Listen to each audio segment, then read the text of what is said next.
Let's think that story is real for a second, okay? Like your kid's like, oh, I would want to give the homeless people homes. And you're like, no, you're a Republican now, bitch.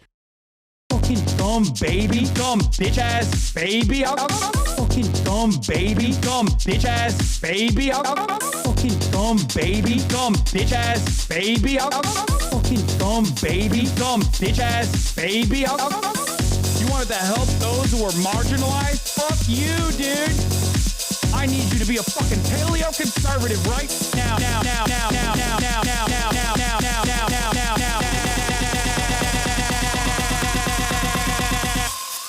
Fuck you. Oh, fucking own. Guess what I fucking own? My dumbass daughter who's 6 years old, dude. Stupid fucking baby.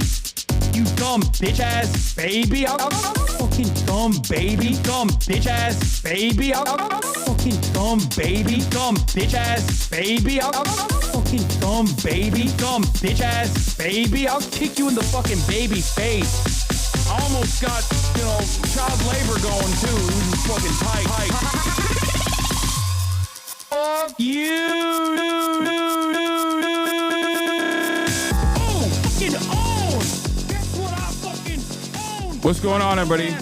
I hope everyone's having a fantastic evening, fantastic afternoon, fantastic pre-noon, no matter where you are in the world. I'm Hassan Piker, and joining me is Noah Colwin, and we're live and alive from sunny California, Los Angeles, folks. We're live and alive, and I hope all the boys, girls, and MBs are having a fantastic one because today's a beautiful day. Today's a wonderful day. Today is Saturday, folks. It's Saturday Fun Day. That's right. It's Saturday, March 8th, 2025, and we're burning through it. We're burning through the days. We're burning through the month of March already. It's already the 8th of March. I don't know how the frick that happened. Anyway, this is the part of the broadcast, as you guys know, where I tell you about my personal news. Last night, I did 2 hours of uninterrupted Marvel Rivals, where I was on the losers queue for most of the competitive play portion, and then I finally got on the winners queue, but then I had to leave. And the reason why I had to leave is because I had to go show support to a little known comedian that you guys might have heard about. Yeah, I permit someone yesterday, but honestly, I felt bad. Not be doing politics, chatter, who says, "Can we do politics, please?" Actually, here you go. Take a perma, okay? Eat the perma, 8-month subscriber. One of the most annoying things of all time. Yeah, while I was in the losers queue, you know, I felt bad. I'm gonna unban him. I'm gonna start off with the unban. Blue pop ice. There you go. Harsh? No, it was deserved, dude. It was deserved because, I mean, it was in the moment. It was deserved. Okay.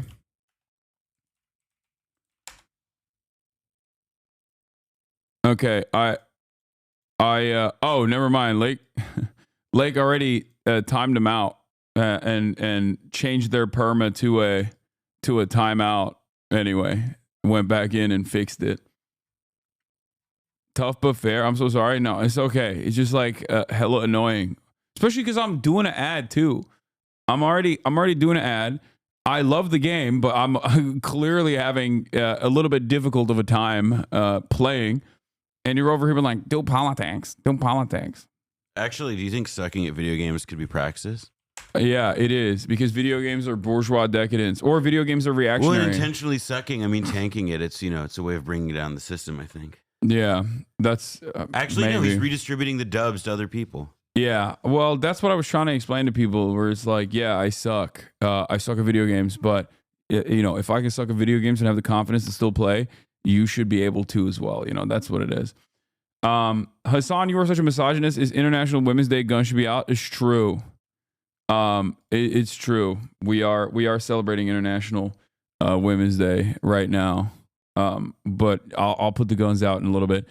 But yeah, I went to Stavi Baby's show last night. Little known comedian. I don't know if you guys know him. He's like kind of funny at times when he tries. I mean, he's as funny as like a Greek man can get. You know what I mean? Greek's not necessarily known for being funny, but he's like, I suspect he has a little Albanian in him. And I think that's probably the reason why he's got like the humorous side. But I will say it was actually very interesting. I went with a normie friend of mine, who's not really that much of a normie. His brain is rotted, and my brother. And it was kind of shocking seeing this man close out like Orpheum Theater, which is like a pretty big theater. You know, it wasn't, I don't think it was sold out, but it was almost sold out. And he had John Mulaney open for him, which was cool. Like that was. I don't know. I'll say this: like, I think John Mulaney, that's a little small time for Stavi. Yeah. He should have Dave Chappelle open for him. Like, I don't know. I mean, what Bill about Burr. like Carlos Mencia. Yeah. Did you meet John? I briefly passed him, but I was on my way to. I was basically on my way to running to the stage, so I didn't actually see it. But yeah, John Mulaney opened. John Mulaney opened for Stav, which is so sick. He was the surprise guest. But the thing is, what I found that was crazy about it is that like Stavros is now officially like a famous comedian. I think so. I mean, it's been that for a minute. It's very weird. Well, it's weird to me because like I don't like. That's just a dude. You know what I mean? That's like a dude I've known for years at this point. Yeah, well, you're already famous, dog, and so it's like you see somebody. But I come don't up think like, I'm famous. Yeah, well, that's the difference. Well, yeah, whereas like I see a guy like that, and like, well, that's cool. Yeah, I guess I won't see him at the stand much anymore. Yeah, like this dude that you were like a couple years ago, you're going to like you're going to show support to. Getting a ride home in the Ford Windstar or whatever it was he was driving. Yeah, like, and now he's just like doing fucking theaters. It's insane. It's very cool. You're Shout both out to famous. Stav. Yeah, It's so but I don't cool. see. Okay, it's kind of like I'm 6'4", but I don't think that I'm 6'4". That's not top of mind all the time until I see myself in a photo and I'm like, oh, I'm that much larger than the average person. It's like that. You don't think about it because you're just in your mind, you're just a normal dude. These are the normal conditions that I live in. I'm going to deny the fame allegations, but I will say the one thing that will happen to me, like this happened last year, it cracked me the fuck up. I was with a friend. We were getting pizza like by the West 4th Street subway in New York. And I was just talking to him and somebody came up and was like, excuse me, are you Noah Coleman? And then I was like, yeah, why? And I was like, I recognize your voice, dude. Fame changed. Wait, no. You. And then this happened last month. I was playing Deadlock. And somebody was like, wait. Fame changed you. Somebody was like, are you in the Blowback podcast? And I was like, this is too much, man. I'm playing Deadlock. I didn't come here to be worshipped. I came here to lose. He loves Deadlock. Is weird. I do like Deadlock. A game that no one seems to play, I guess. Yeah. It's so funny because like it's a there's another streamer called Connor Eats Pants. He does the George Santos interview. He did the Elon interview. Yeah. I know, He's really funny, but yes, he is funny. But one of his like meme account names is literally, what is it, like Hero of Deadlock or something? Like he literally memes about the face of Deadlock. That's his name. He's the hero of Deadlock. Yeah, he's the ninja of Deadlock. Yeah, face of Deadlock. He just. I think the face of Deadlock is like whatever guy can like scream a slur the loudest. That's based on my experience in like the chat in that game. But yeah, I did go to the Stav show last night. That cheap motherfucker, the cheap Greek piece of shit, put me in. The nosebleeds. I'm just kidding. but I did sit in front of two HasanAbi heads and also behind two HasanAbi heads, which I knew the ones behind were HasanAbi heads because y'all were wearing my merch to the Stavi show. So that I did clock immediately, but I did not know that there were HasanAbi heads in front of us too. And I'm just like laughing my ass off, being loud as shit. So apologies to everyone around me. But yeah, I was in a little sandwich, took some photos out there as well, but yeah. And then had not one, but 2 beers. As a matter of fact, my dinner was 2 beers and a popcorn. And then I sweat my fucking ass off while I was sleeping last night. This is my TMI personal news part of the broadcast. I've already heard the spiel. I heard about your crazy night, dog. Yeah, you went to you watched your Knicks get shellacked again. Yeah, I went to Knicks Clippers. No Brunson. It was a tight game. Mikal showed up. Mikal Bridges was looking crispy. This man came to Los Angeles and watched both of the LA teams beat his Knicks. No, well, I didn't know. That's not fair. I was at dinner when the Lakers beat the Knicks the first night, so I missed that beatdown. But no, the game last night, despite the injuries, my beautiful boys, they played their hearts out. I love you, New York Knicks. Yeah, you know. They're just getting cooked. They're getting cooked out. You know, and I got to see James Harden live. I don't remember the last time I saw James Harden play. And Kawhi, he looks great. They look great. LeBron hurt Brunson. Yeah, well, it is what it is. You know, it's war. It's combat. It's the game. It's ball. Yeah, everybody always Also, says. the Everybody X-ray, always the says. X-ray came back negative, so it's fine. It's chill. It's all good. Yeah. Also, everybody always says like, oh, LeBron could never handle the tough plays. LeBron could never handle the tough plays of the 80s and 90s NBA. And then you're like, oh, but he injures people. Like, okay, well, pick a struggle, you got to pick one lane out of those two. Okay. Is LeBron too physical of a player, or is he not physical at all? But yeah, we got, what is this? Max Foster shredded referee's yellow card in the Sidemen charity match. Oh, we haven't even, I haven't even looked at like the charity match at all. I don't know what happened, but we'll take a look at some of the clips there too, because this is Fun Day. It's we're gonna do Saturday Fun Day. We'll do some news, like a little bit of news, a little bit of light news, But outside of that, I'm gonna be doing some fun shit, some fun reacts. Noah's gonna be gone for a little bit, and then he's gonna come back. And when he comes back, we'll do banana peels as well. What is this? Hasan finally meets LeBron. Gemma Lemon. What is this? Gemma Lemon? If LeBron played basketball with me one time, he would be taken aback by my fucking good ass vibes. He's like, I will give you the secrets. This is how you will be able to dunk like me. I accidentally call him dad. There's a brief moment where he pauses and he says, it's okay, my son. And then it's like, we have a real connection in that moment. Maybe kissing a little bit. And then I'm going to pour honey on him.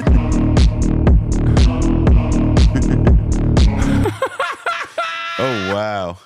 Oh, that wow. was amazing. Holy cow. Oh, my God. That was amazing.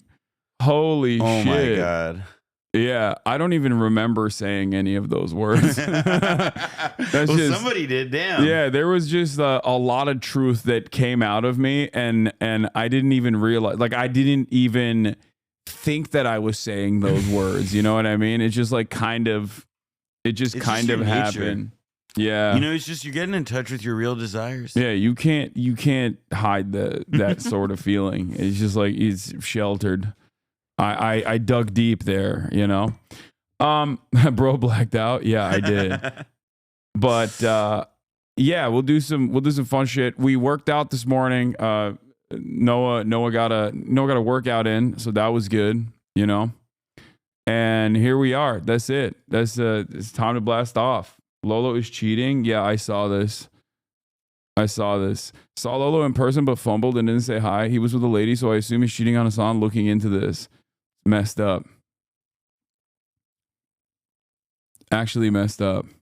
Yeah, not just with that lady, clearly. He's hanging out with like real socialists and shit. Is fucked up. But you know what? I got Noah. I've already replaced Alexander. When I see Alex in New York again, next time I see him, I'll let him know that I took you. Yeah. You're mine now. And he'll know. Yeah. He's gone. He's done. NMP fangirling over KSI. My friend KSI is gonna come and jump. Yes! Yes! I wanted this the whole time! Shut the fuck up. He performed Thick of It? No, he didn't.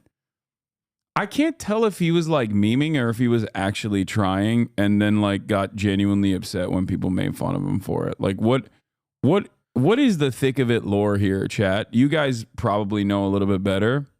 It's a great TV show. It is. Oh my God, you're right. It is a really good TV show. It is a really good, really funny TV show. It is. That song was nominated for a Brit. What are they doing over there, bro?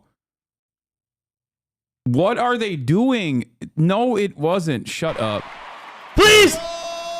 Is this like content creator tweaker?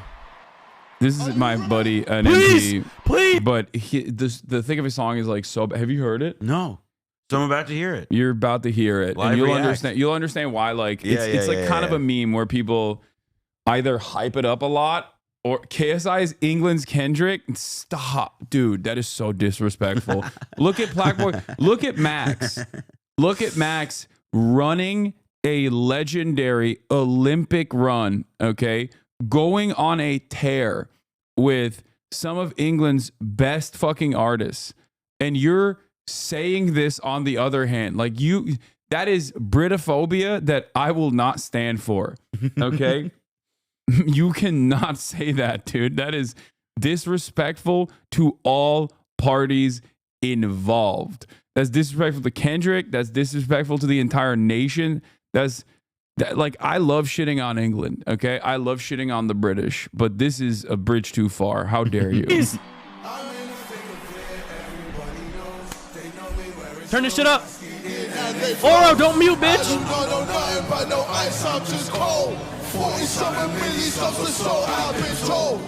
I'm in my prime, but this ain't Even final form.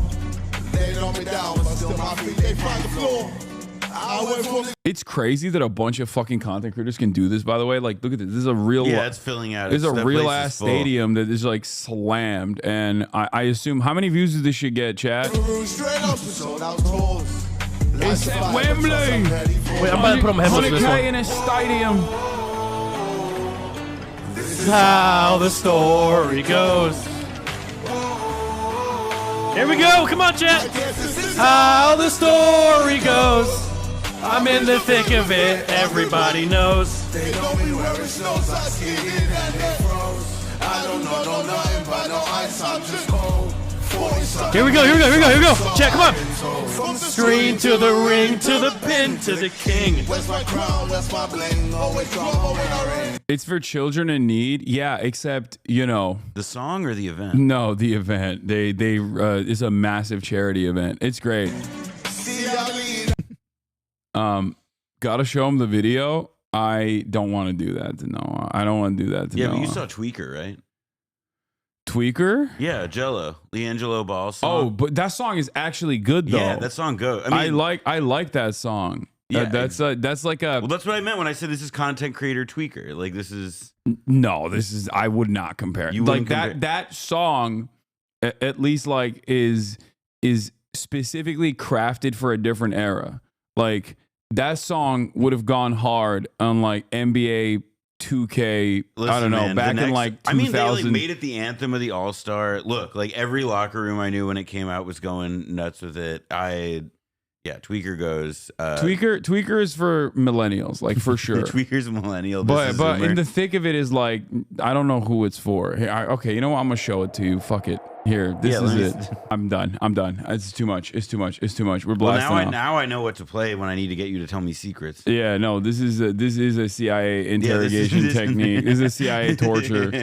Please replace XQ's goalie next year. No, I will not be. Also, chat, I would do some shit like this, even though I don't like taking time off. They don't ask me. I'm not tight with the British content creators like that. And I perhaps am a little too controversial for them, or at least I'm not like big enough to not care about Bro, that controversy. you're huge. No, You we're can lift so much. You're so much bigger than me. okay. That's true. Yeah, I am. You're like I a am foot- size wise very big. Also, I'm not like a huge. I'm not. I'm not. What do you call it? Big into football anyway. I'm not like a You don't footy like guy. footy? Footy guy. If I was like, if they were doing a basketball one, I'm sure I would get invited to gooner? that. But I am not a gooner. You should be a gooner. Weren't you supposed to have Zerka on Fear and last year, but you slept in? That's the one time. That literally is the only time I've ever missed. That's the only time I've ever missed like a previous obligation, a content thing that I set up, because that's how badly I was like fucked up by the Zero Jim Insta stories this week. You slacking on man cheek posting? I know I haven't really been posting. He was doing it out of respect for me. I was just like, I was clowning on him so hard in the workout. I was making him look so Yeah. whack, so Yeah, weak, Noah's so thin brolic. that he just like couldn't. He couldn't. He couldn't let you guys in on that. Yeah, I didn't want to. I was embarrassed. No, after your FaZe Lazy tournament collab, you need to get a basketball trainer. Okay, shut the fuck up. Okay, like shut the fuck up. Speed assist the Kai. Speed, hit it! Oh, he's still got it! Oh, he's got it! Kai Cenat puts it! I don't understand why. Like, Speed, hit it! Wait, sorry. I want to still got pause it right here. I want to see. Oh, we can't see. I just want to see if anybody's covering him. No, that looks messy. that's crazy that he's just like walked. Exactly.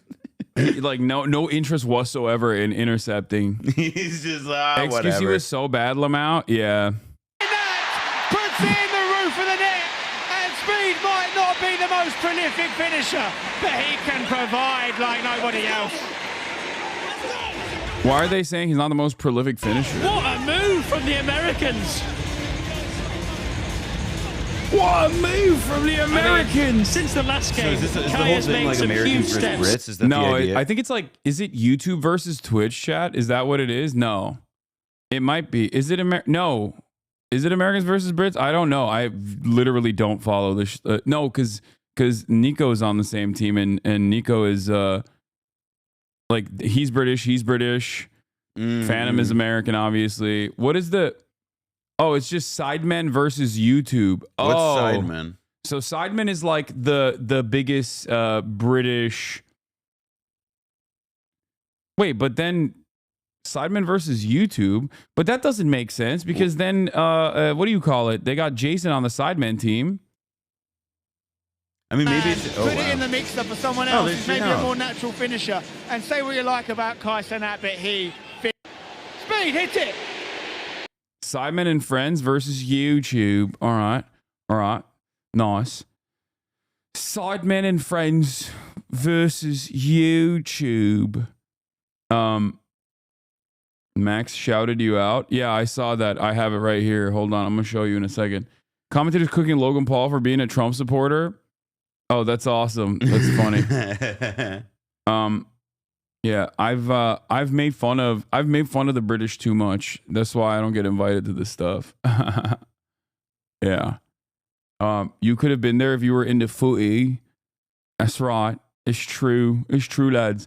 I don't know how to play soccer. Maybe I'm like, Do you maybe think these guys do? no, some Is of what them you're do. seeing, No, some like, of them do. do you Some of them see- do. Some of them do. Like XG doesn't, So- but like fucking Speed is actually pretty decent. Yeah. Well, Logan XQC is is clearly, he's like fucking like Buffon. He's like a top G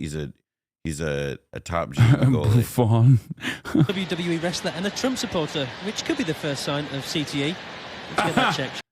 Logan Paul is Logan Paul's a wrestler and a Trump supporter. That could be the first sign of CTE. Is hilarious. That is really good. That is great. I like that. Yeah. Could be the first sign of CTE. It's because you didn't mourn the Queen when she died at the ripe young age of 15 million. Yeah, that's true. Hey, listen, she was Speed- a fine bird and a proper one. Speed football lore. He gets in a lot of good positions, but always misses the goal when he shoots. He's actually got good vision for the game, dribbling wise, but his shooting is really bad. Hence the commentator's comment. Okay, that makes sense.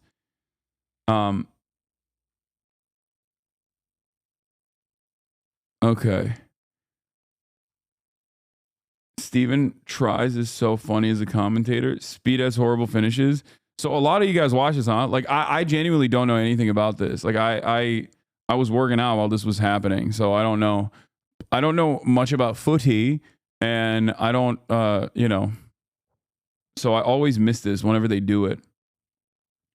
What was the final score, chat?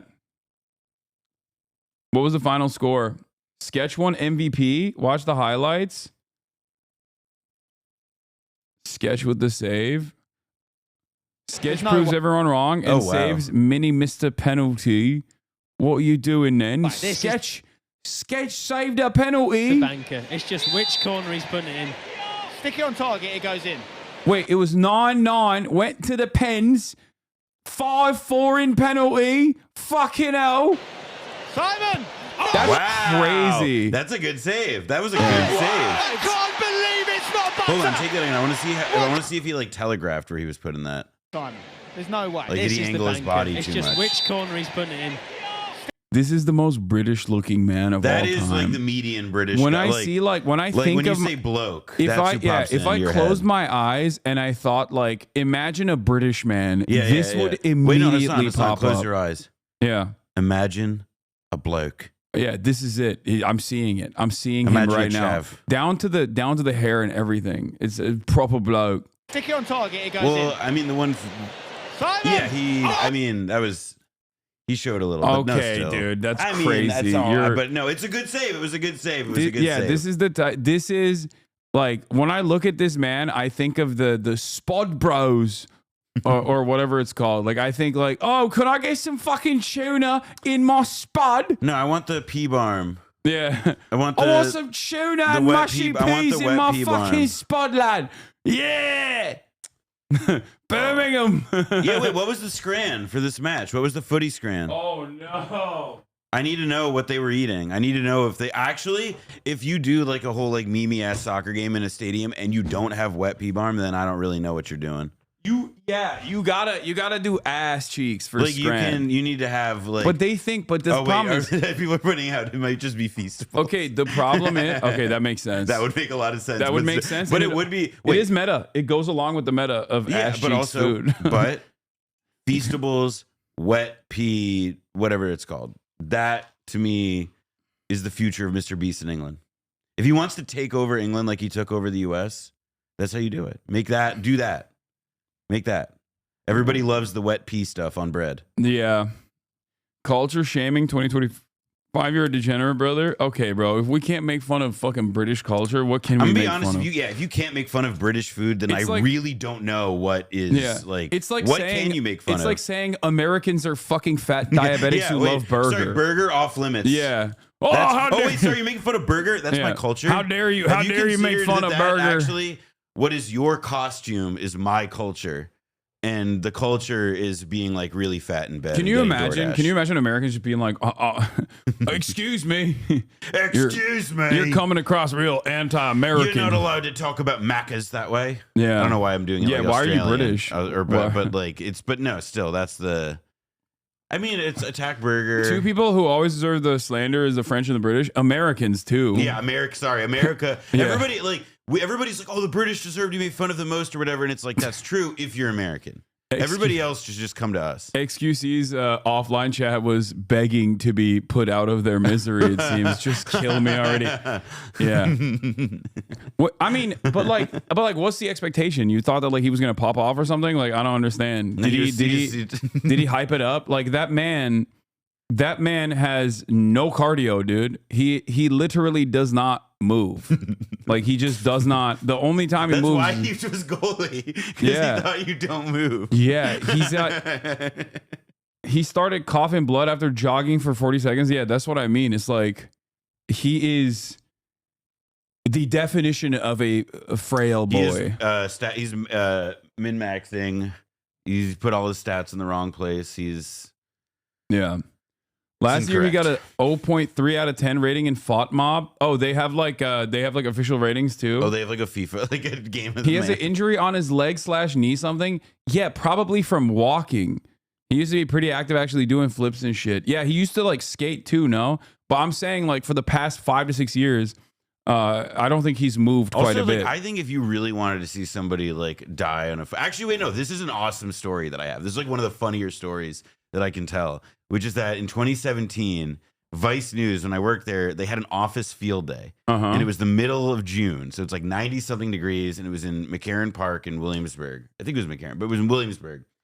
And like at that point, like I don't think I'd worked out in years. I don't think I was really that active, but it was, like you sign up for events and it's like, running around the track, doing tug of war, whatever. And it's like your workplace, right? So you got to do something. And like, you cannot embarrass yourself in front of, 100 coworkers. So I signed up for a race and I fully exerted myself. Like I was so scared of looking slow in front of my coworkers that I gave myself heat exhaustion.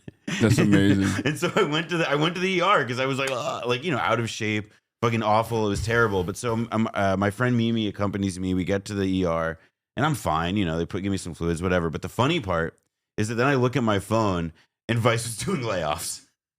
Oh, that's terrible. It was hysterical. You got owned twice. No, I was like fat and out of shape at the office field day. And then it was like everybody was extremely unhappy because they saw that friends were losing jobs. It was to be kooky, fair to him, man. he has a perfect structure for being a keeper. Guy needs to hit the gym, get stronger as he let too many goals in purely because he has zero strength to stop the ball.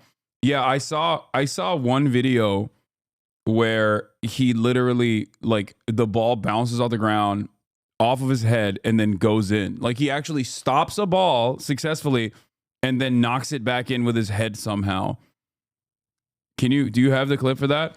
Like this isn't even me shit talking XU because like I want him to be, I want everybody to be healthy. I want him to like do more active shit. But demanding that streamers get healthy is an impossible task, to be fair. Oh, here it is. Oh, they gift it. It's like, oh no! Oh, that is devastating, bro. That's so good. Like it literally, it was not gonna go in if he wasn't there, if he didn't dive. I don't know. I mean, I can't see from the angle there, but Josh, spreading make your run, Josh. Make your 4-4, run. Take the Sidemen pressure away. FC He's equalised. onside. Play it to Josh. This is it. Play it to Josh. No! Oh my God! Danny Aaron's nearly scored. Oh, he's got it anyway. This is a joke. That Simon sacrifices goal for Josh. He misses, but Toby You saves can't him. take your eyes off it. Danny Aaron's nearly scored one of the most ridiculous own goals of all time, and then Toby. That's Josh, crazy. make your run, That was a Josh. great Make your run. Take the reaction to that pressure score, away. too. Like, I don't know. Also, wait a minute. Oh, all right. Wait a minute. Let's take a look. All right. I'm calling it. Oh, no, it's not. It's not offsides. It's not. Nice. He picks it. He goes crazy. Nice pass. Nice pass from Simon to Josh. But Josh misses. Was saved by Toby. That's crazy. The final penalty kick was literally put right in his hands and he still managed to let it in somehow. You should be banned for months. What? You know the offside rule that's crazy for an American? Dog, I'm Turkish. I grew up in Turkey. I just don't play. Like, football is not my... Sorry, it's offside is not like hidden knowledge. No, but that was like when I was growing up, like that was the thing that was like apparently too hard to describe. What? That's like the trick, you know, like from Inglourious Basterds. Like, oh, this is the tell if you're really Amerifat or not. Yeah. Amerifats don't know what offsides is unless like It's they about 15. have played soccer, I guess. But forget He about steps that. up for his penalty and scores YouTube All-Stars of the Vintage. Is this one? Speed to win it for who's dressed YouTube like Wes All-Stars. Anderson? They can put I don't know. What is... I don't know who this Why is. that? Who is this guy, Chad? What is that? this one. Speed. Is he the coach? The manager. It looks like Cal it's Freezy? It's like King Cruel wearing his Cal dad's Freezy. Cal Freezy, the coach. Okay. To win it Oh, he's for just like YouTube Oppenheimer. All-Stars. They Somebody can put said it that. either side. Stand down the middle, XQC. It's going to be the biggest sue you've ever heard if this goes in. Dick Tracy. That is what he looks like. Speed! No! That's crazy. He didn't even hit it that hard. How is that possible? And XUZ actually was right on it. He hit him and it's still, bro, what? Okay, he might be cursed. Like, I think XUZ is just cursed, bro. How is that possible? All right, in his defense, I would Shit say, was just bouncing off this dude and going in. if I like were not like a serious soccer player and somebody was like, do you want to play in front of a stadium of thousands of people and do you want to be in the most sensitive position of it? I say absolutely not. So it should be said, like, credit to him for willing to perform feats of anti-athleticism like that in front of all those people, because I would not. Yeah, would this not. this is a lot, you know? That's a lot, dog. Yeah. I don't know how many goals you conceded across the last two. I think he might just be cursed. If you leave your worst player as goalkeeper, you are fucked. Kind of, yeah.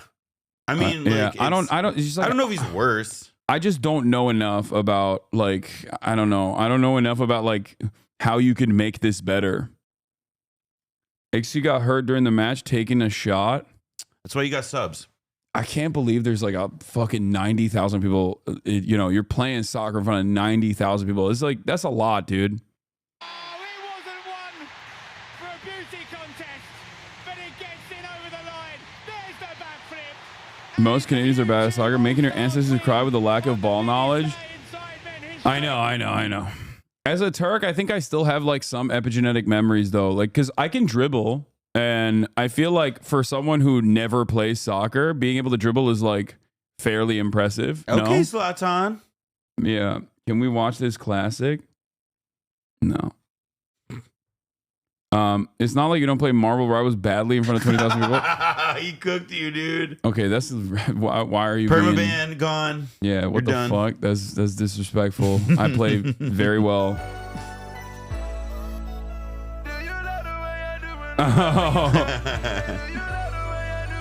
Wait, why is he doing that? Why was he doing that?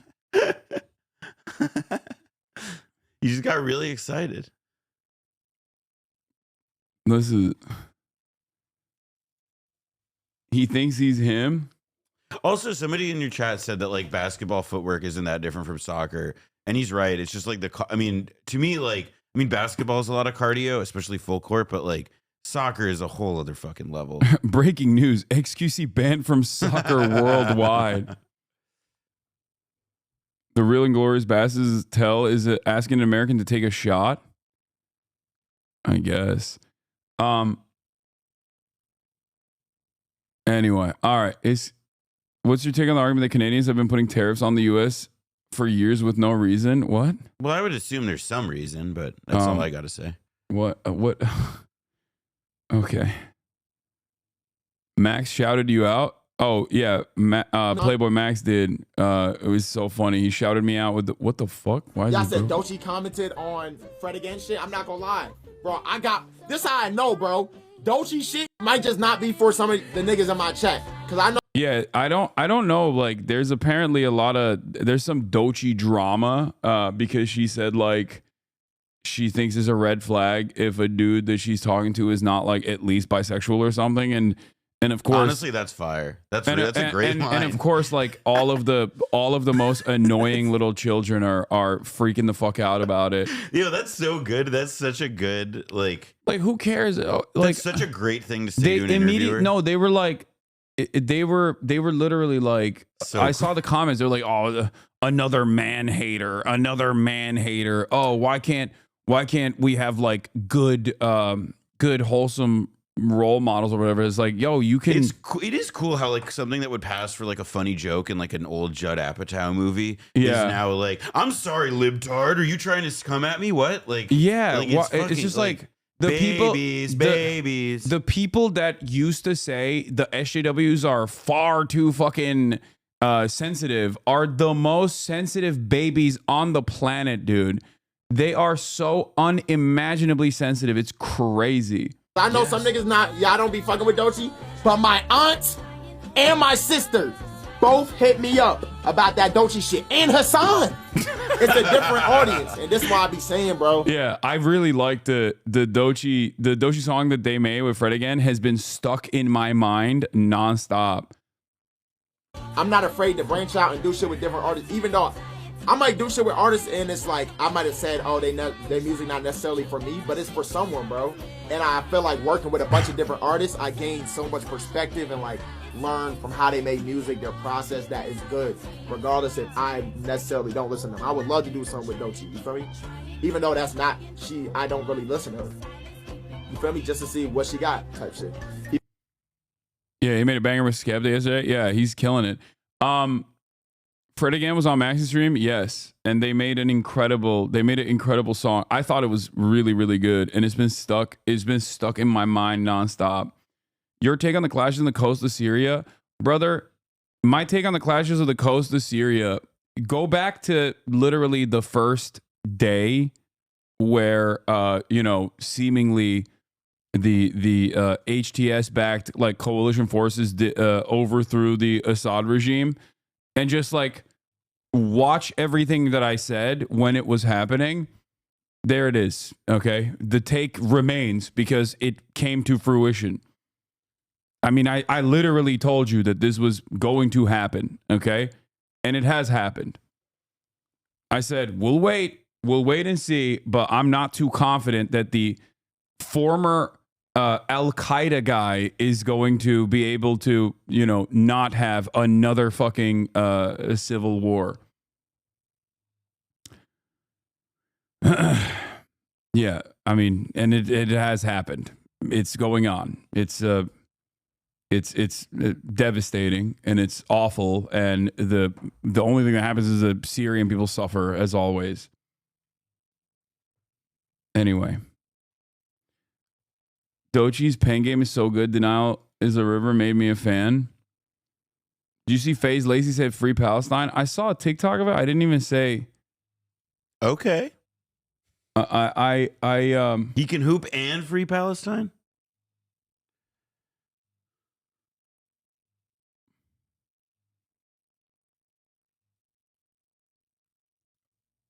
What is it? I'm trying my best to defend you in the 42 CEOs comment section. What is this? The breakdown that he had. Can you explain this concept of blowback to your guest so we can follow this? Yeah, he doesn't know about that. Blowback? Yeah. Here's the Lacey clip. Let's see. I do apologise. I'll just make a request. Yes. Yeah. We are going to go down Victoria Embankment. There is a protest at the moment going on outside New Scotland Yard, right? A pro-Palestinian protest. Yeah. Okay. I don't want anything being said that could potentially cause any problems. You know what I mean? You know, I'm not saying that anything is going to be said, but just trying to keep the chatter nice and sensible. Yeah. Okay. Is that all right? If you just let Jimmy and the rest of the team know, yeah. Yeah. Oh, you're sorry. Oh no, it's all good. No, you're good. I'll give you a light. Free Palestine. Let's go. Let's go. It's so funny. Lacey says free Palestine after being told not to say anything about it.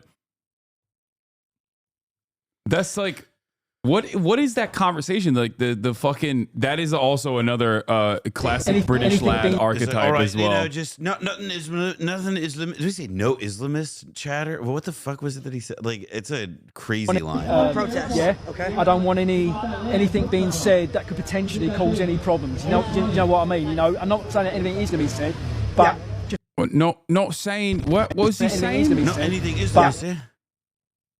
What? I don't think he knows Islam. You know what I mean? You know, I'm not saying that anything is going to be said, but just trying to keep the chatter nice and sensible. Yeah. I can't understand. He's not saying Islamist. He's saying, I know. I can't he's hear not what he's saying anything is going to be said. That's it.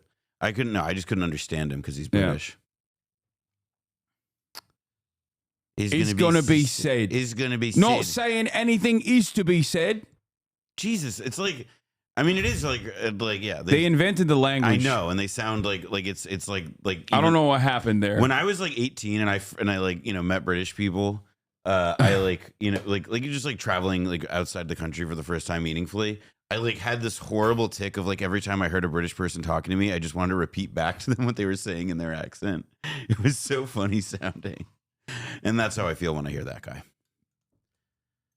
They talk like they're from Middle Earth.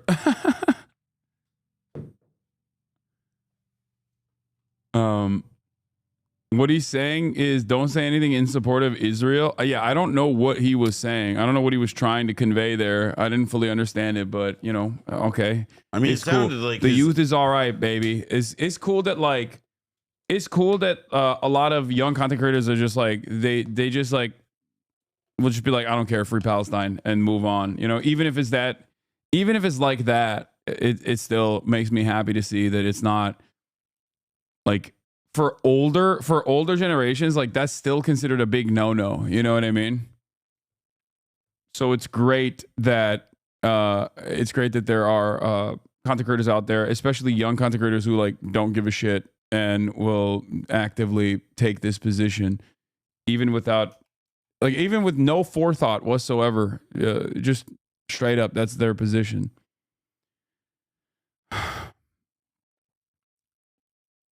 Stop your anti-British bigotry. You don't like how we speak. You don't like how we look. You don't like our food. You don't like our teeth. Please leave us alone. No, I literally just defended England earlier when someone said KSI is the Kendrick Lamar of England. Okay, you missed that part, I think. I saw somebody asking about my shirt. It's Online Ceramics. Yeah. It's one of like their Deadhead shirts. Yeah, it looks sick. I'm a fan. He's saying don't provoke the protesters. He's assuming he's right wing, but he's not. Oh, okay, that makes sense. Yeah, that's a lot more logical. He looked at him and was like, don't say anything that's gonna piss off the protesters, the Free Palestine movement. Yeah, don't do it. Don't fucking do it. You know how they get. These Free Palestine people. They get fucking mental with it. They get mental. Mental. Yeah. When is the new season of Blowback? Next one about Angola comes out in September. Yeah. Or the fall. I'm not totally sure yet. Sam Seder on the Jube. No, we're not calling Jubilee the Jube, okay? We're not on a fucking shorthand. Like we don't have a pet name for Jubilee. Okay, we don't know Jubilee like that around these parts. I don't like it when you guys do that. It makes it feel like we watch Jubilee so much that we have like a pet nickname for it, and I don't appreciate it. I normally don't. Wait, you talking about Juju? No, Jubilee. No, you're talking about Juju. I'm not trying to do it. Yeah, no, we're not doing that. The fucking Jube, yeah. Let's go. I love it. Pull up some Jube on a Sunday. Yeah, Sam Cedar is the first time I'm gonna go back to watching the Jube. Now I'm doing it. God damn it. But yeah, I will watch this because obviously Real Uncle Sam Cedar went on here about, and I very much enjoy his debates. So conservatives and their ethno-nationalism or their lack of grasp on the on facts, on just basic things.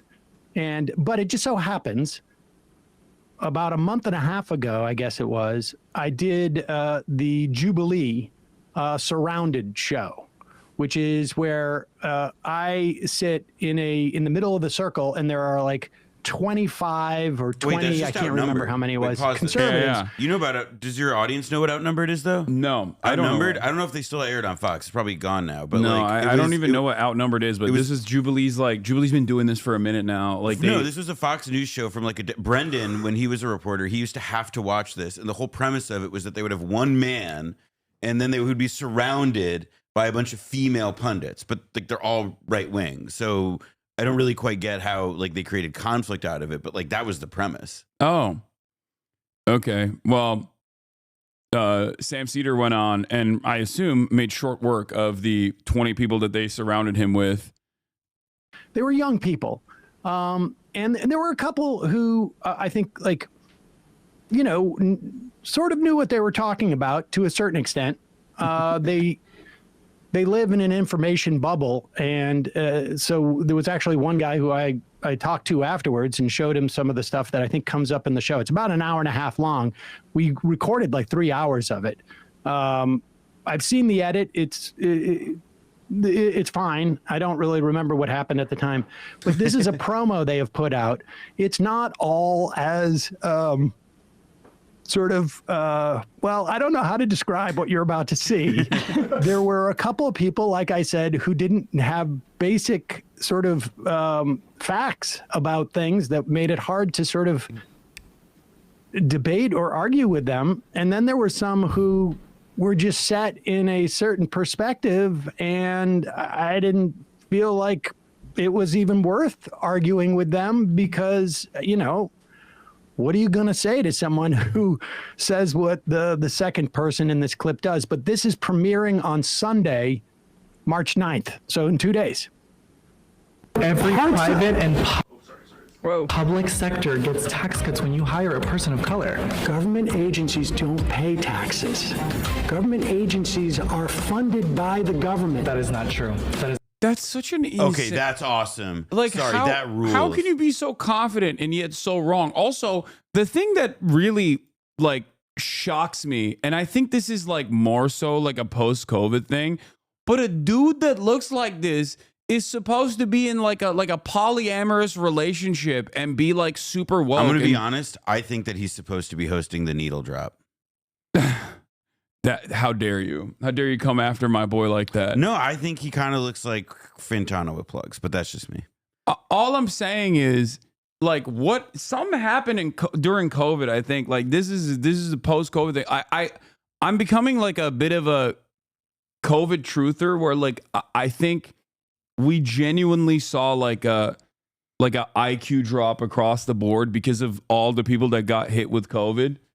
People's brains, I don't think work as much, as well as they used to. I mean, it's a lot of this. It's the screen time. I will say, COVID definitely made me stupider. I'm not going to deny that. Yeah, but probably. Me too, for sure. But I do think that, everybody having to spend every day inside, experiencing hyper information or whatever the fuck. Yeah, it was. I think it's a combination of both COVID maybe breaking people's brains, literally, but then also obviously, yes, the information space and like the ways in which it existed during COVID, like people have not recovered from this.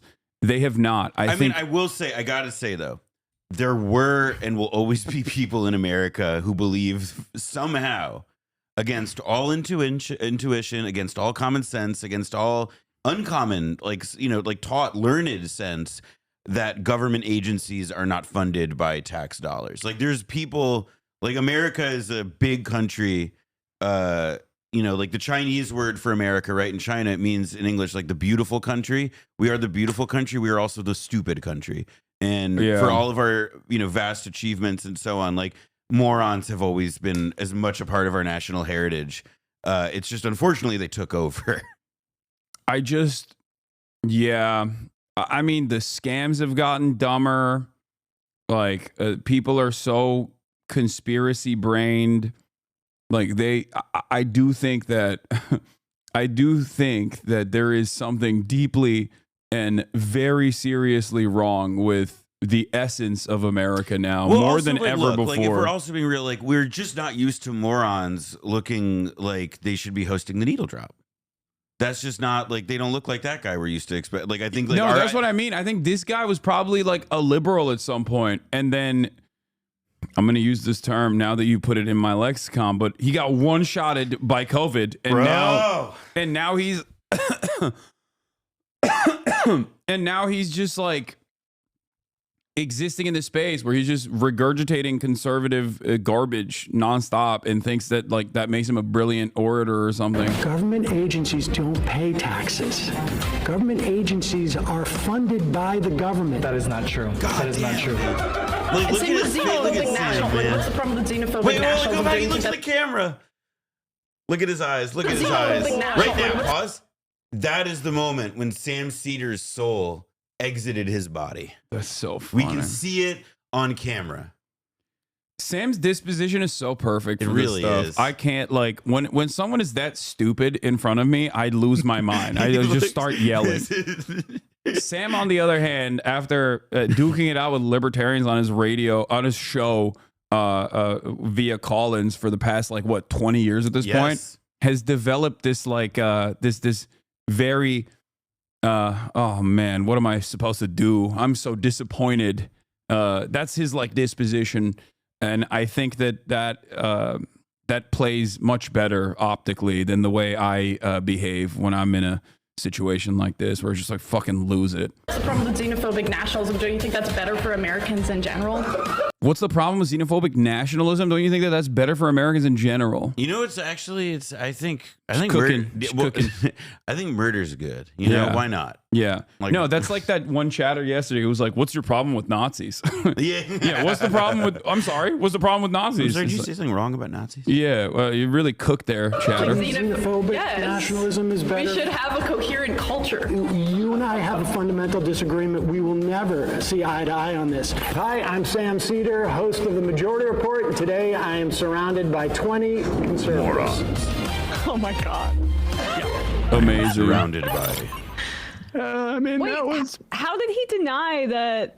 How did he say that was untrue with such confidence when it's the most untrue thing I've ever heard in my life? That was the part that I found really disturbing. Like, you know, look, people make mistakes all the time. Yes. And you know, we do this professionally, and we make mistakes. You know, and the only reason why, like, I know this stuff is because I do it professionally, and we read in.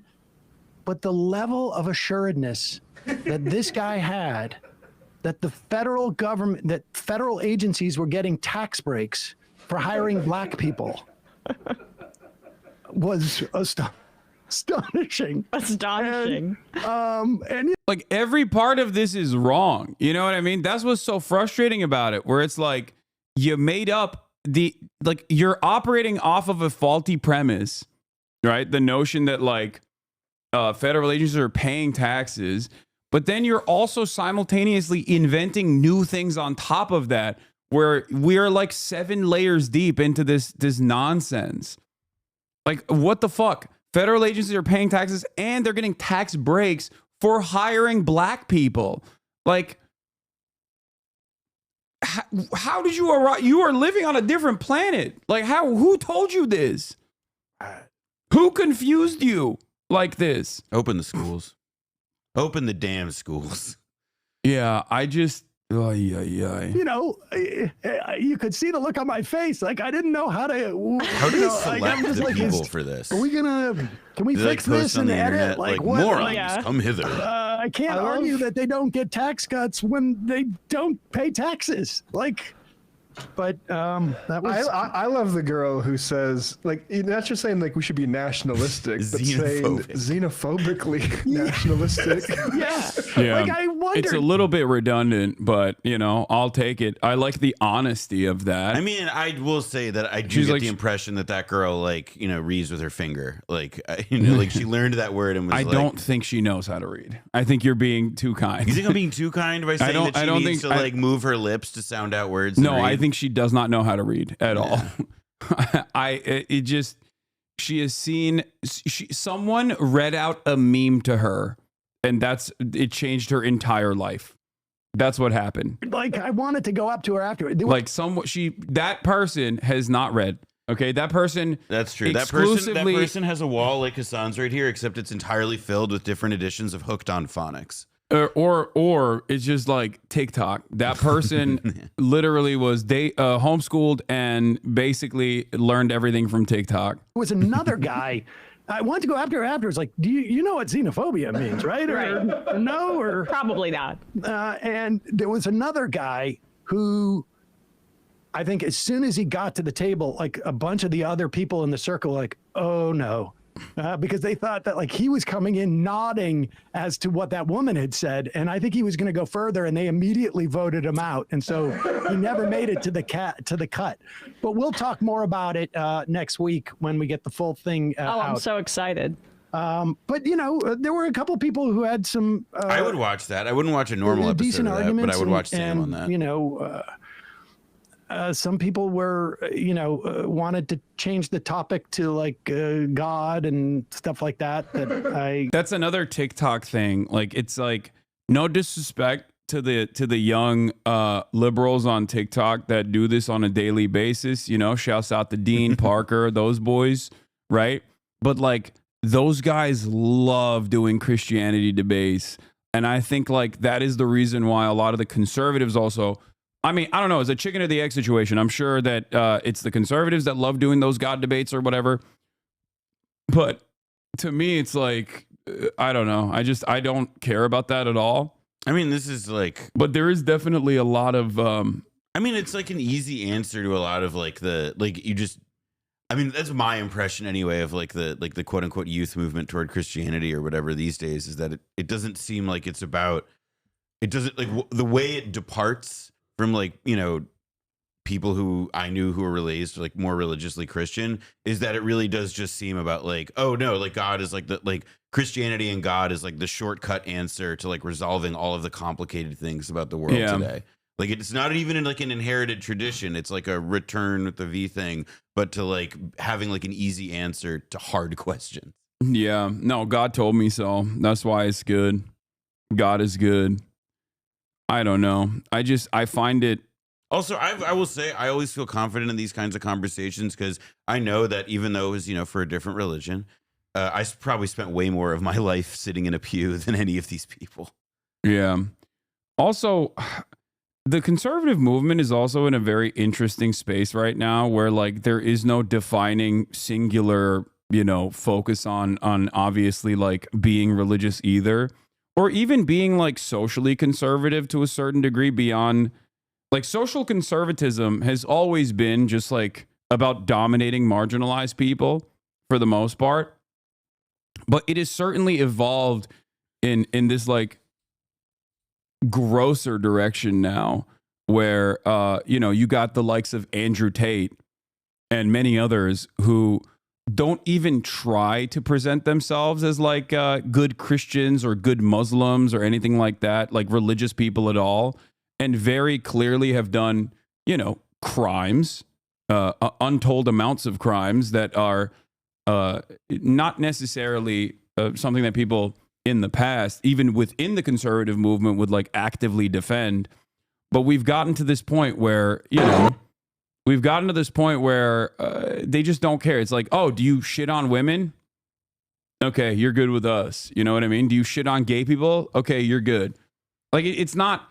It's a more honest approach to conservatism, I think, in modern American politics, where they've just dropped the. They don't even try to like shelter or try to masquerade as like being moral. No. Or having like a moral foundation rooted within like a misunderstood version of Christianity, where they're just simply saying like, no, it's a vice. Like we are vice signaling. Like we are telling you that if you think women ain't shit, if you position yourself on the wrong side of virtually every historic event and every social movement, multiple decades after said social movement has set in and become the norm, like, you know, normalizing gay people existing in society and shit, then you're good. You're good with us. I mean, it's also like another piece of how like they've like lost all sense or appreciation for like decorum and public morality, is that they dress like that. Like that's like one of the worst suit jacket colors I've ever seen. I know. It's like for Easter Sunday in the apocalypse, in like the nuclear bunker. Yeah. Like the Nelk boys are parading these guys around, the Tape brothers. There is like another quality to this though, which is that like the actual like the thing that like, right, like why it's okay to call people slurs, why it's okay to like just like be a hateful person, is that it's like it's about like the way it seems like it comes down to these guys is that, well, it's about power, and like if you're able to exercise power and dominate other people, you know, might is right. And like, you know, like this goes to like the alpha male top G shit of like, oh yeah, like it's actually cool and good to run like a sex trafficking network out of Romania. Yeah. It's actually like a sign of, you know, and then, you know, like the reason that like fucking Facebook board member Dana White is like embracing these guys is just like a, you know, a recognition that these guys are popular and that they have, by like espousing this, you know, like their ideas of, you know, will to power as being essentially like the guiding force of humanity. They're like, yeah, fuck it. Like I can buy that too. Yeah. And it just like, that's how it, you know, it's an acceptance, even if like Dana White is not himself like running out and doing the same things as like the Nelk boys or the Tate or whatever. I mean, he is though. Dana White is also a woman beater. So yes, like Dana White literally hit his wife on camera, but like, so that's the, you know, he's just dapping up another woman beater, which, by the way, women beating for the Tates is like the lowest crime that they've done. That's how severe the rest of the crimes are. Not to say that like beating a woman is acceptable. It's like we do it, we get away with it. It's like giving us all our rewards, all of our jewelry, all of our treats, all of the things that compose what we find valuable and meaningful in life. And happy Women's Day, by the way. Happy International Women's Day. Yeah, exactly. And then, but you know, and then somebody like Dana White all the way up to Donald Trump, like they see them both, like obviously like they see birds of a feather, but they also see people who, like, because of the implements of mass media these days, are incredibly popular. And so it just becomes like this reinforcing feedback loop. Like the effect of seeing fucking Top G get embraced right there in this context is just going to be that like more 6-year-olds are going to think it's cool to call women bitches and sluts. Yeah. And what's interesting, yeah, but Dana's wife was hitting him on camera too. What a hypocrite. Thank you for debating. Thank you for bravely debating the virtue of beating the shit out of a woman. Thank you. Okay. This is cool. I like that. That's what I want to do in the marketplace of ideas. It's like, well, when is it acceptable to beat the shit out of a woman? You know? So yeah, Dana White defenders in the chat. So I guess the point I was trying to make is that conservative politics always revolved around dominating those who are vulnerable, for sure. But at least in the past, they tried to have a comparatively more gentler approach, because they would try to hide that it was just about pure domination. And they would create like a sense of perceived victimhood, where it wasn't just like gay people need to be killed they should not be in polite society, but it was more so like gay people existing in society is actually harming us, good Christians, right? Like we're actually, we're actually being wrong. We're the wronged party here because gay people exist in society. We want to protect our family values, or we want to protect Christianity. And now it's more so just like, nah, gay people are groomers and pedophiles, even though, Stavi had a joke on this last night as well. It's like, if there was the Olympics of pedophilia, pretty sure the LGBT community would get washed by the Catholic Church priests. Like, they would be just putting up insane numbers. You know what I mean? And also, it like also Andrew Tate literally openly talked about like trying to fuck or fucking like a 15-year-old or a 16-year-old or something. So it, like, what are we talking about? What are we talking about? If there's a pedophilia, like, that's what I mean. It's like the very obvious, gross, overt, shameless nature of it all that really pisses me off when people are just like, yeah, it's cool when they do it. Actually. Also, it's like, I gotta say, like, it's fucking horrifying that, like, oh yeah, our State Department, our government is going out on a limb to help these guys. Like, that to me is part of why, like, one of the things that like feels like especially like weird and creepy is this, like, just the idea that there's now some sort of like constituency or lobby for this in politics that like isn't even like doesn't even care about like the decorum of embracing in open arms people who do like, Olympiad level sex crime stuff. Yeah. Look at the local news story about a woman teacher molesting a boy student. Chose loved that and celebrated. Yeah, that's classic. They used to do that in the past too. It's like, oh, if I was a boy back then, that is a 15-year-old South Park joke. Yeah, it's like, oh, I would have loved to have been raped by my older female teacher. Like, that's like a classic trope, but this is like one step above that as well. I mean, that's also gross and unacceptable, but like, we have the more the permission structure opens up to be overtly gross and like open-minded to doing like heinous crimes, specifically crimes that oftentimes involve women, the more people think this is cool and appropriate, and that creates this feedback loop, this feedback cycle of more people assuming that this is good to do. Actually, like, that's just how it works. What the fuck is up with that dude's hair? I don't know. It's like he's like, yeah, give me the shark. It's weird because like he just didn't want to get hair plugs or even like go bald like his brother, and it's like, dude, come on, we can see. It's basically touching the back of your dome. Like, what are you doing? Pepe Le Pew ass motherfucker.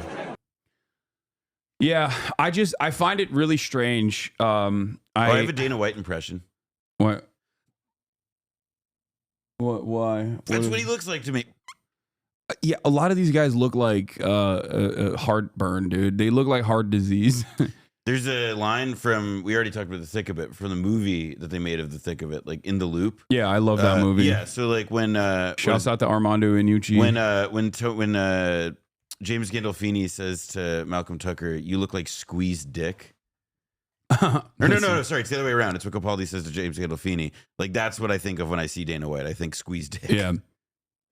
It's just like this open embrace of like genuinely bad people with truly abhorrent opinions that have also done awful things, like crimes in general, like some of the worst kinds of crimes that you can think of, Epstein level, but at like a smaller, like a poor man's Jeffrey Epstein, basically, is certainly not good. I don't know. I don't know what else to say about it other than the fact that I think it's not good. Chris Morris is way better than Iannucci. The Day-to-Day is goated. I love Chris Morris. Dude, Chris Morris is the GOAT. I love the Day-to-Day. Are you kidding me? Yeah, Brass Eye. Pedophiles to kill the pedophile. Have you shown them Pedo Hunter? Wait, what do you mean? The pedophile. It's like I had like the Gunishment one. You've seen this. Pedophiles, Chris Morris, or Brass Eye, maybe. I think it was Brass Eye. Wait, the one where they put him in a spaceship with a child? Yeah, well, no, that's pedo. No, it was a Pedo-geddon. Yeah, no, but that one is like that's like one segment. No, this was like the fake commercial they did for like a TV show about like a Chris Hansen style guy who's like in order like to hunt pedophiles. I know a pedophile. I was one, and then I had to kill the pedophile inside myself. Yeah, it's Brass Eye. Pedo hunter. Let's see. Let's see if I can find it. It's like really hard to find those videos. I think it's that one. Yeah. But it's only on Warning, the Brass Eye special deals with paedophilia and it's incredibly brutal, so you might want to click away now. There are certain topic boundaries on a difficult subject. Oh, yeah. It doesn't. It's just explaining go to the other one. The other one was a Facebook link, dude. Hold on. Let me see. Somebody posted. See if somebody's got a YouTube. You found it on YouTube? Yes, this is it. This is it. This video unavailable. It's the pedophiles. Video content. Video contains content from LDS. It was blocked in your country due on copyright grounds. It's one of the best political comedies of all time. It stands the. I mean, maybe just throw it in YouTube, see if it comes up. It definitely holds up too. Like there's some edginess that people might consider. No, I don't have a fucking VPN. Chest, shut up.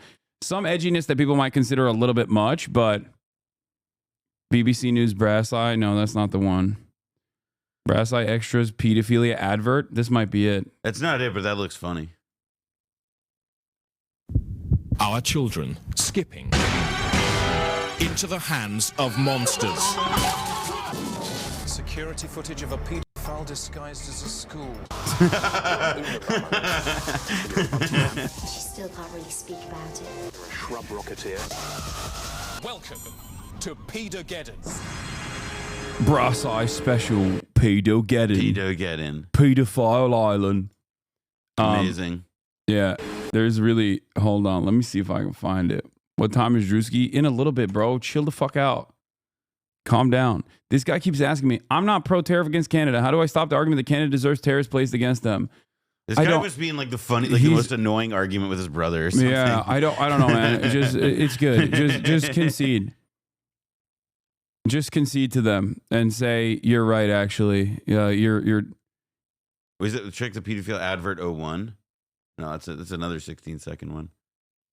Innocent. Yeah, this isn't the one. I've watched these on stream before too, so I don't remember where it was. Well, they must have the copyright strike probably came up. Yeah, between then. Daily Motion Link, that's the one. I definitely feel like that's the I've encountered. Yeah. Pedo-geddon 2001 special. There might be TOS in this though. Yeah, there probably is. But there might be some terms of service violations in this, so I'm a little worried. This is the one. It used to be so fucking good. Like it really was so goddamn good. England has devolved. I'm sorry, do you not think Russell Brand? Yeah, like is still incredibly funny, dude. Even what's his face? What's the fucking fat atheist who constantly complains about cancel culture? I forgot his name now. Father Ted, Ricky Gervais. Like there's like I think the original Office was. Oh, it's way funny. David Brent is incredible. Yeah, it's very funny. And then like this man after doing a lot of like decent television, basically fucking turned around and spent the rest of his career after making all this money just constantly doing the worst comedy of all time. Brendan wrote a really good piece about Gervais like years ago. I forget where it is, but it was Stephen Merchant also got hit with the Chud virus, the Chud brain virus. Yeah, Four Lions is amazing. Four Lions is Brendan. Yeah, we were just talking about that this morning. We were talking about it already. Yeah, I love Four Lions. It was great. Crazy to just like make something like this like 20 years before like all the Jimmy Savile stuff comes out. Yeah, like it's odd. Thank God I there's straight titties. This is I think this might be TOS. Yeah, no, this is like straight up. All right, well, now that I've done my service, much here, I like think I gotta those of a bounce. boy. Yeah, now that you almost got me banned. Now that I got his son in trouble, I gotta bounce. But Nah, this I'll be isn't back. paedophilia. See you, chat. The girl's a whore. Can I have the money now, please? All right, peace. The British used to be wild. Yeah, I mean British television. It's got boobs on International Women's Day. I'm not showing you it. Okay, I'm worried. I'm worried about the TOS on this stuff, so I'm not gonna watch it. But I saved you from the TOS. Noah's not leaving yet. He's just going to hang out with some people, and then he'll be back later. And then when he's back, we'll do some more. But I still got a shit ton to react to. Chat, calm down. Oh,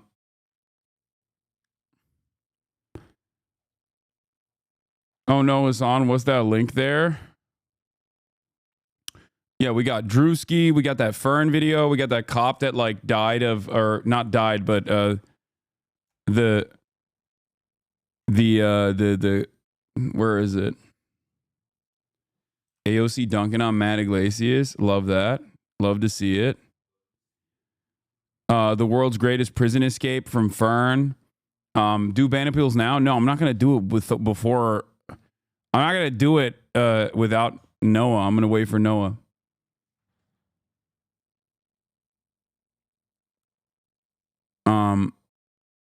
We got. Did you watch the Shane Gillis SNL monologue? I did not. That's from last week.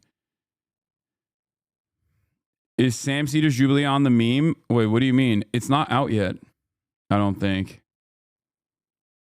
One of my favorites from the day to day. Oh, September 11th. With those terrorist yeah, attacks this is in New great. York and Washington, both towers now gone. Later, what is a hijacked airliner and how does it crash? But first, our correspondent. Wait, what the fuck? This doesn't have the clip though. This is not the video.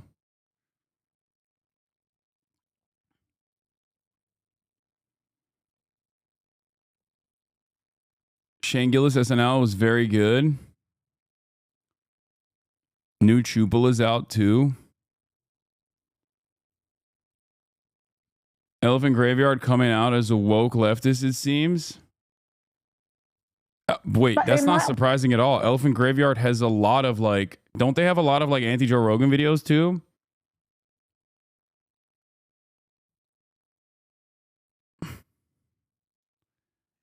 Entirely unfunny. Jesus Christ, chat. Fucking let it breathe. Let it freaking breathe. Taylor Lawrence made a video about misogyny slop, maybe for later. Sorry if it's a little too long. It's 51 minutes long. It's crazy. Is he supposed to be funnier than Ricky Gervais? I like Shane. I think Shane is pretty funny, but no comedian is ever going to be all hits. There's going to be misses, especially when you think about the way that you put, especially when you think about the way that you put out an SNL monologue. Like, it's not easy to just like write a banger set for SNL, for an SNL monologue out of nowhere. Connor O'Malley is all hits. That's not true. And also, I watched Connor O'Malley's last sketch. It was hilarious, but I'm saying that like there's no comedian that's all hits.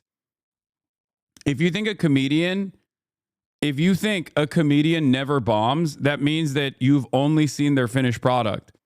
And in order for a comedian to come out with a finished product, that means they've bombed 1,000,000 times. No, not Bill Burr either. Chat, what are you talking about? A lot of you just don't know what comedy, like how the sausage is made. A lot of you don't know, I think, how comedy works at all. Like I think that's a major issue here for many people, especially on the left, where there's this notion that like what you see is the best possible product that you can get, and then like it's. I think it's because you've probably not been to like you probably haven't seen a comedian testing out their new material when they're in like a smaller room specifically. But overall, that's how you get to something that's funny. Anyway, can you bring on Amy Schumer to teach chat about comedy? Yeah, that's what we're going to do. Yep, when I used to film comedians doing their sets, they would do the same joke 4 nights in a row before they perfected for filming. A lot of people's favorite comedians bomb. Yes, every comedian bombs. Every comedian bombs a million times over until they hone the joke. I'm old. I got to see Mitch Hedberg live. That's crazy. Are you the type of guy who think Brendan Schaub is funny? What? That's an insane thing. That's an insane thing to accuse me of. SNL is the wrong time to try new material. No, an SNL opening monologue is written fairly fast, so that's probably part of the reason why it's Anyway, whatever. I don't want to argue about the comedy. All right, we're gonna get back to the real world, okay? Yeah, if you want to see a fucking real bomb, here's an Israeli man, okay? This is I'm about to show you some of the worst comedy you've ever seen being performed for 1 minute and 32 seconds. The Palestinian film just got an award at the Oscars. Yeah, it's weird. I actually don't believe that Palestinian film should win any awards ever, because they only know how to play one role, victim. You know, it's like my family is so starving. They only got 5 trucks of humanitarian aid. Please donate. Link in the bio. I think this was like a Matt Christman, Will Menaker joke or analysis rather, or maybe Felix, where they were talking about how like conservatives can't do comedy because they get so angry halfway through the process of trying to build a joke. And this is literally that. Okay? This man has far too much resentment to ever actually arrive at a fucking punchline. Okay? This is just him reliving his fucking gripes. And it actually plays hilariously well if this is a satire of an Israeli comic. Please donate. Link in the bio. It's the only shit they know how to play. No, okay, they know how to play one more thing. Fake dead baby. Oh. Yeah, I don't know why they can't fucking nail that role. They never fucking land it, right? It's like all you have to do is lay down and not move. You want to see me win a Palestinian Oscar right now?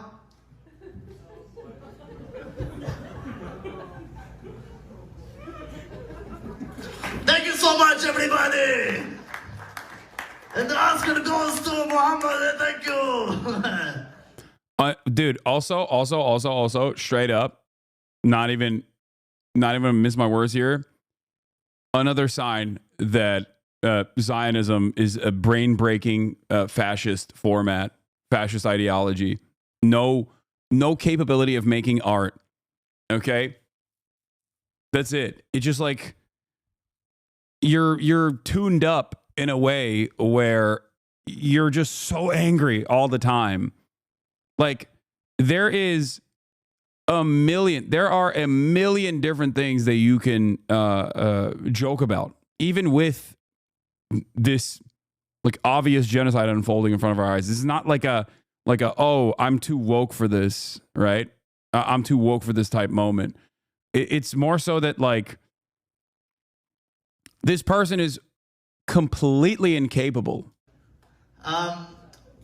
Honestly, sometimes I wish I grew up in Gaza, because I would be like a Hollywood superstar. You guys saw that like, dude, oh God.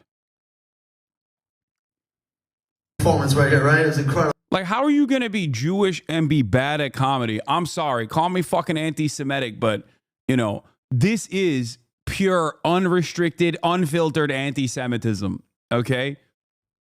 That's insane, dude. How? How is that even possible? It makes no fucking sense. Like, it's insane. It just...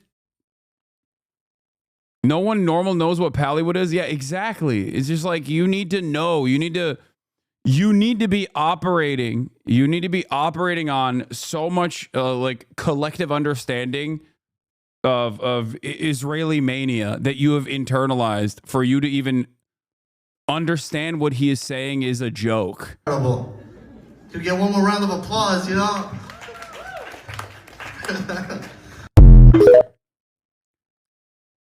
Ay, ay, ay. Yeah, this guy opening at the APAC conference, it probably would have killed. That room would have loved this shit, okay? Ugh. Ugh. The theater don't cancel him? Same shit then? What do you mean cancel him? There's nothing worse that that group could do to this man than just not laugh at his jokes. That's it.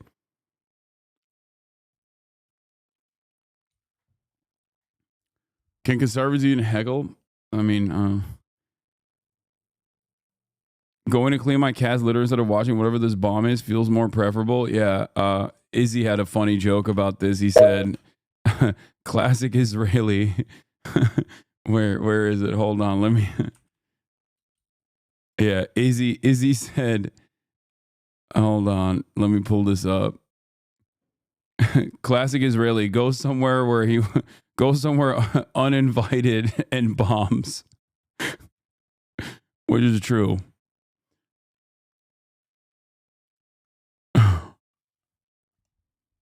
No way he is bringing on that dumbass, right? Wait, what do you mean? Who? What?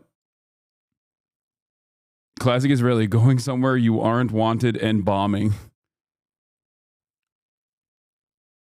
Yeah. The only role they play as victim is heartless, but not even a bad joke. But there's a long pause for laughter. He doesn't bring you the punchline, just drops it on you and expects you to just laugh out of agreement. A skilled comedian would at least play off the shock of what he said. Yeah. I think that this is part of what has like ruined the last generation of really good comics as well, is that same like conservatism, reactionary sentiment, and a hyper focus on cancel culture has unironically ruined so many good comedians, because there is, especially if you're a comic, there's no such thing as fucking cancel culture. Okay? Cancel culture already is not real. It just means you're just not good at broaching subject matter with the delicate ways in which you can craft a good joke around. That's it. Tell that to Louis C.K. Louis C.K. is a great example of this. What do you mean? He won a fucking Grammy after he like masturbated on the phone to a bunch of like young female comics and shit. The fuck? Unless you're Louis C.K. What do you mean? Louis C.K. objectively was a funny comic. I haven't really heard any of his new shit. I don't know. But clearly people still love him. I mean, people listen to him all the time. He still does tours. He still does shows. He won a fucking Grammy for his he won a Grammy after his quote unquote cancellation. Yeah. Louis C.K. is a funny person. Like that, he is genuinely a skilled comedian. He also was a sex pest, or I don't know if he still is, but he certainly was a serial sex pest. On the phone and in person, yes.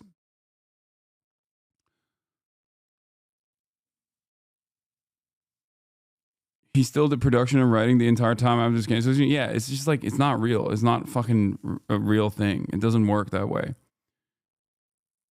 But I will say, like I've maintained already, if you're funny If you're a skilled comedian, you can make it work.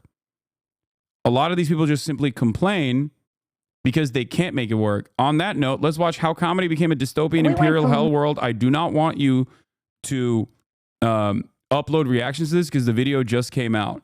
Aziz Tours 2, bro, you cannot compare Aziz Ansari to fucking Louis C.K. That is insane. Aziz Ansari is a great example of like decentralized movements when institutions fail. When institutions fail victims, decentralized movements pop up like the Me Too movement.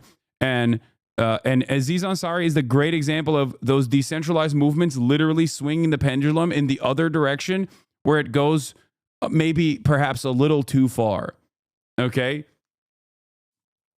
Aziz Ansari, like you can get mad at me all you want, but he's not like I think his situation was not is not even remotely comparable. His situation is not even remotely comparable to the fucking Louis C.K. shit, or even like what do you call it? What did Aziz do? He was he couldn't read the room. Like that's kind of it. And Al Franken is another example of this as well, where like when you think about it, like look at the conservatives now, where they're just like actively being like, yeah, this person raped, who cares? This person is a sex trafficker, who cares? They're great, they're awesome, this is amazing. Meanwhile, Al Franken was a victim to conservatives basically flipping the script on the Democrats to be like, you guys are hypocritical, and Al Franken was taken out by also Democrats as well, who the very same Democrats now unironically are advocating for Andrew Cuomo, who did a shit ton worse, like a metric ton worse amount of sex crimes than fucking Al Franken did. Kirsten Gillibrand, who played a formative role in ousting Al Franken, okay, forcing him to fucking step down, is now in the tank for Andrew Cuomo for mayor of New York. These people are all demons. They do not fucking give a shit about anything. Walter Cronkite, basically to this guy, Joe Rogan, who believes in dragons.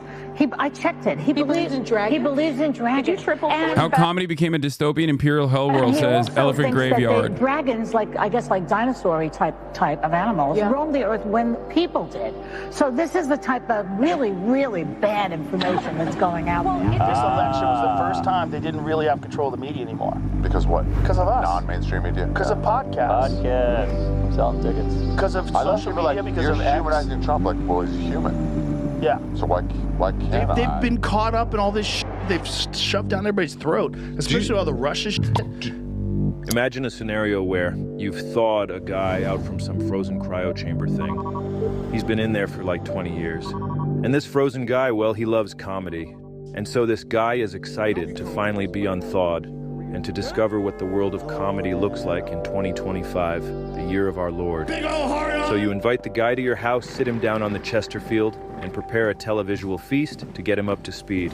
And you try to find a way to explain to this guy how this guy right here somehow is the king of both comedy and broadcasting. He said Donald Trump was Hitler, but half the country disagreed with us, and he won, and this is fucking great. And Joe Rogan believes in dragons! And Joe Rogan believes in dragons! Joe Rogan believes in dragons! Dragons! Dragons!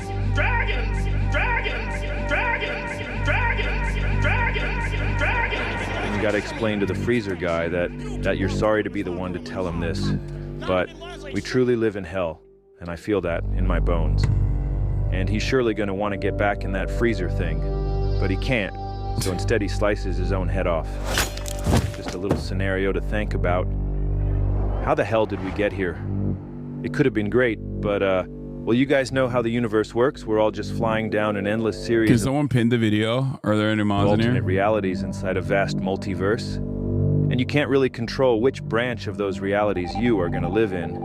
And, well, our wonderful reality is the one in which this guy was able to be crowned both the king of comedy. All downhill after Carlin died? That's not true. There are still great comics out there, okay? That is also not true. There are still great comics out there. And, you know, Bill Burr is a great example of this. Bill Burr is a great example of this, okay? He is carrying the torch of Carlin. And there are also great comics out there still. It's just like, you know,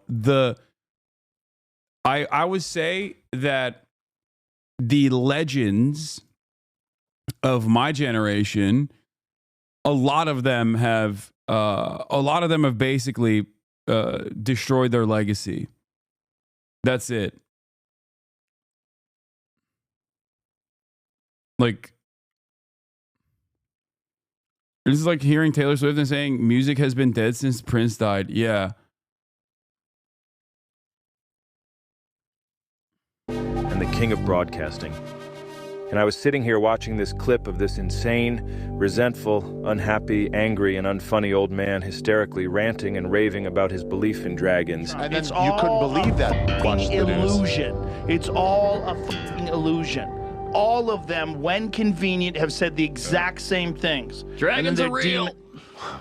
While his personally curated group of friends, who he's pretty much hired to hang out with him, sit around subserviently laughing at his terrible attempts at jokes, Doing the New York thing. nodding along as he continues to spout the literal dumbest shit I've ever heard in my life, and putting on a master class on the warning signs of early onset dementia. Fucking climate change. Wake up. No, it's arson, you fucking idiots.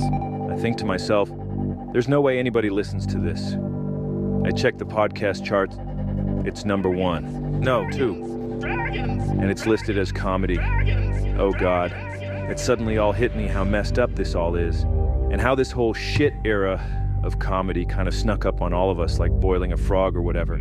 And I don't know if I'm just crazy, but I think this is actually bad. So I started thinking, trying to put the puzzle pieces together. Just trying to figure out, how did we even get here? And where are we going? And does it really have to be this shitty? Was it ever even not shitty? Like, what the hell is even going on here? And just like that, I realized it. I was at the airport one time and I went to a Starbucks to get some. Like, some of the comedians that he's posting about on this compilation, I actually do think are funny. Like, what's the dude from the ginger dude from Bad Friends? Like, I've seen him in like very small rooms when he was first popping out. Santino, very small rooms, like in front of fucking 10 people, and he was hilarious. And you can kind of tell when someone's got it. And Santino definitely was definitely always very funny. Like, it was obvious that he was going to be hilarious. I wouldn't say that he is like like every comedian goes on the Rogan sphere. Stavros is also on the Joe Rogan Experience as well. Like, they all have to do it, but I would say that there is like a cast of Roganites that are just objectively not that funny and constantly talk about like cancel culture and like right-wing shit that unironically ruins comedy. And I wouldn't say that like every single comedian that goes on that show is like that, especially because every comedian goes on the show. Coffee. Stand-up comedy is fucking stupid. And I don't even mean this current shit era. I mean the whole thing. The whole art form, like the whole idea of it. It sucks. And it's worse than stupid, really. It's disgusting. And it should be illegal, maybe. I hope I haven't offended anyone. It just keeps getting weirder and weirder and further away from anything. I think this guy's joking, right? When he says it should be illegal, maybe. I don't know their vibes that much. Yeah, this shit era of comedy is way past its expiration date. It's been fermented, fully soured, and is now completely putrefied. It's... how else can I describe this? We are way past the tail end of it, and we are dancing around in the steaming pile of shit that fell out of its ass. We've talked about this before, but everything has its cycle. You get that, right? Come on, a guy like you? I mean, there are guys out there who have already been talking about the cycles better than I can. Intelligent human beings should realize that everything has their cycle. They have their season. I agree with this guy. They have their beginning. They have... What do you think about Jeselnik? He's funny. I mean, it's like a very... his humor is like a little different. Like I don't know how I would classify him.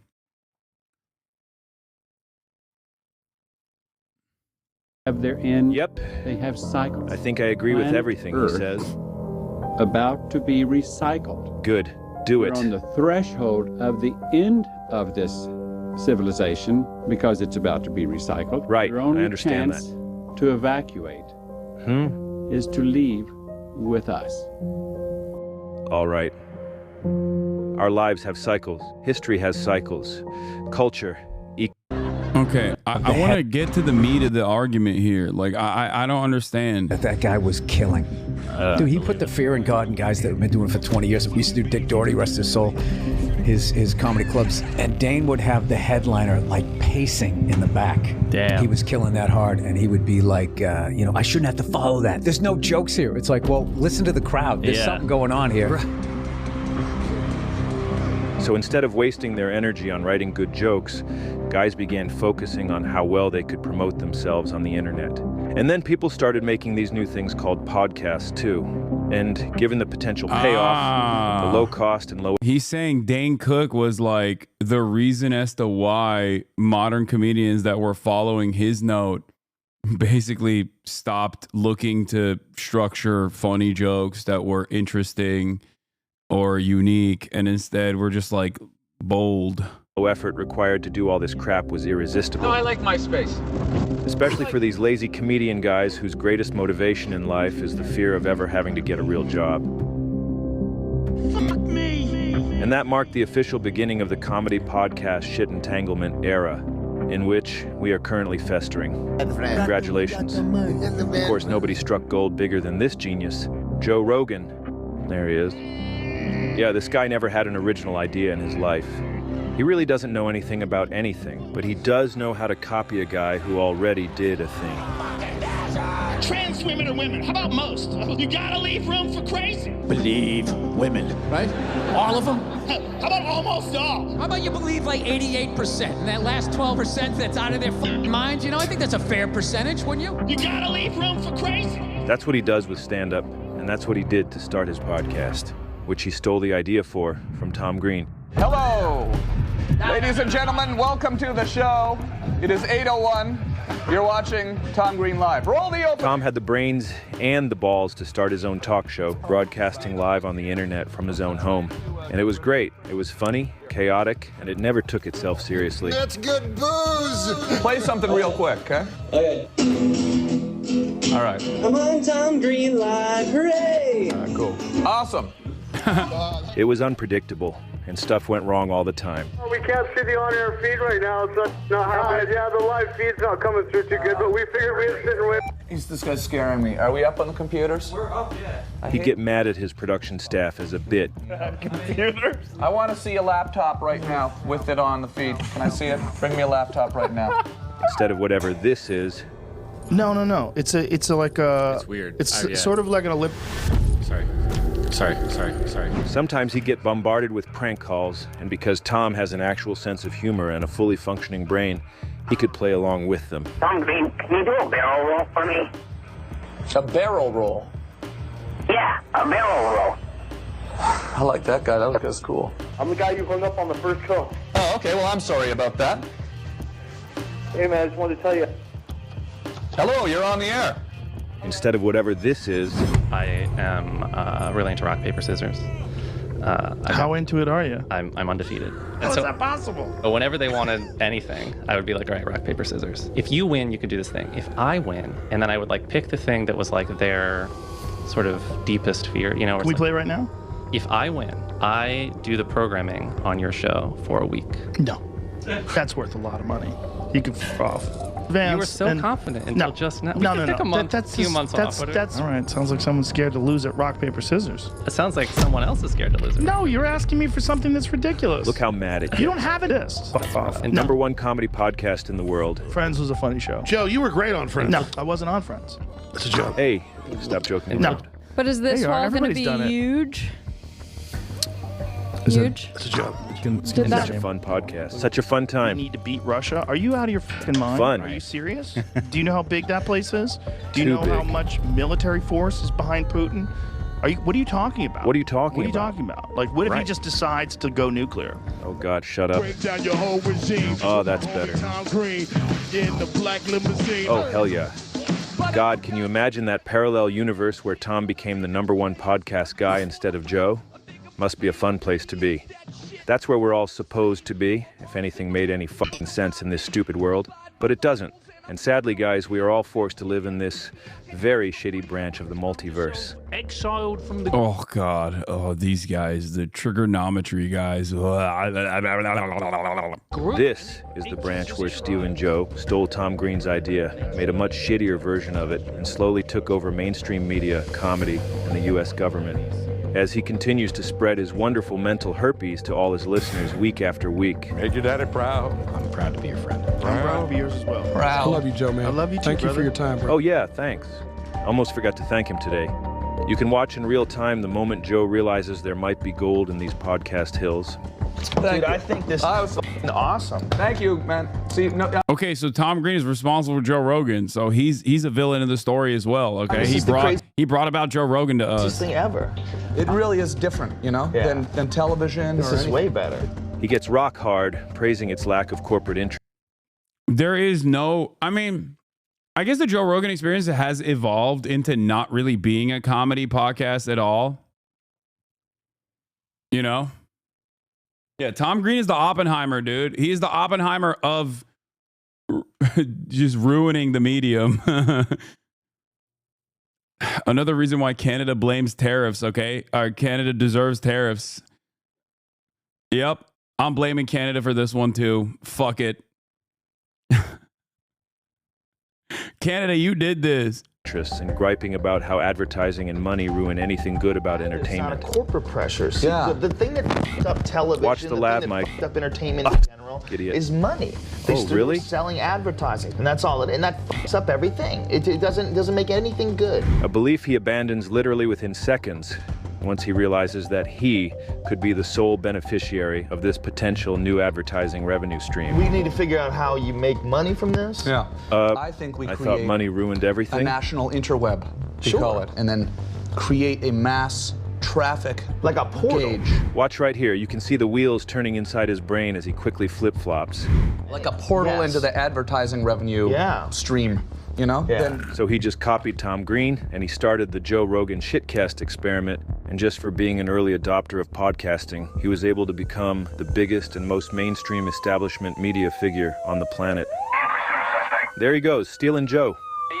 He's up. Yeah, this visionary genius is comedy's. Dude, the Elephant Graveyard fucking hates Joe Rogan. Jesus Christ. Like, to a degree where it's like, even I, a Joe Rogan observer, am like, damn, dude, all right, like, fucking dial it back a little bit. I feel like he steps in his own argument a little bit. He gets in his own way by... He gets in his own way by hamming it up too much. George Carmack. Who's George Carmack? Well, he's the guy who found that first piece of gold in the Yukon.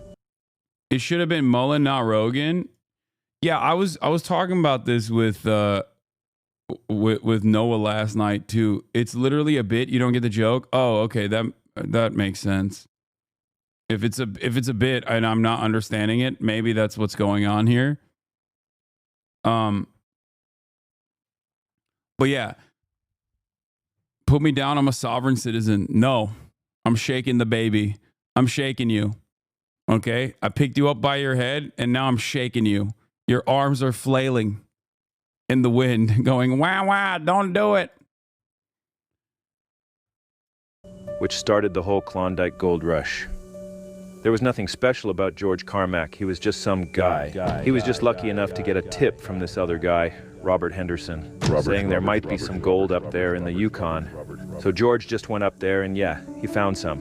And after that, loads of guys swarmed up to the Klondike there and ruined the place as they all tried to copy what Carmack did. And just like Henderson tipped off Cometown is a great example of like an actually funny comedy podcast, like a legitimately funny comedy podcast that has a lot of misses as well. This is just how it is. But when it fucking hits, it's insane. When it hits, magic happens, and you're a part of it when you're watching it in the viewership experience. You're like, oh my God, what an incredible fucking joke. Carmack, Tom Green tipped off Joe, giving Joe the idea to start a DIY podcast. And he did. And he struck gold. Zip up Stavi's pants when you're done with it, little bro. First of all, no, I will not zip up Stavi's pants when I'm done with it. Secondly, I mean, all three of those dudes are fucking hilarious. What are you talking about? In their own way. Caused a stampede of comedians trying to copy his blueprint, turning everything to shit in the process. Like a plague of locusts. Shit locusts. And guys, please don't hold that against Tom, all right? There's no way he could have predicted the consequences of that tip. And Tom's a wonderful man. And actually, just like Joe Rogan, all his riches were never enough for George Carmack. He was always questing for more and more gold, never satisfied. He, like Joe, must have had some kind of dad-shaped hole in his soul that he tried to fill with money and fame, but it never really worked. What are you saying? George dropped dead at age... It's so interesting because Joe Rogan was formative in my development as well. And probably for like the weirdest reason, but like I saw a dude seemingly make his own meta, like from where I'm standing. When I was listening to him first, I was like, damn, this dude like has so much influence and also simultaneously is independent. Like when I was younger and I was listening to him, I was like, this is a Hollywood guy that took the Hollywood background that he had, right? The influence and prominence that he had from Hollywood and made his own lane, right? And for me, I mean, I'm talking, this is like before the Milo Yiannopoulos stuff. I think my turning point on him when I started realizing like he was perhaps entertaining like really weird people far too much, and the shift was happening was like around I would say like 2014, 2015, 2016, and definitely after. Post 2016 is like was a big turning point. And then post 2020 is like when he fully when he became his final form. But if you listen to his commentary, even from like 2015 to 2016, it's the diametrical opposite of his perspective now. It's very interesting to see. Like sometimes I'll see like old Joe Rogan videos from back then. Okay. And he's like talking about immigrants or whatever. And you're like, what the fuck? He just became the exact opposite person. Like, how did this happen? It's very interesting. 61, while working yet another new claim. I'm just saying. So Joe struck gold, and as we all know, became the godfather king of both comedy and podcasting, and helped to restore faith that we are still living in a meritocracy-based society. And we love him and we thank him each and every day of our lives. Along the way, Joe spawned a slew of copycat shows trying to coattails his success, to the point where every single comedian now has their own podcast. Literally every single one. And so many of them were built on the... Bro, it's not just the comedians. Now fucking politicians are making podcasts too. Everyone's making podcasts. Podcasts have officially become the meta, all right? It's just like, they need to stop. People need to stop making podcasts. It's too much. The same premise. Not me though. I'm gonna keep doing it. Of what goes on inside a comedian's twisted mind. What really happens backstage in that green room. The green room is amazing. No. I know it looks bad, No. It doesn't. I can't believe it. Well, we all found out pretty quick that most of them are just sick, twisted perverts and dangerous, mentally ill narcissists. Predators, abusers, all those kinds of guys, farting around in that stupid green room in one big depraved circle jerk. Lucky she paid $100. I had girls in my dick giving me coke from Chewy. Ah, You think I'm fucking fucking kidding you. Yeah, you gotta suck my dick to get in the bedroom. I'm making a call for you. That's the fucking gateway into coming to Hollywood. Everybody knows Only that. guy that actually get canceled. I mean, that was a crime. You know what I mean? That was a crime. That was not a cancellation. It was a crime. 20 of them. I got to Hollywood, bro. She was beautiful.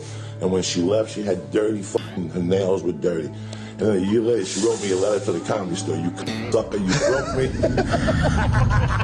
I kept shooting sperm balls in a fucking bar. That actually makes me want to start believing in the death penalty. Send him right to Sparky.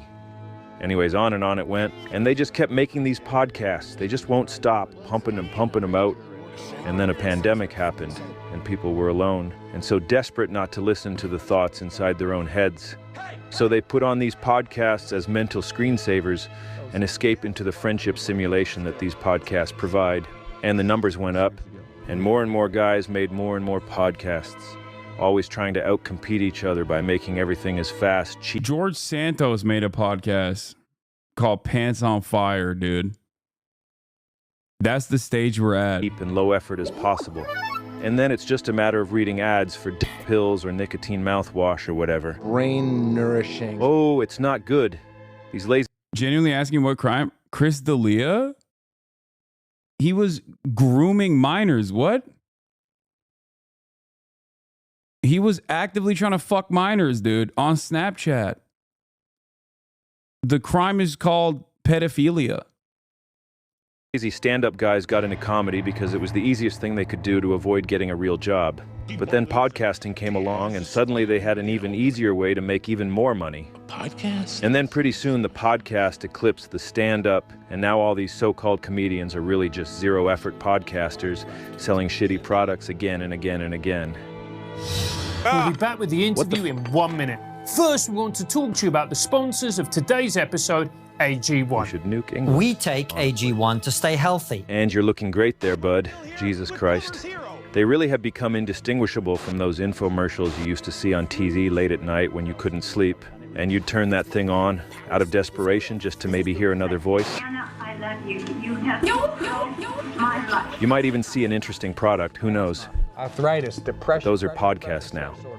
iRestore, the clinically proven, game-changing hair growth device, iRestore. This show is brought to you by DraftKings. They're just places these fools can hawk supplements and get free advertising for their own branded crap. I love this. And they all follow that original blueprint from the godfather of podcasting, Joe Rogan. Mom brain is real. It's a real thing. You need some Alpha Brain. What is it? Can I take it? I'm breastfeeding. Alpha Brain is a nootropic that my company Onnit makes. And I'm not saying this because it's my company. Oh, okay. I'm actually a very anxious person. I have a friend whose daughter was on ADHD medication, and she's getting... It is pretty funny that this guy who, created a supplement company, which is famously, like supplements are not regulated by the FDA in the same way that like other things are. That guy is also now one of the most prominent like anti-vaxxer voices out there. Who would have thought? Getting off of it, and he started giving her Alpha Brain. Very cool. Okay. He said it helped her tremendously. Respect for the daughter. Wow. What is it? He's become the new establishment, cutting deals with big pharma and backed by massive corporations like Spotify and the Big N. The thing that fucks up entertainment in general is money. That's all it is. And that fucks up everything. It doesn't make anything good. So Joe was getting more and more popular. But with that success came a whole new level of public criticism that Joe was not prepared for and was too weak and frankly lazy to handle. See, one of the core problems with this Joe Rogan guy is the fact that he has that dad-shaped hole in his soul that we alluded to earlier. To be fair, I think like constantly getting ass blasted by mainstream media that also kind of sees you as a alternative medium that is a threat to their established success is probably going to brick most people's brains. Okay. Given the format of a 3-hour-long podcast, I actually talked about this with Theo Vaughn, ironically enough. Given the format, like at the time, there was definitely a lot that got lost in those back and forth conversations. Now, of course, since then, Joe Rogan has devolved and became this like obviously right-wing figure who says a whole bunch of nonsense. But like, there were certainly a lot of points initially where people were just like really farming for any kind of like smear that they could jump onto. I think a lot of people, especially now, like a lot of Gen Z young men, grew up in a climate where maybe they were developing their formative political opinions at a time when like it was the peak of let's just say the SJW era, where for every like 3 good valid critiques that people were launching against anyone and everyone, there was like 7 that was insane, right?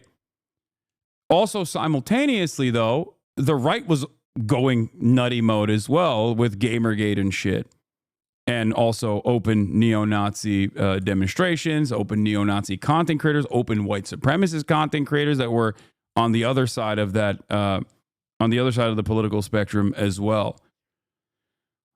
But having said that, I think that probably played a role in now in a lot of young men's minds, where they were just like growing up in this media environment where people were just like, "Are you watching? What kind of content are you consuming? That says a lot about who you are. I think you're morally repugnant for listening to this or listening to that. We need to fix our media diets, yada yada yada." And I think that definitely caused a lot of especially young men to just be like, "Nah, fuck that." Anytime someone ever critiques whatever media that I have appreciated, that must mean that they are wrong.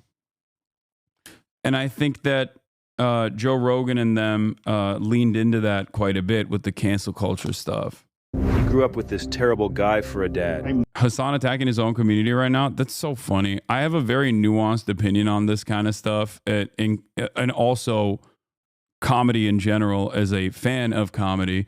And yet every single time I bring this up, there's always another guy who doesn't listen to the words that are coming out of my mouth, but instead assumes that I'm like, accidentally revealing something.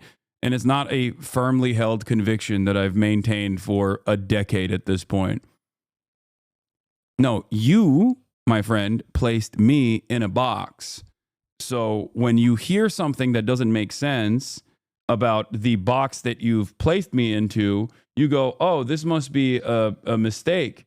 He must be doing this on accident." Or he must feel bad about his like past behavior on this stuff. And it's like, no, this is just something I've been saying for a very long time. Okay. My big memory from my childhood is my mother coming home with hamburger meat and my father being upset that it was hamburger that she had brought home for dinner, and he beat the shit out of her. And we left. And do you think that somehow or another that put that fight in you? Yeah, unquestionably. Yeah. Like, I thought my dad was this great guy. When you're a kid, your dad's your hero. Right. You know? And all of a sudden I realized when I was 5 years old very clearly that my dad was a douchebag. There's that feeling that you can't trust anybody. And after doing all that emotional damage, Joe's dad abandoned him. But he left him with a lifetime gift, a dark black hole inside his soul that he might not even be aware of, and if he is entirely incapable of fixing or even acknowledging. Crippling fear. Now this I do think it's weak shit, by the way. It's a sign of not having any sort of like fully flushed out worldview, a moral compass, any sort of interest in any sort of vision in changing the world.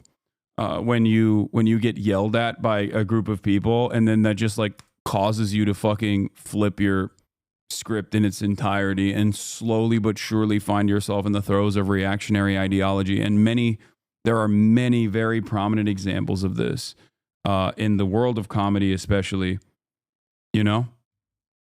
That's it. And I say this as someone who has been attacked from all sides fairly consistently.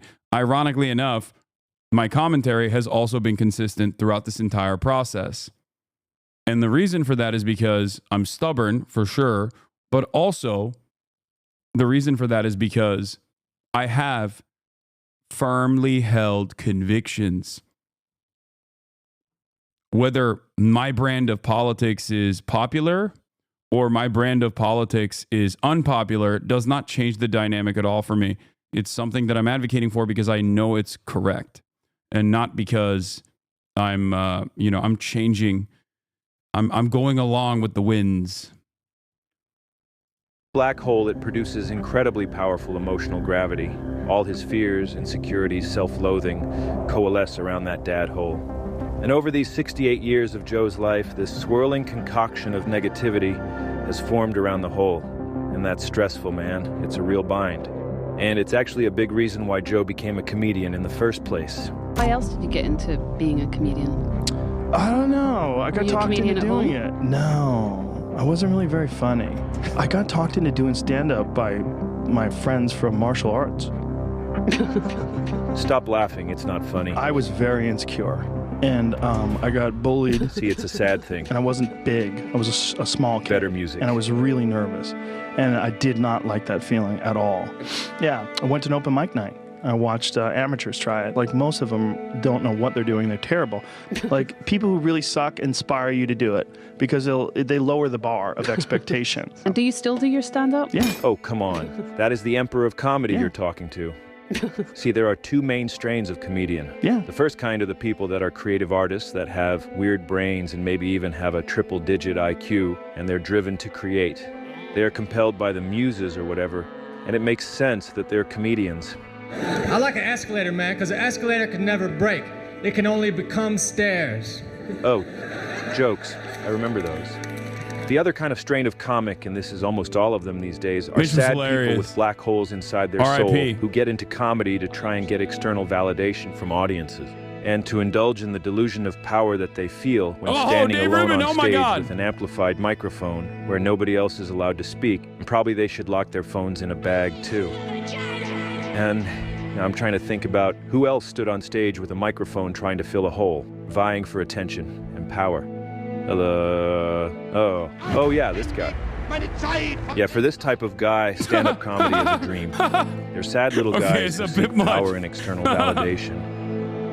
It's classic Hitler stuff, and it's scary, psychotic stuff. Free speech. That's what we're fighting. That's all I'm fighting for. Fuck, it's Dave. When I'm on that stage, I'm there to dictate your... Who is that guy? I don't know who the black dude is. I don't know. I don't know what his deal is. I don't think I've ever seen him. Okay, I think it's a bit much to be like, you know who else is a failed stand-up comic? Adolf Hitler. He's a Rogan orbiter. He's a Kill Tony guy. Oh, I haven't watched Kill Tony in so many years, dude. Kill Tony as a format is brilliant, but ruined entirely by the fact that it's Tony Hinchcliffe that steers that ship. Format-wise, brilliant format, okay? Having a bunch of up-and-coming, like, upstart stand-up comics try their bits out in front of, like, professional comedians that have been doing it for years and years. Fantastic format. Ruined entirely by the man who has the name, the man who has named the format, Tony Hinchcliffe. Emotions dictator at that point. He admits it. That's all we're fighting for is free speech. It's this weird power fantasy where, if they're lucky, they can find enough other dumb sad guys in an audience who will give them the laughter and applause they need so badly. Would you rather be happy and a lot of people not see your art? I wouldn't be happy. I wouldn't be happy. I can already answer that before you even finish that question. I couldn't be happy if people aren't absorbing art of mine. Sounds familiar. Why do you think that is? Because I'm addicted to it now. I'm addicted to that feeling of validation. Gratification, instant gratification, validation, all of it. And this shit era of comedy is all built He's around like, you guys know who like else had this, that feeling? whose entire Hitler. scheme is simply pandering to the most easily entertained, brain-dead audience imaginable to get that quick, self-soothing dopamine hit. And at no point are they funny. And that's the real issue. And they're just too lazy and stupid and driven by urges other than the pursuit of... Jeremy Piven. Wait, what's this? 1,000 years ago. What is this? I did a show called Entourage. Do you imagine if we tried to reboot that today in this climate? Yeah. We used to have billboards everywhere. Just those billboards today, 5 straight, white, focused men coming straight at Take me back. People will be like, Is that a documentary about January 6th? Yeah, that is really good stuff. That actually changed my mind. This era of comedy rules. This era of comedy. Yeah, you can't make it. Oh, man. Folks, things were so much funnier back in the day. Oh, the wokes, they ruined everything. Rules. So yeah, comedy copers. That's the kind of comedian Joe is. And it's sad. He'd love to shrink the size of that dark amalgam that haunts him, but he can't because he doesn't seem to realize, or maybe it's too painful to think about, that he's only chained to that swirling mass of negativity because of the emotional gravity of that dad hole. Address the trauma of that dad hole and the rest floats away into the void. But he can't, and he won't. And because of that, he's stuck with that black hole inside, and the dark amalgam that surrounds it, which, in 2020, was about to... You want to know why Shane Gillis has done not one but 2 SNL spots now and objectively has become a better comedian after his initial quote-unquote cancellation where he was supposed to be on SNL and then clips came out of him, you know, doing not the best bits, okay, especially about Chinese people or whatever. You want to know why? And I do give a lot of leeway to comics in general, because when a comic bombs or when a comic is doing a bit on a podcast and it sucks, a lot of people look at that because they don't know anything else about the person. They go, oh, this person is like a heinous racist, right? Now, comedy is just like any other medium, any other art form where it's not going to be all hits.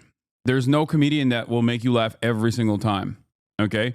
Just like when you purchase an album and you listen to your favorite artist, there's going to be some skips in there, or there's going to be some mid. It happens. It might not be for you, okay? No, Bill Burr as well, dude. Come on. He did that fucking like dad movie for Netflix. Like, I love Bill Burr. But, you know, he has some fucking misses too. My point is, you know what Shane Gillis didn't do in that moment? He could have basically hit the cancel culture orbit, and he certainly got a lot of audience, a lot of new audience members that wanted him to do that, right? But instead of fucking crying about being canceled and changing his entire comedy to how sad he was because he got canceled and how everything sucks nowadays, he didn't do that. He went back to the drawing board and he was like, yeah, I'm going to keep making comedy. And that's precisely the reason why now he gets to do SNL. Okay? That's it. That's straight up, that is the reason. He didn't get pigeonholed into being a cancel culture guy. Because if he had done that, I think he would have been like Owen Benjamin at this point. You know what I mean? A fucking abject loser who, tries to get shock value out of you by saying the N-word or saying that the Jews are doing everything, becoming like a fucking Nazi.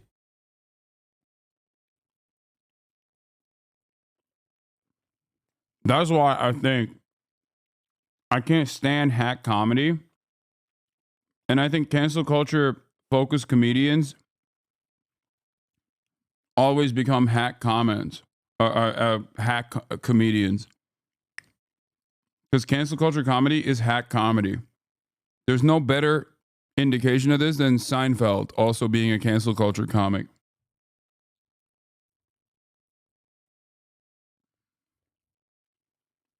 Grow to terrifying and unimaginable proportions. Hello, everybody. I have an announcement. The podcast is moving to Spotify. Thanks. Joe made a big boy business deal. I always say this, but like, this is another classic HasanAbi trope, but like, yeah, the moment that you seek out applause instead of laughter as a comic is the moment that you've lost. Okay? That's why I was saying like Nanette is basically, or Dave Chappelle is like the Nanette, but for right-wingers. Where he was no longer seeking out laughter. He was no longer trying to get you to laugh, but instead get you to agree. You can't do that. Deal with the partly Chinese Communist Party-owned Spotify Corporation. And after that, he started getting in a lot more trouble for making up stuff on his show and like ruining society and things like that. And at first he had to keep apologizing when he got caught lying, which is crazy to think about now.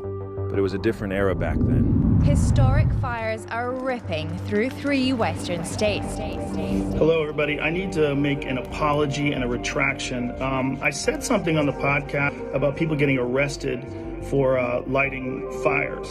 I got duped. It's wrong. And I said it without looking into it. It's very irresponsible. And I'm sorry if I duped you as well. I know it feels very irresponsible of me. I don't take it lightly. I'm very upset with myself. And I apologize to you as well. Sorry. The guy was in way over his head, and his inability to distinguish reality from fiction was starting to stress him out, knowing how much he was bound to keep screwing up and how much trouble he'd keep getting in. Sorry. And, if that wasn't bad enough, his best friend humiliated him for apologizing.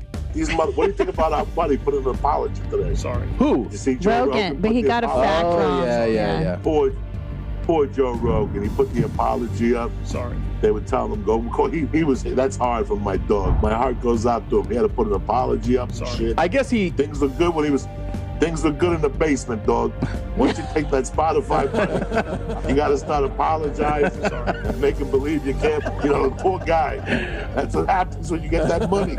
You cash that big check. You got to watch what you say. Did you see him?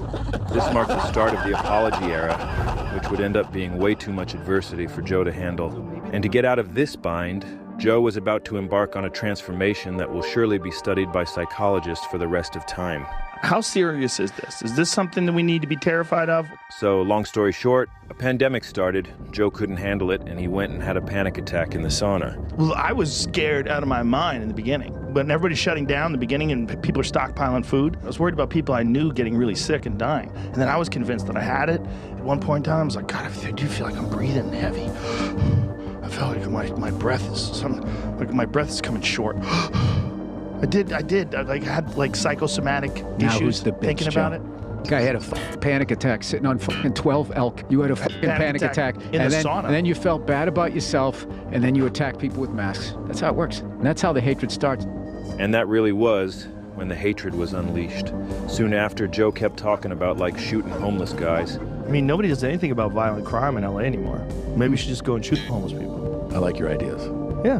This pandemic stuff was way too stressful. Then he started frantically scrolling Twitter and found a new group of guys to hang out. God, I love the comedy side of this podcast, man. That's peak of comedy right there. Hey, man, we should murder homeless people. Yeah. Seems like a good idea. Look, I think this guy, unironically, as the #1 Joe Rogan hater, misses the different arcs that Joe Rogan has gone through, because the previous arc, the 2015 onwards, the first foray into right-wing political commentary started at all the way back in 2015, 2016. The Ben Shapiro introduction, the Jordan B. Peterson introduction, the Milo Yiannopoulos introduction. People don't remember this person because it's been so long, but there was a white nationalist, an out and about white nationalist eugenicist by the name of, also Canadian, of course, Stefan Molyneux, or Molyneux. This man went on Joe Rogan Experience to talk about how, white people have higher IQ, shit like that. It was crazy. I couldn't fucking believe it. I was like, damn, bro, what, are you stupid? Are you truly a goddamn ape? What are you doing? You're having these guys on that are not funny, not clever, not entertaining, and just simply hateful. That was the initial era, the Gavin McGinnis. He had Gavin McGinnis. And then there was the liberal side of that with the Sam Harrises and the fucking Weinstein brothers or whatever. Is it the Weinstein? I forget what they're... Brett Weinstein and his brother. That was the anti-SJW era, where the right-wing independent media ecosystem was being developed. The intellectual dark web. He almost got me with that arc, but ironically, having Kyle Pac-Man Bernie got me back to sanity. So many of the dudes that are now 35, 36 that you knew maybe back then that have just stayed right wing and have become insane people because of that brainwashing, brain-breaking experiment.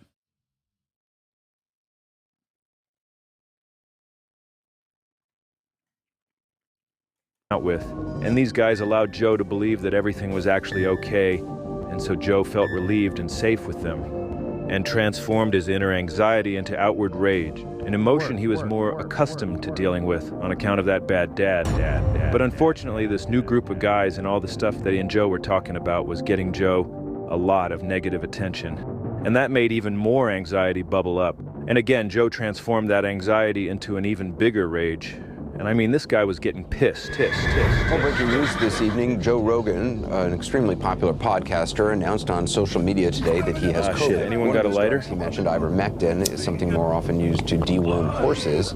I can afford people medicine, motherfucker. This is me. This is ivermectin. You got it with right you. here. Somebody gave it to me. Oh, this is amazing. Look, they put a yellow filter on me, too. They did. I look like shit there. Do you know that? I think you look good. Pause. And his mind just completely shattered. That's enough, Jim. He had to defend this new guy he'd started becoming, and all his beliefs, which were the only thing abating his rampant anxiety. And now he was way too invested in this stuff to ever turn back. 5'3". I think this is really important. This is the second arc. Like, the first arc is the meta that I brought to you, that I explained to you earlier, with like dipping his toes into like really insane far right commentary. But back then he still had like Abby Martin on, you know what I mean? Like, he still had like, COVID was the final stage. I realized that he had lost his dang mind when he had, I think it was Dr. Rhonda Patrick, who he has known for years. And he was just like kind of shitting on her because of her understandable perspective about COVID and vaccines. Like, he was just being crazy. He was being crazy very clearly.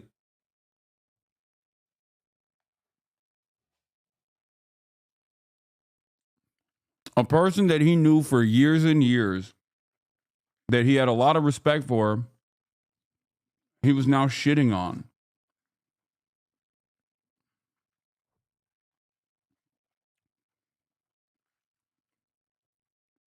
One of the problems that I've had, me personally, I've had with any idea is that once I have an original idea, or once I start looking at something a certain way, I become married to it. And I've had real problems with that. And the problem with saying this happened and that happened, which I used to do all the time, is that you don't fucking know. You don't know. You don't know. But until you do know, when you say you know and you might be wrong, it becomes an ego thing. If I wasn't doing this fucking podcast, okay, if I was just a regular comedian and that's what I did for a living, and I didn't pay much attention to alternative media and podcasts, I would be just like people I know who I used to be friends with, who now hate me and are angry at me and talk shit about me online. Now, you might have noticed that Joe is on the verge of tears there, struggling very hard not to break down and cry. And that's because the real Joe is inside there somewhere dying and desperately trying to be heard. But Joe won't allow it. He's committed to being the new guy. And he puts in major effort in order to keep the old guy beneath the surface, basically torturing him into submission. And I'm taking the lid off that cold plunge. As I'm taking it off, don't do it, don't do it. I'm like, shut the fuck up. And I climb right in and... And because I get through it every day, I start the day off with a win. I won. I beat the inner bitch. I conquered the inner bitch. I got in there. If I start my day with a win, then how can I be a loser? Well, despite winning so hard at life from sitting in that tub, he was still pretty messed up from all the backlash. This is the part where it's like, that isn't a terrible argument. That isn't a terrible idea either. There's a lot of the self-help stuff that these guys engage with that is actually pretty basic and also good, like good to do. Okay. Like what he's saying is the ice bath is a moment of like self-inflicted adversity, something that you just don't want to do, but you're doing it, and that gives you an adrenaline rush and a confidence boost that allows you to also turn around and tackle other things. I think the most obvious most famous example of this is not like forcing yourself into a situation where you're working in the ice bath, but instead is the Jordan Peterson, make your bed, clean your room. You know, that is not Jordan Peterson didn't invent that. Like, that is a classic, almost a cliche in pop psychology.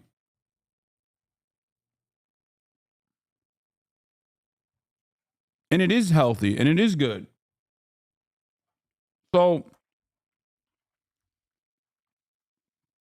you won't catch me shitting on self-help stuff like that.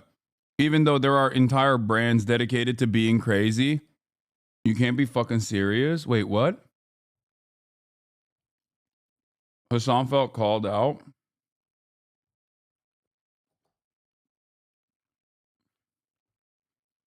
Wait, why? Why are people getting mad? Oh, God. I really get annoyed when there's like a very loud minority of people in the chat that will go, any kind of self-help is fascist. Like, shut the fuck up, okay? All right, you can be a nasty little bitch who doesn't take a shower. You know, we're not going to be about that lifestyle here. He was getting from all his major whoopsies. I would have been like them if I didn't have the access to the kind of conversations that I've had, if I didn't have the kind of mindset that I have. The mindset. My personality. The personality. Is just immune to bullshit. He's got it all. When bullshit hits me, I go, oh, I know what this is. I grew up without a dad. Listen, dog, I'm Mr. Body Fascism, okay? Don't even get me started. Daddy. I don't trust people. And the people that haven't experienced that, I can understand why they formed the conclusions that they did. Because I could have been them. I 100% could have been them. Well, thank God Joe's mommy bought Hamburger that fateful night. Or Joe could have ended up a guy with the biggest mainstream media platform on earth, being easily used and exploited by weird billionaires and grifters, and allowing it to happen because he's just so desperate for love and validation on account of that dad hole. It's crazy to think there's a multiverse thing out there where a #1 comedy podcast doesn't have guests like some comic book villain evil rich guy. All these nut job. That's the other side of this. Like, when people are like, Joe Rogan, independent media, he's killing it. And then like half of his guests now are just like direct CIA pedophiles. You know what I mean? Like, I thought you were the guy who talked about the pedophilic elite, not like became one. What is this?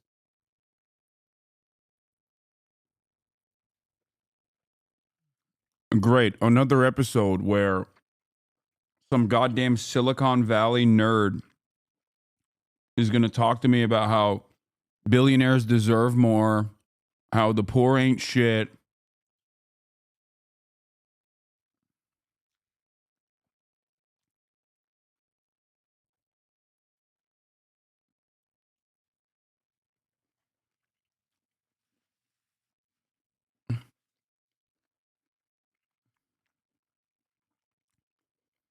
And the cope that they still use is the one that remains. Oh, Joe has everybody on. No, he doesn't. When's the last time Joe Rogan had a fucking actual leftist on his show? And there has never been a moment where, since 2015, the density of like leftists to far right insane like Nazis was ever comparable.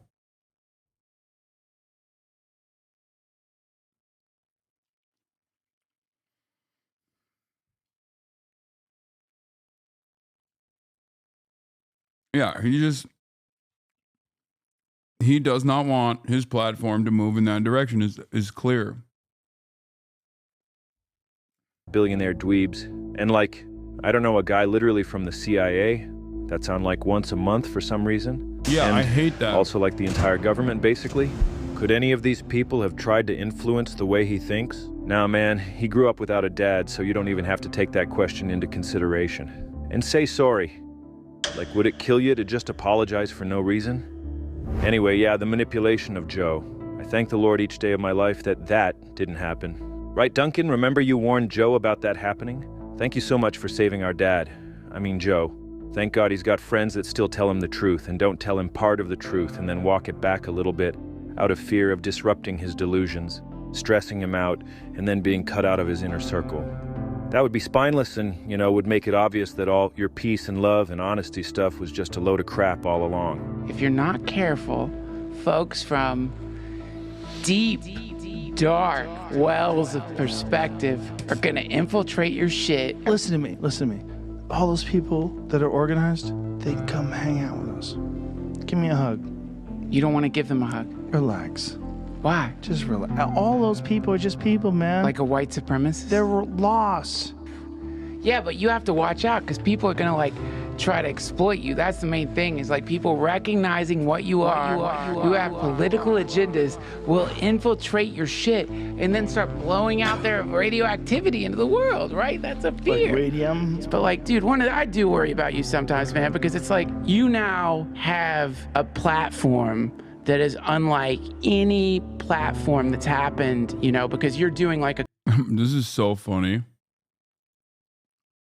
When someone gets fucking banned and they just they're just I was banned for 3 hours. Any explanation, Yavşak? Turkish chatter. Yes, bro. You got banned yesterday.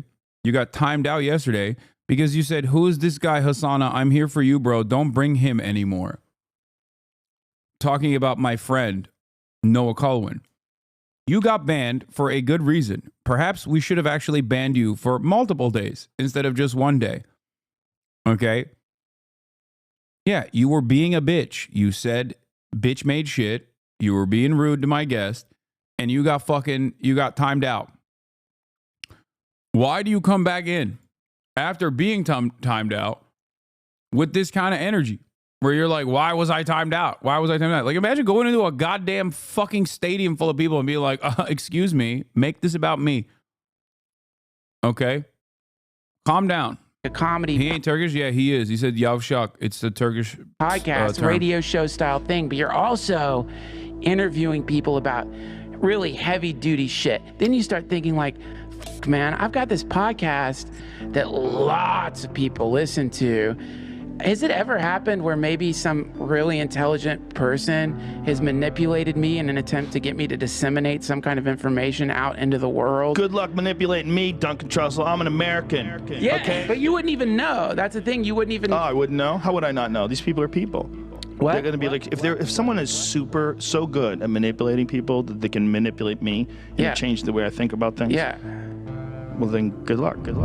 So Joe got attached to all this COVID stuff, and everyone was either yelling at him and calling him a dangerous idiot, or they were showering him with praise for widely broadcasting all their favorite ideas about what reality might be, and making them feel validated.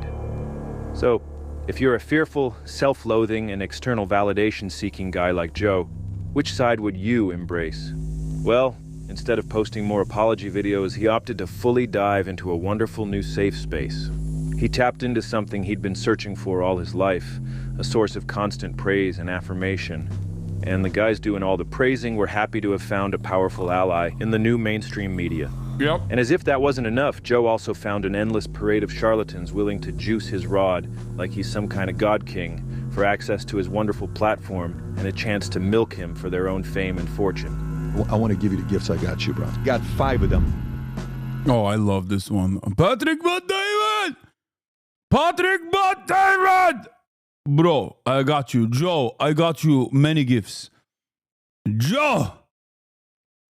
God, I love him. I fucking love Patrick Bet-David. That's my goddamn goat right there. Joe, are you validtained? Okay, the letter to the right is the Warren Commission. Then you got the autograph of Lee Harvey Oswald, and you got the autograph of John F. Kennedy. Wow, a 5th place golf tournament prize. So I hope you liked it. It's wonderful. The last one, I'm convinced this is the one that I think you're gonna like a lot. So, this one was work, bro. Hope you like it. Okay. This is with the what do you call it when you're doing Whoa. Yeah, it's called a BPSRJ, a blatant public sycophantic rod juicing. And Joe just laps it all up, swallowing the praise and plugging it into that hole his bad dad left in his soul.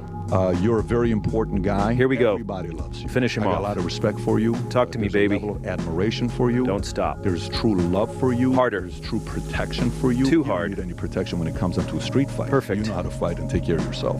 Feels my good. My weapon is words. And by the way, my book is coming out in December. And these raw juicings just felt so good. And they relieved Joe of the anxiety he was feeling from all that criticism he was getting. And on top of that, all those instances of Joe transforming his fear into rage compounded on each other. And through neuronic muscle memory, his brain began to default to the fear-rage switch innately. And whether Joe meant to do this or not, I don't know, no free will, he actually became a whole new guy.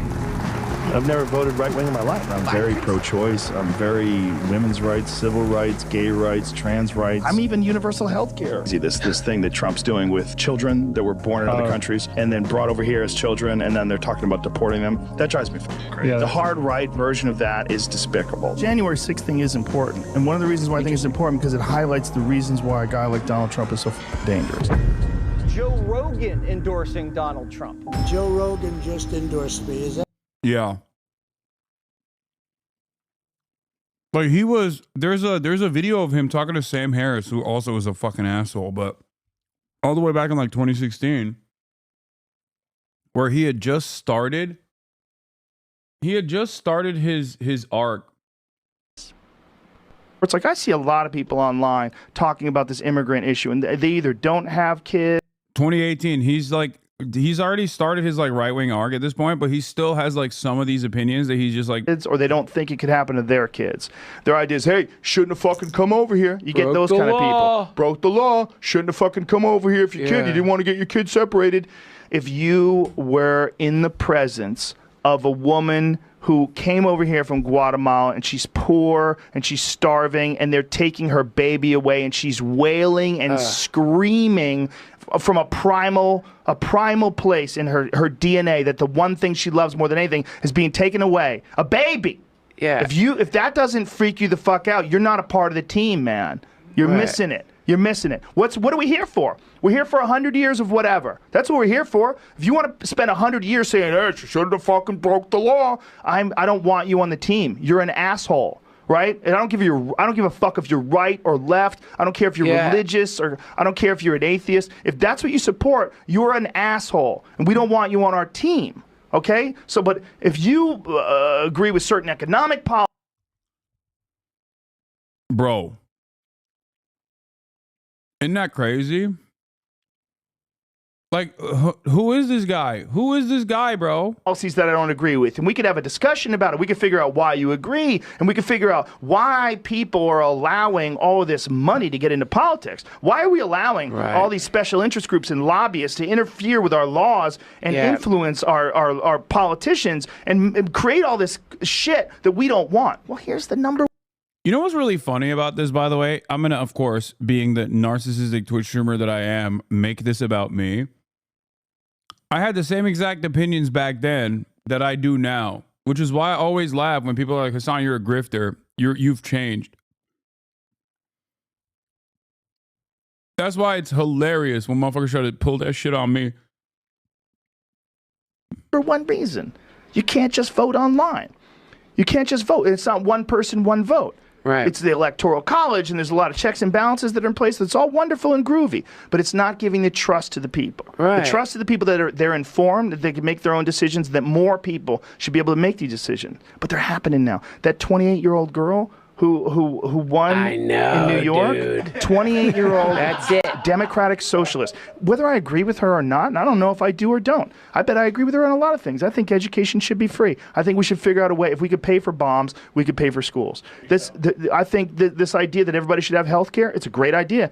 Who the fuck wants people to not be healthy? Who wants people to be hurt and not be able to fix it? Who wants? Are you really saying that struggling people should have to pay exorbitant amounts of money to get fixed when we could maybe chip in and help members of our team? That's stupid. Fill it up. Figure it out yourself. I had to. You got lucky, bitch. You got lucky you don't have leukemia. You didn't break both your legs when you were 18. Your parents are dead. Right. You got lucky, piece of shit. These are people on our team. Right. Because I'm not talking about people who are lazy, good for nothing, losers, mooching off the system. You're going to have that too. Well, we got to figure out how to educate people so that happens less. There you go. That's the little bit slowly creeping in, a little bit of right-wing reactionary sentiment at the tail end of that. The mind virus, baby. Less. That's perfectly permissible, by the way.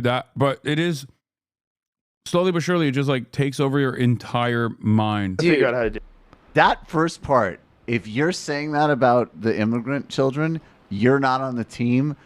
I haven't heard anybody put it better. Well, yeah. Rest in power to Michael Brooks, by the way. You should just start tweeting this clip out every day. It won't do anything. I mean, but look at this. This is from 2018.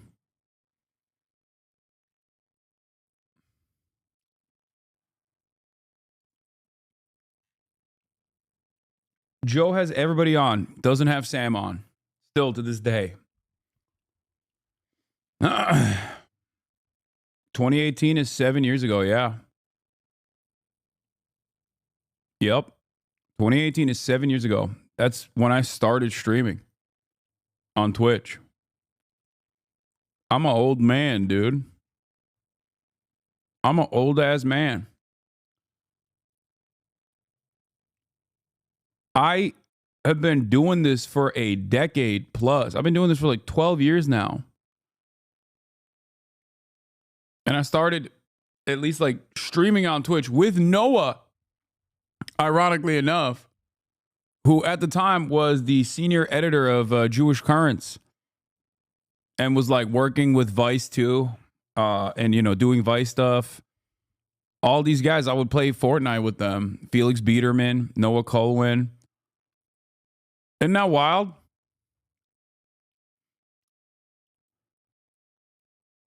That's why it's also kind of funny when people are like, when you guys come in here and you're like, Hasan, well, a bunch of your like former co-hosts or whatever have, have parted ways with you or whatever. It's like, no, there are people that I met along the way, and some of them actually revealed their heinous worldview in the process, but I'm still with the OGs. You know? I can think about that. One of the dudes I used to play Fortnite with is my normie friend. That's who I went and saw the Stavros show with last night. And my brother.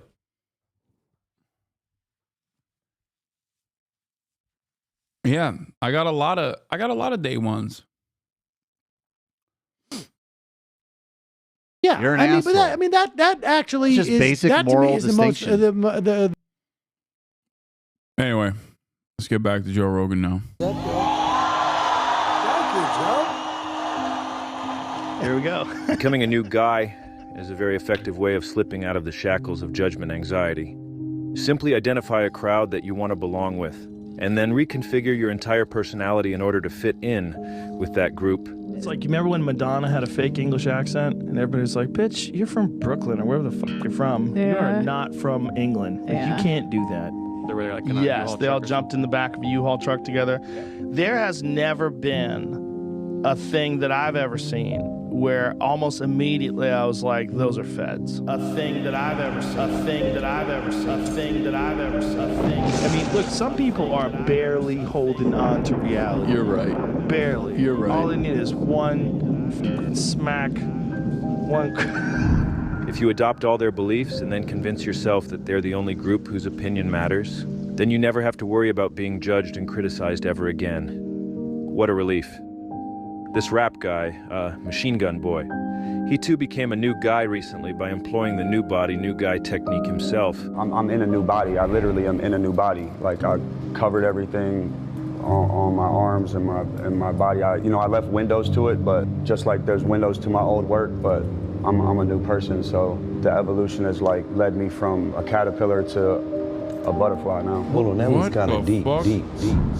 Transition into a new guy is very difficult, and it takes many years to become fully immersed in the self-delusion. But upon reaching the maximal delusion saturation point, your simulated self becomes more real than your original classical self. And the transition into a new guy is completed. And after years of waffling on the fence, as we enter the year 2025, Joe's transition into this new guy appears to finally be complete. Well done.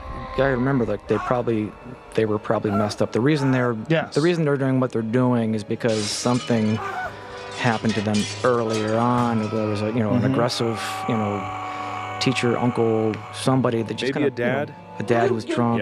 Yep. There's stuff that pushes them in that direction to be expressive, controlling, and wanting to be acknowledged. And he took TRT, bro. He was been on TRT. Are you kidding me? Joe Rogan used to talk about taking TRT openly too. Joe Rogan is the reason why I still say once I hit like 35 or whatever, and I start noticing my T levels decline, like I will most likely get on TRT. Joe Rogan is a more formative person in my development than I care to admit, even though I admit it all the time. Do it exactly my way because I was powerless as a child. And when you said I beat up kids, I beat up other women. Joe Harrison was, when you farted in your house, they knew next door.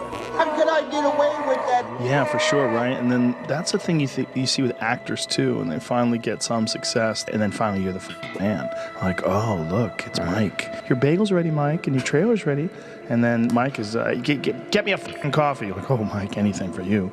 And people act in this disproportionate, very insane. Please talk to a physician about T-level stuff. Yeah, no shit. I'm nowhere near it anyway. It doesn't matter. Everybody calm down. Every little doctor in the chat, calm down. I would never do it without actually consulting a physician. I would never do it until it got to a point where I was experiencing like lethargy or like a genuinely significantly lowered sex drive.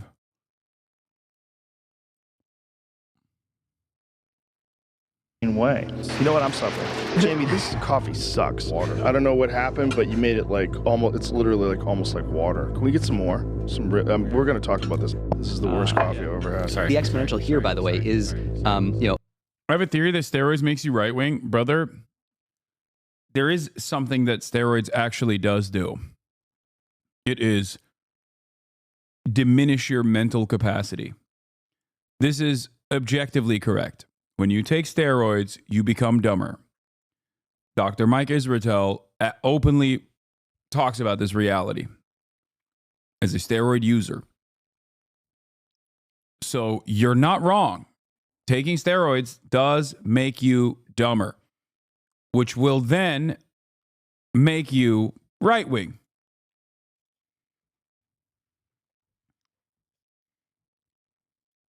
OpenAI or whoever makes the next model. Jamie, this is still super watered down. You just have to let it I did.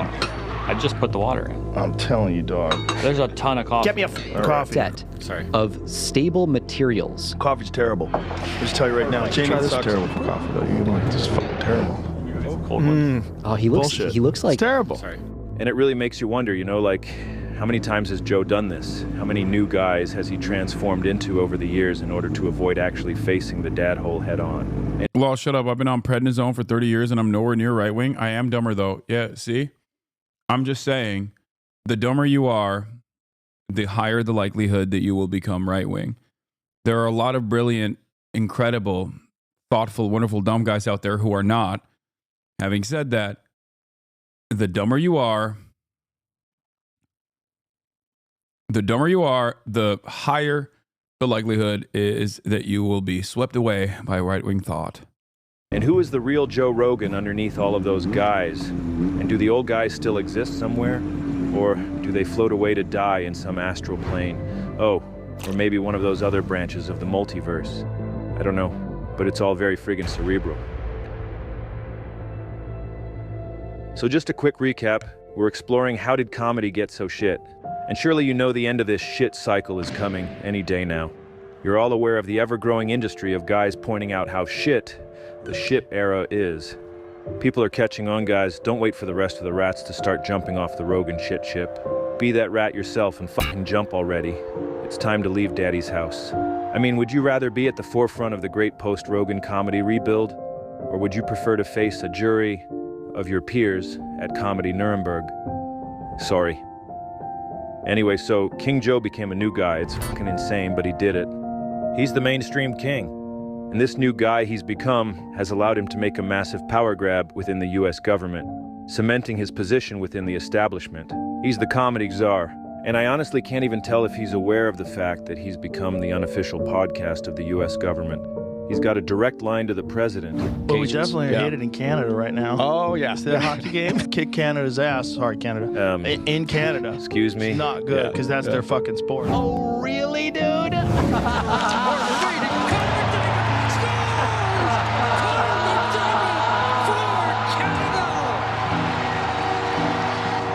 Eat shit. All right, sorry, what were we talking about? The talk about turning Canada into a 51st. I'm gonna be honest.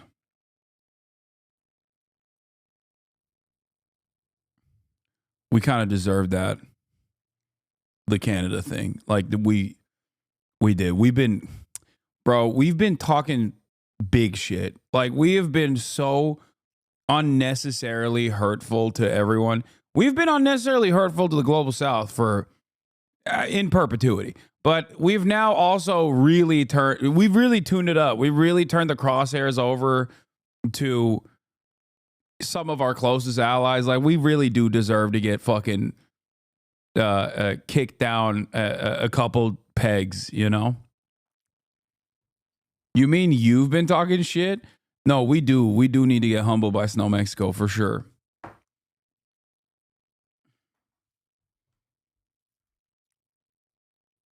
We deserve whatever SoftBank does after the 2011 tsunami. Remember all the dumbasses saying Japan got what it deserved for Pearl Harbor? Wait, what? People were saying that?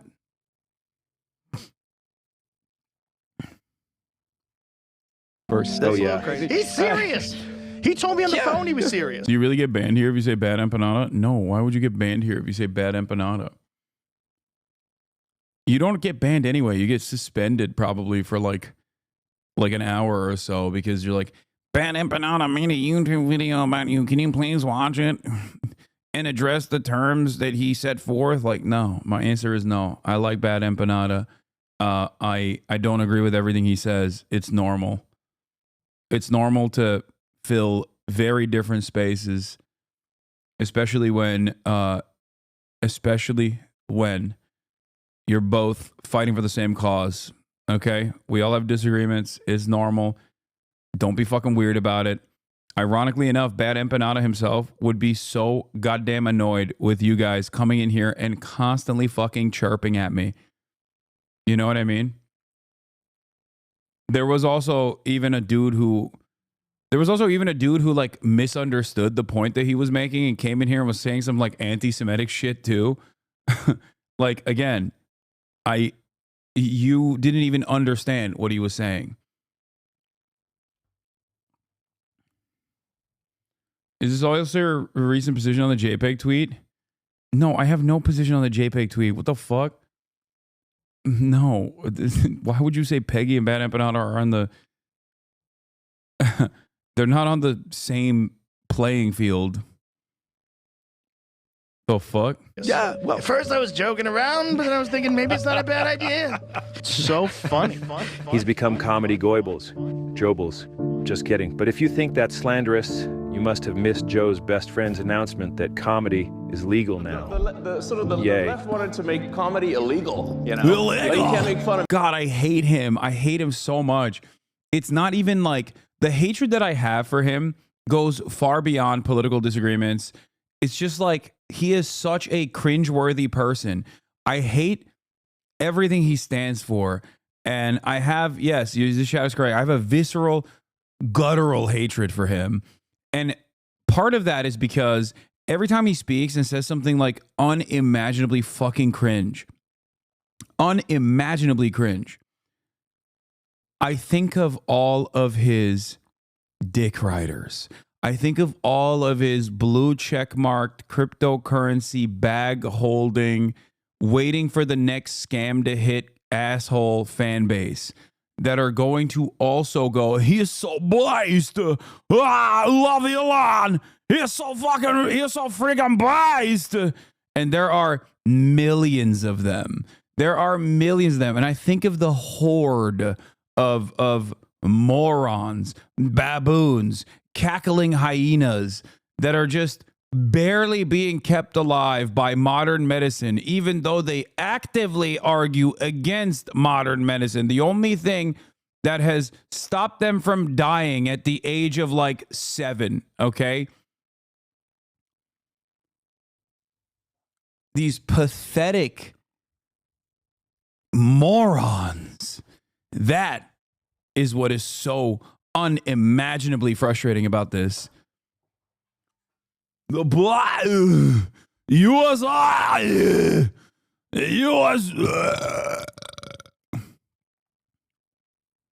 Sorry, I had to get it out of my system. Huh.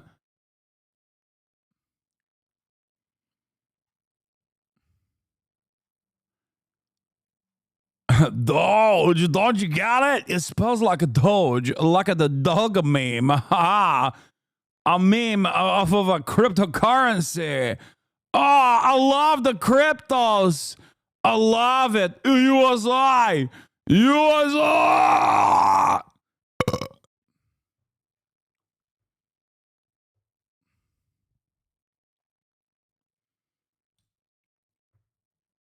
Of anything. So then it was like, comedy sucks. It's like nothing's Comedy funny. sucks. I can't listen to him. I can't listen to him for longer than fucking 3-second increments. They're just saying like comedy sucks. Fuck. Watching these guys breaking your brain, he just makes me so mad. You can't make fun of anything. It's like legalized comedy. Yeah. Yeah. Legalized comedy. But now it's 2025, and Joe's the only guy on Earth still ranting and raving about the pandemic. Wants his bread and butter. And why are you just accepting this? Because it's a noble thing. Addicted to something that pissed him off like 4 years ago. Addicted to the whining. He looks for stuff to whine about like a pathetic cigarette junkie, scouring the sidewalk for butt remnants to smoke because that's all that's available. And you gotta take what you can get. If that Tim Walsh sucker, if that guy got into power, that weirdo puts tampons in the boys' room and... So this new guy experiment is fucking insane, but it actually kind of worked out for Joe. But Joe wasn't gonna stop there.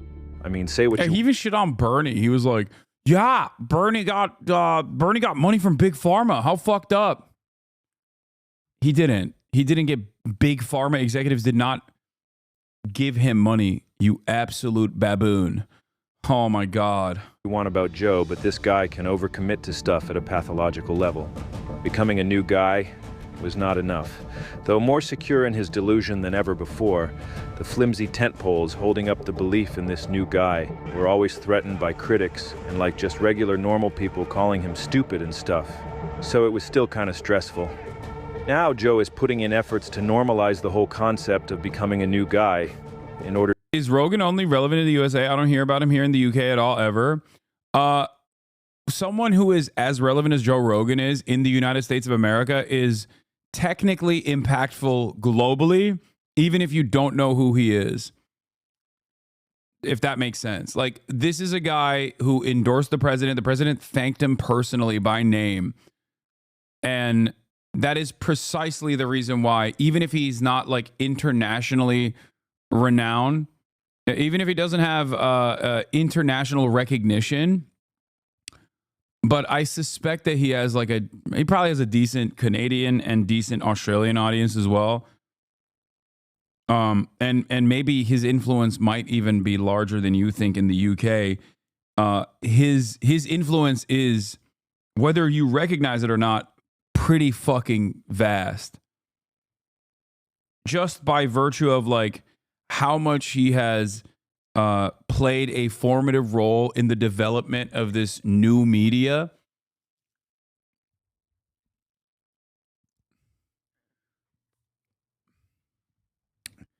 And how much that has impacted the trajectory of American politics. Like, it's kind of crazy to recognize. But think about it this way, chatter. My hoi bruv chatter. Think about it this way, right? This fucking animal, right, is so successful in the field of fucking podcasts, yeah, that the Democratic Party was like, who is the left's Joe Rogan? And they came to me and were like, oh, you're the left Joe Rogan. You're the left Joe Rogan. And I kept repeating over and over again that you can't podcast your Scottish. So please stop that voice. Okay, don't get me started. I'm E. Fatlaw.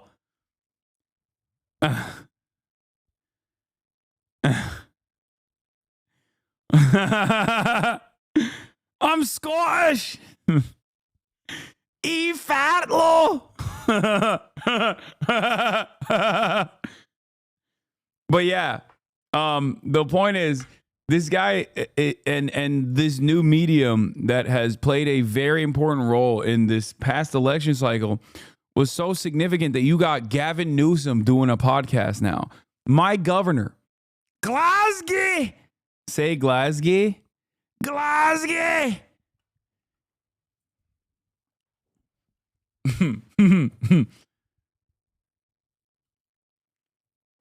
Scotland forever. All right.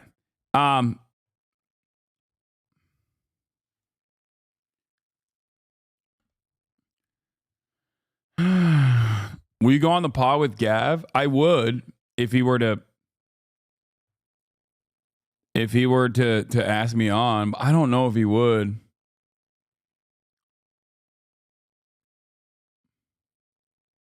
In order to legitimize his own transition. And now Joe has gifted the world a brand new blueprint to copy. It's the new guy blueprint, and guys are already getting into it. We just saw Mark Zuckerberg show up to the Shipcast to unveil his new guy. We're also lucky that you got into jiu-jitsu because I think you look different. When you walked in here today, you look thicker. You look like a different guy. It just turned on like a part of my brain that I was like this was a piece of the puzzle that should have been there. And I'm glad it now is. Now, Mark maybe wasn't quite ready to unveil the new guy, but sometimes we get a little bit too excited about our new guy, and we unveil them before they're really ready. Yeah, the Dominican Ray, he got hit with it. I like racing, and I feel like all these activities, grilling meats, racing cars, are probably two of the most fun things that you can do. Oh yeah, hunting too. Yeah, same kind of thing. You've done a lot of that as well. Yeah, well, my favorite is bow and arrow. Mm-hmm. Joe's already dubious. Mm-hmm. He's worried that Mark is going to bungle the new guy unveiling here and undo all the hard work Joe's put into normalizing new guy transitioning. But at the same time, Joe the gatekeeper can't help but become activated to defend the holy hobby of hunting. I mean, that's, I think, like the most... That feels like the most kind of sporting. What kind of bow do you have? Gosh. Whoopsie. Do you know the company that makes it? Not off the top of my head. Oh, that's bad. No. Yeah, no, this is embarrassing. Yeah. This is embarrassing. But Joe was enthused to see someone else try and follow his path. I saw your neck. I'm like, his neck's bigger. Your neck is bigger. Good. Ugh.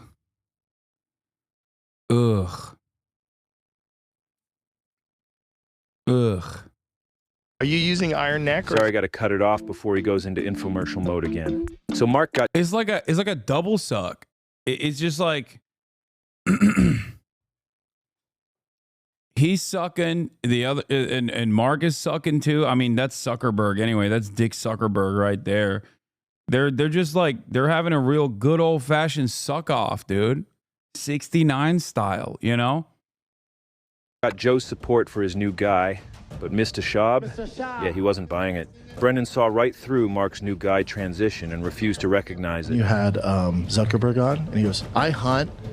Oh, no. I went like this, yes. Joe's not having it and jumps in to defend Mark and his new guy. Do you?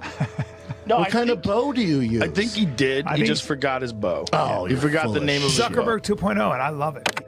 That's crazy that, like, Dick Zuckerberg is such a lizard that even Brendan Schaub can see through it, despite the insane amounts of CTE. Why are you hating on autistic people trying to get social skills?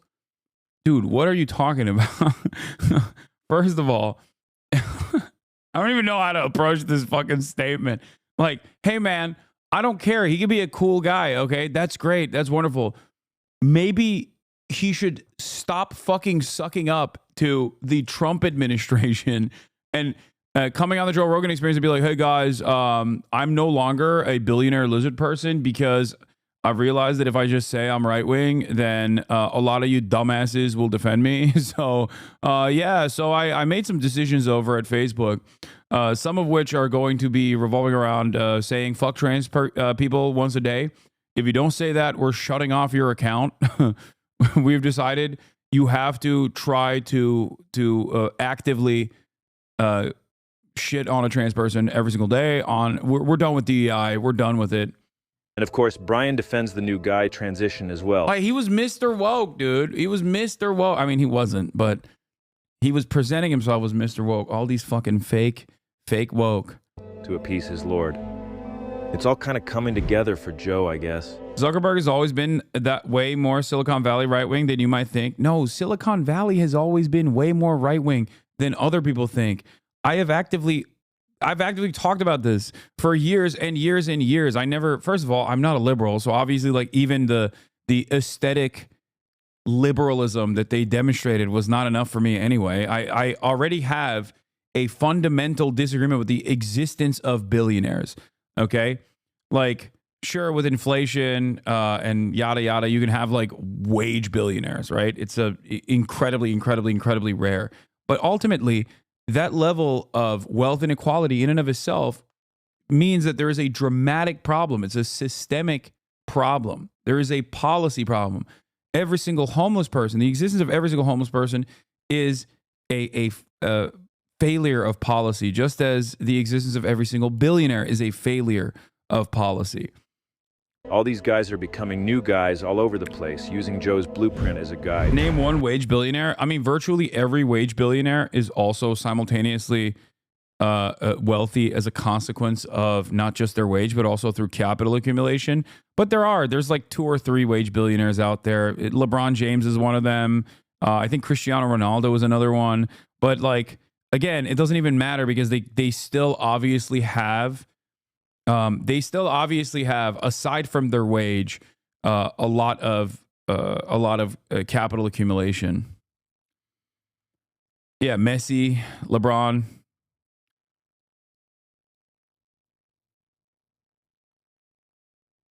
So it's not. LeBron has a movie studio. The revolution will not spare him. Okay, yeah, good luck.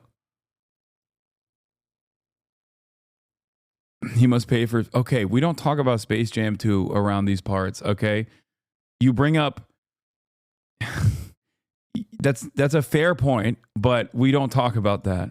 Back before he completed his LeBron has Nike ownership shares, little bro. I know. That's why I said you can be... There is not a single wage billionaire. There's like purely a wage billionaire.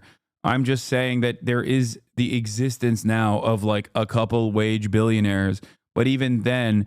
all of those guys also engage in capital accumulation. That's it. Oh my God. So he isn't a wage billionaire? No, if you make $1 billion in earnings off of just wages, you are a fucking wage billionaire. That's it. It's not that difficult, okay? If you purely off of your earnings, your wages have been able to generate $1 billion, then you are technically a wage billionaire. Doesn't really matter because every single one of those guys who are that wealthy also have a shit ton of capital accumulation, a shit ton of capital. Transition, Joe was dreaming about all of this happening. And since he knows how difficult it can be, navigating society as a new guy and all the criticism you get for transitioning, he started envisioning a new world for all the new guys to go. And he checked his bank account and there was like $1 billion in there from his work with Big Pharma. And so Joe thought, well, what if I create a special place for anyone that wants to be a new guy? And we'll all be new guys and we'll support each other's guys. And if we come together and bind all of our new guy copes together, we'll be stronger in our belief. And if a guy can become any kind of guy he wants anytime, then maybe reality itself can be changed just the same. And then nobody can break the delusion and we'll finally be able to relax forever. And reality can be whatever we want it to be. And there's only one place where we can do it.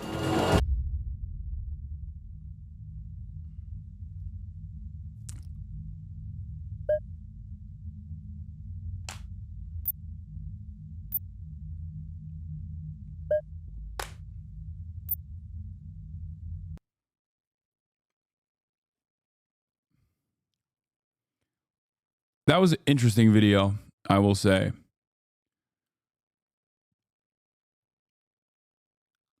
Interesting, for sure. This is why we got to start gatekeeping psychedelics. It was a little bit of a fever dream, and I don't know enough about Elephant Graveyard to understand the vibes that he was putting out, because there were some parts of it that were like a little too shocking for me. He went aggro mode. But I'm sure a lot of the anti-comedy people loved when he called stand-ups Adolf Hitler. But yeah, AOC dunked on Matt Iglesias, who said, is Bernie running in 2028? Is he going to endorse someone? Lame ass bitch. AOC dunked on him. Believe it or not, some people's everyday actions aren't motivated by some long-term career ambition, but out of a genuine love for people and a desire to do right by them. Bernie's one of those people. Disagree and loathe them all you want. People trust him for a reason.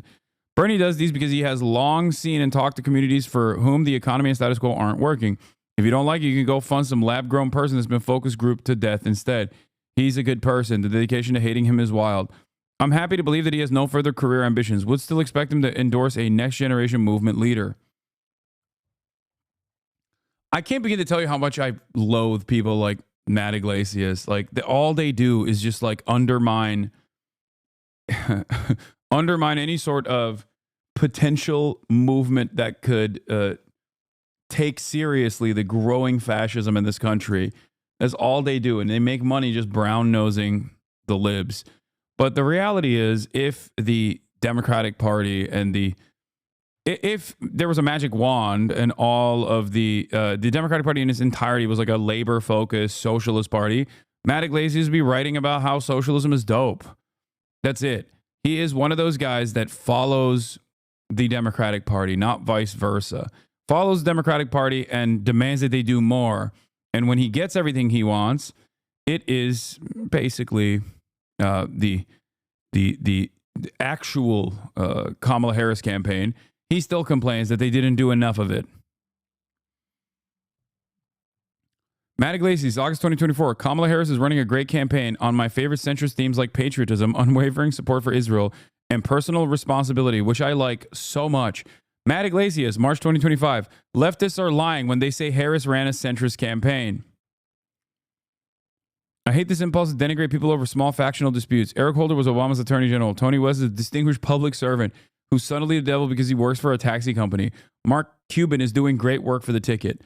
These people are horrible people to get your notes from, okay?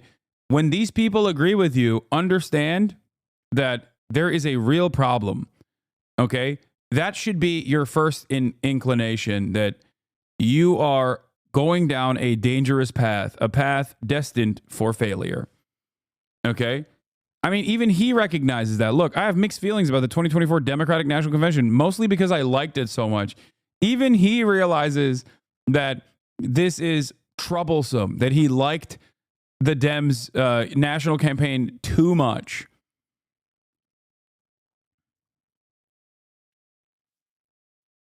Here's something to make you go insane. Doge is making journalism great again with Matt Taibbi. Oh my God. A blast from the past, folks. A blast from the past. Two figures. One who I admired and one who I worked alongside. That's crazy. I cannot believe, dude. God, Matt Taibbi. Matt. Why is Matt Taibbi's face getting wider? I don't know.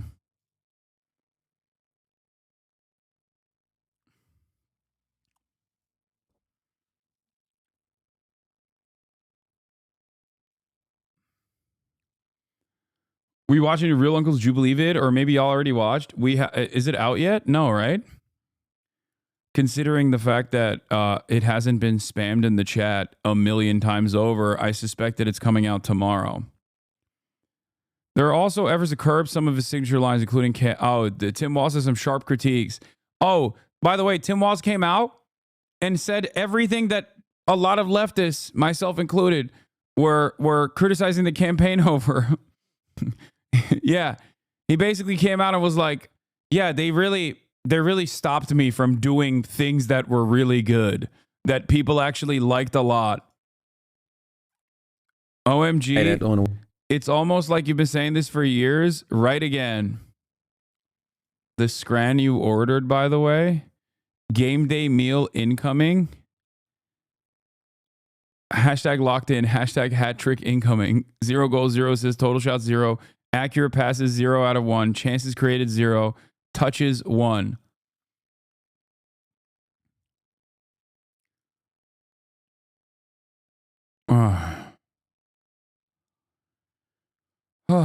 Yeah, I know. Tim Walz spoke about basically all of the critiques that he had over the Harris Walz campaign, and virtually all of it reads like, I don't know,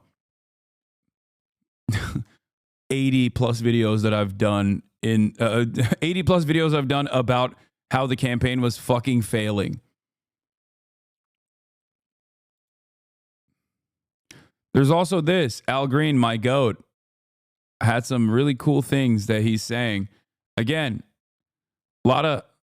many such cases, okay? A lot of Democrats talking about don't you admire stuff that you've probably heard here before. the fact that he is willing to do whatever he wants to do for his base? Well, because that's what anybody who supported Democrats, that's all we ever want. Do something for the base. Keep your promises. Yes. He keeps his. Yeah, well, we said, give us the House, the Senate, and the presidency, and we'll pass Voting Rights Act, John Lewis Voting Rights. We'll pass George Floyd Justice in Policing. Mm-hmm. We will raise the minimum wage. We will, for the labor folk, pass the PRO Act, Protect the Right to Organize Act. For the members of the LGBTQ plus community, we would pass the Equality Act. Well, we had the House, the Senate, and the presidency, and we didn't do it. That's your point. Mm-hmm. That's your point. We didn't do it. But here's to add to your point. When Republicans had the House, the Senate, and the presidency, and they didn't have enough votes to bring us to cloture is where you get 60 votes, so you pass something with 51 votes. Mm-hmm. When they couldn't get to cloture with 60 votes, they said, fine. They made the following motion, not in these exact words, when there was a federal judgeship up. They said, we believe that we should pass this judgeship on with 51 votes. And the chair overruled that and said, no, you've got to have 60. And I remember the person making this motion, asking this, said, I appeal the ruling of the chair. Now, when you appeal the ruling of the chair, you only have to have 51 votes. Mm. So the 51 votes then allowed them to take up the issue of placing this person on the Supreme Court with 51 votes, as opposed to 60. We did a similar thing with John Lewis Voting Rights. Mr. Schumer did. And when we took our votes, we had 48 Democrats to vote with us. 2 did not. Manchin and Sinema did not. If they had, then Vice President Harris would have come over and been the 50. So we could have passed George Floyd Justice and Policing. We could have passed John Lewis Voting Rights, all of the things that I've said. Right. And no Democrat ever threw Manchin and Sinema under the bus. I never understood that. Damn, dude, what's up? What's that about? The reason why I walked away is because Al Green is basically saying the things that I've been saying for years. Wow. Maybe I know what the fuck I'm talking about. Fuck. Unreal, dude. Wow. Democrats never punish the rotating villains in its party. Democrats never whip votes. Democrats only turn around and praise and give gifts to the rotating villains in the party. Be giving y'all hell. You know, y'all give him a speech now. Sorry. But I'll be honest, like, think about the last time you've heard analysis like this from anyone that's not a leftist that you like a liberal independent content creator, sex pest or not, where you were like, yeah, I remember him saying something similar, and I think now other Democrats are coming to that recognition. No, it doesn't happen because fundamentally, these guys don't have a vision. They're just simply running defense for whatever the Democrats are saying. You gave it absent some of the language you used. My mother would have loved this program. She was a master of scatology. But so they didn't pressure them like they pressure us, like they treat me in a sense. Mm-hmm. Okay, they didn't pressure them. But here is what happened. And now I'm getting to your question. Here's what happened. There are two political banks in this country. There is the Republican political bank and the Democratic political bank. Now there's some small institutions. If you put your energy and effort, your deposits, if you will, into the Democratic bank, you expect your return to come from the Democratic bank. Yes. If the Republican bank does something for you, you're not going to reject that. But you put your deposits in the Democratic bank. When the Democratic bank did not give them return on investment, then persons lost their enthusiasm. Mm-hmm. So I don't blame people who lost their enthusiasm because we didn't honor what we said. Mm-hmm. If we had the House, the Senate, and the presidency in 2021, and we did not deliver, I see how people could lose enthusiasm. So that's where we were. That's what happened. But my hope is that we're learning a lesson, and my hope is that we will be truthful about it. That's the way I see it. Now, there are other people who would blame people. Yeah. Here's how Grandpa rewarded Manchin for destroying his Build Back Better agenda for the folks who weren't there. Biden hands Manchin the pen he used to sign the Inflation Reduction Act into law. He should have done something else with that pen and Joe Manchin, Who didn't vote for not voting. I understand why people didn't vote. Wow. Well, at least somebody gets it. Well, that person got censured. So, and Democrats voted to censure him. Fucking awesome. Yeah.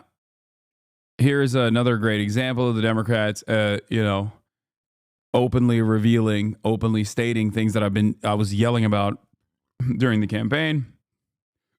There were efforts to curb some of his signature lines, including casting Trump and Republicans as weird, which slipped out at Waltz's speeches. He was encouraged to stop focusing on the weird criticism, said another former Harris aide. I think it is fair to ask whether, even if weird wasn't quite right, his instinct about how to approach Trump to make him seem small and a huckster wasn't closer to correct than the more self-serious tone that may have made us sound too in defense of the status quo.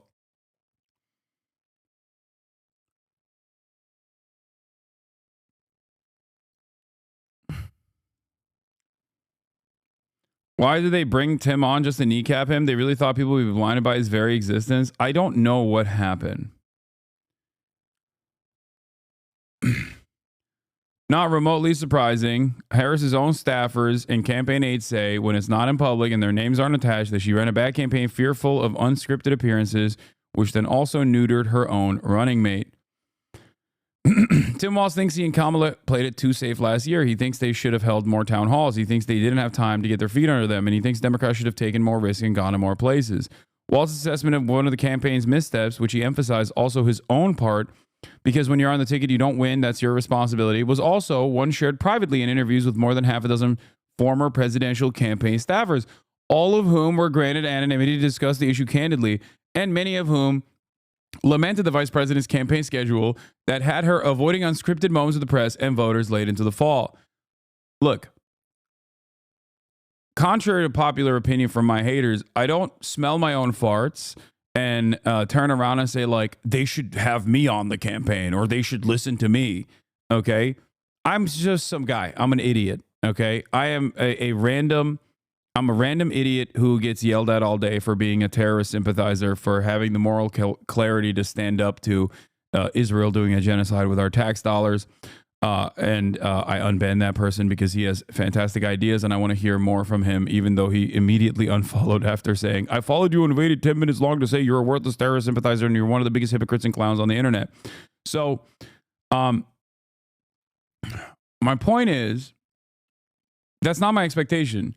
But to my surprise, when I went to the DNC and saw how many, you're no longer some random stop coping. No, I am. I am a random dickhead on the internet. Okay. I sit in my living room and I yell at a camera all day, every day. I am just one guy, a guy that is not particularly intelligent. Okay. A guy that is definitely not the most intelligent person ever. Okay. Having said that, as a normal person, I read the room, I think, a little bit better than a lot of the Democratic Party's best and brightest. And to my surprise at the DNC, I found out that many of them were actually tuned in. Many of them are probably watching even right now on a fucking Saturday. Have a little bit more bravery. Have a little bit more courage. And instead of yelling at Kamala Harris or whoever the fuck about going on the Joe Rogan Experience because he's a problematic figure, you should use that space that you have to yell at them to, change their policies. Okay? If you're just a random idiot, then so is Theo Vaughn or Ben Shapiro. Yes, they are also random idiots as well. We're all random dummies.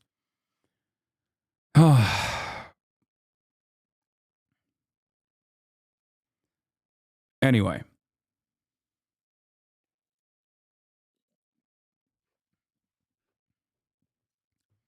Don't demean yourself, silly guy.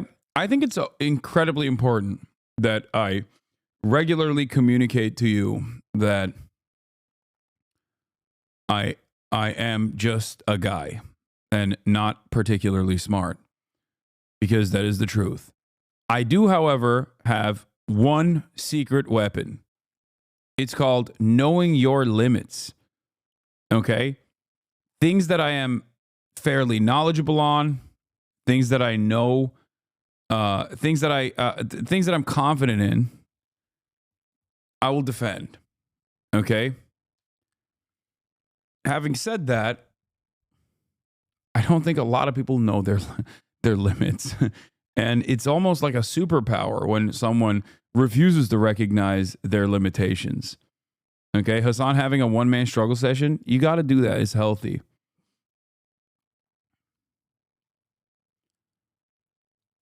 But yeah, there's a reason why, this kind of reporting comes out when it's far too late.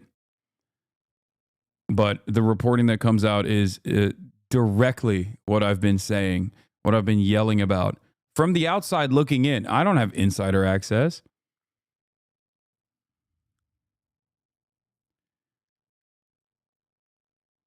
He was underutilized, and that was a symptom of the larger campaign of decision paralysis and decision logjam at the top, said one former senior Harris aide. Could he have changed the percent in Wisconsin? Maybe. We still lose even if we win Wisconsin. Even so, the aide said, Waltz got put in a box, and we didn't use him the way we could have. Part of why Waltz was picked for the running mate job centered on his strength as a communicator, several former staffers said. Another thing that I also routinely mentioned was Tim Waltz was so good when it came to healthcare, when it came to housing, when it came to things that he actually cared about, and so bad when it came down to talking about Israel or a more reactionary right-wing attitude that he had to demonstrate because at the top of the ticket was doing that about undocumented migrants and how to deal with them. He was just so bad at being a phony. Okay? Oh, would you do a first strike on Iran? What are we doing, man? You could see, his eyes lit up when he talked about these issues that he cared about. Yes, top of the hour. I can't believe people still do top of the hour ad break baits when I haven't done it for almost half a year. Okay? That's crazy. You can still subscribe, though, and you should. You should subscribe. If you want to support the show, subscribe, which you can do for $6 or for free with a Twitch Prime or by getting gifted a sub. I always forget to tell you to subscribe, so I'm telling you now, okay? Now that I don't do top of the hour ad breaks, I forget that there's places where I should tell you to subscribe. You will get many benefits for subscribing, including supporting the stream, but also simultaneously being able to send me links, use these emotes all around. New badges are coming soon that you can flex on all the haters with. Riney TV and Apathy and Barry Balls, thank you for the 5 gifted subs.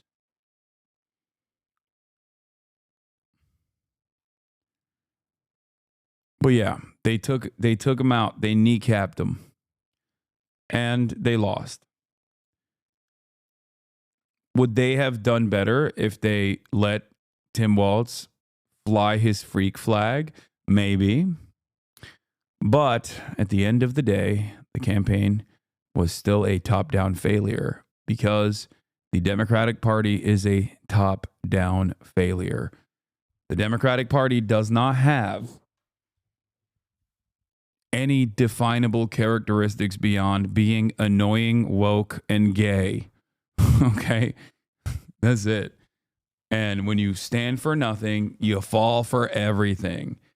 And the Democrats were able to be depicted successfully as like cartoonish, woke, silly. Bro, you getting posted by Twitter music accounts? Yeah, I saw. I pull up with one Osama Son vinyl, and all of a sudden, Underground Sound is posting about me. The real UGs. Political commentator Hassan has a Osama Son vinyl.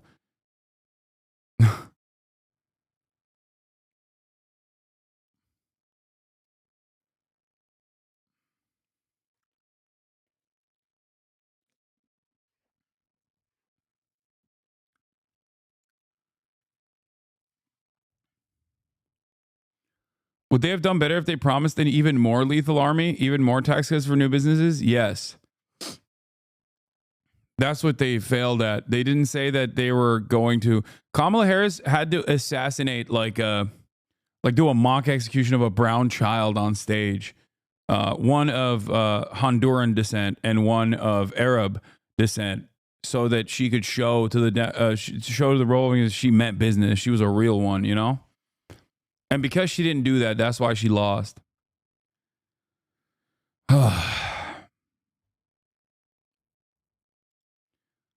Underground Sound has one of my favorite. Oh, I've seen this one. This is funny. This unk is glazing net spend. FaZe Banks, a 32-year-old man, was seen glazing net spend at a FaZe event with a yacht behind him. Cringe. Bro, you're literally 40.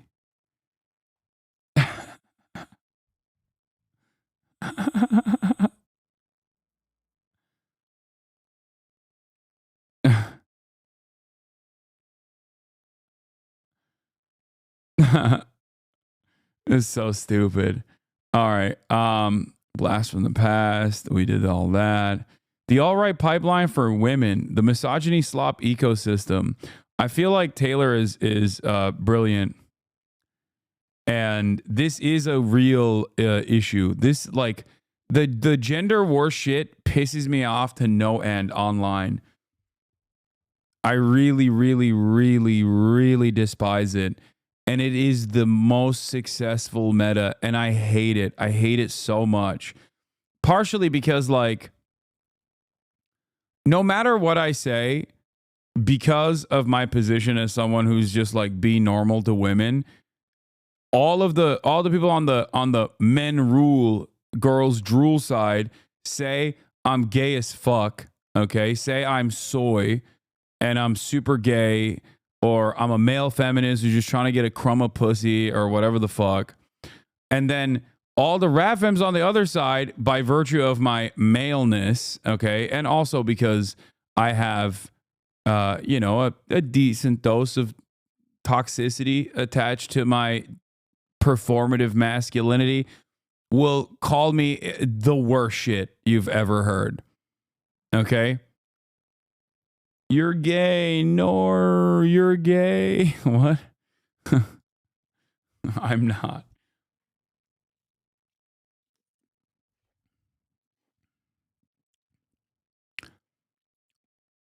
Entertainment journalist, True Crime Universe, React Bros. How MSC is inherently right-wing. Megyn Kelly, Candace Owens, parallels with the manosphere. I guess this is the women of the alt-right pipeline. Starting off with Gamergate, let's look at Taylor describing at least like the misogyny slop ecosystem. And then I'll pick pieces of this article to watch. I'm not going to watch the whole thing, but you guys should, because she's women great. Online is not a new phenomenon. For as long as the internet has existed, platforms have been imbued with misogyny. Early internet communities like 4chan and Reddit birthed a slew of men's rights forums and sexist communities. YouTube creators like Carl Benjamin, also known as Sargon of Akkad, and others, built their platforms on anti-feminist content, smearing women in the media throughout the early 2010s. This hate hate towards women on the internet was exacerbated by Gamergate, a large-scale harassment campaign against women in video games and media. Gamergate officially began in 2014, but in the years following, creators affiliated with the movement orchestrated relentless attacks against high-profile women. Trump's election in 2016 was another pivotal moment. It skyrocketed a new class of women-hating pundits to fame. Reactionary political commentators like Ben Shapiro and Steven Crowder attacked women who spoke out during Me Too and pushed anti-SJW content. But though misogyny was spreading online, the audience for hate content about women was inherently limited. It was largely confined to reactionary online spaces and right-wing fandoms. Pop culture content, general news, and lifestyle creators weren't exactly die-hard feminists, but they mostly stuck to content within their own niches. In recent years, however, all of that has changed. Open up your phone and scroll through any social media feed. It's hard not to be bombarded with an endless stream of content attacking women. Videos and memes slandering high-profile... It is pretty crazy. Like, it's one of those things where, you know, in your group of friends, you can get away with saying certain things, like in your in-group, in a very private in-group, like... Some jokes that I make alongside Noah, I probably would not say in public, right? Don't let your imaginations run wild. It's not like fucking insane shit, right? But one part of that is the sense of assurance, because around your friends, you know what their politics are about. And you know what their worldview is like. You know them very well. But in the outside world, people obviously can misunderstand you, right? Hasan, they're going to kill you because of that? No, it's like, it's about knowing your audience, okay? On some PewDiePie bridge incident shit? No. That's not what I'm saying. That's precisely why I said, like, don't let your imagination run rampant, right? My point is, a loving usage of the F slur towards Austin. Like, the reason why I brought that up is because even if there was like some semblance of like permissible joking, like misogyny or whatever, there is no way that you can do that anymore, okay? I was even thinking about it when I was talking to Theo Vaughn, when we were talking about the weather machine, right? Like Jews owning a weather machine or Jews owning the media or whatever. Like, even as a joke, it's not something that you can just like comfortably say, because there are motherfuckers who believe it, you know? There is like, you just can't do it. And I'm not saying like, oh, you can't say anything anymore, they'll cancel you. Like, that's not my fear at all. I don't give a fuck. People misunderstand me all the time. They yell about their misunderstandings all the time. But what I mean is, like, there are legitimately people out there who are just like, yeah, no, that's right. Jews do have a weather machine. They did the Hawaiian wildfires, and they did the dam breaking, or the levees breaking, and the hurricanes in North Carolina and all around the South. It's just, it sucks. And the same thing goes for even like jokingly saying, it's the same thing that goes for jokingly saying like women be shopping. Like, there are so many unfiltered, unrestricted, insanely misogynistic content creators out there that make a shit ton of money just by saying women ain't shit. And it's very frustrating. It's very, very frustrating. It's crazy. Women like Blake Lively, Meghan Markle, or Amber Heard have become inescapable thanks to the rise of what's being called the misogyny slop ecosystem. The misogyny slop ecosystem is a sprawling network of online content creators and communities that manufacture and boost smear campaigns against women. They target women who speak up for women's rights or have been victims of gender-based crimes like sexual assault, harassment, and abuse. The misogyny slop ecosystem has... I call them misogyny tourists. You guys remember? This was a term I coined.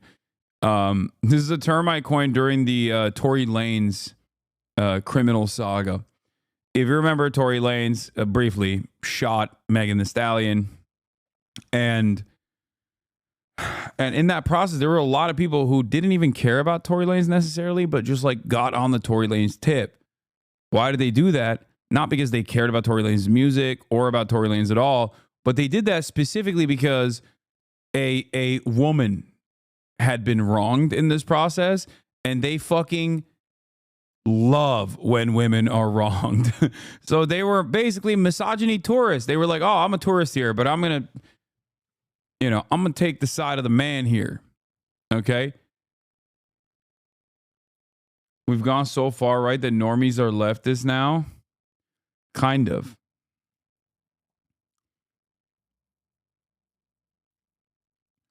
And it is definitely awful. The most vile person you know moonlights as a thirsty woke baby. What?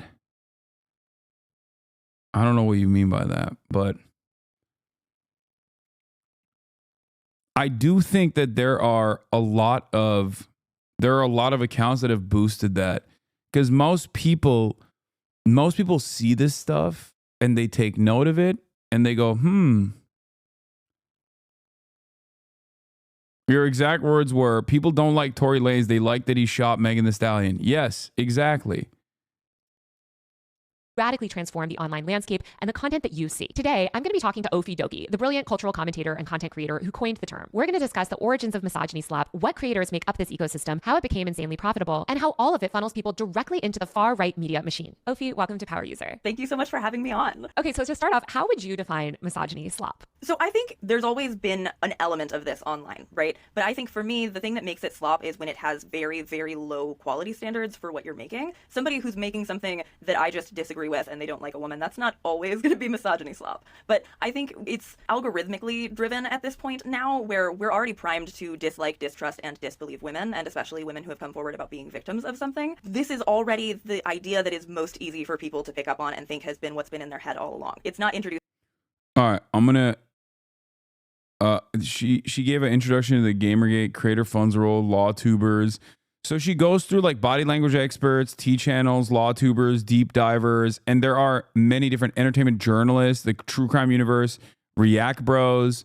And what's interesting about this is that like a lot of this space plays a role in developing and normalizing right-wing perspectives, like anti-women perspectives. And then you have some very prominent female content creators such as Megyn Kelly, Candace Owens, and also Brett Cooper, who genuinely lean into this meta. They always assume the position that like the guy is right, okay? And they utilize the pre-existing social battles that are happening by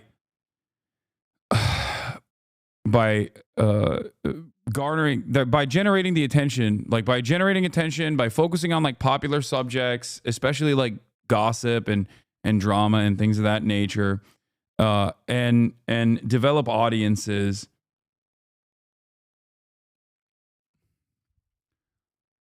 There are a lot of people. Andrew Tate, I think, is a obvious example of this. Like, misogyny is so poppin' that you can become one of the most famous people virtually overnight. Like, he rode that misogyny spaceship basically to fucking superstardom. Went from a guy who was getting clowned on online for saying, if you like Star Wars, you're gay, to a dude that was in front of every person under the age of 18, every young man under the age of 18 that was just like, this is my guy, he's my GOAT. Okay? The dynamic of this space, like right-wing commentary, has also changed.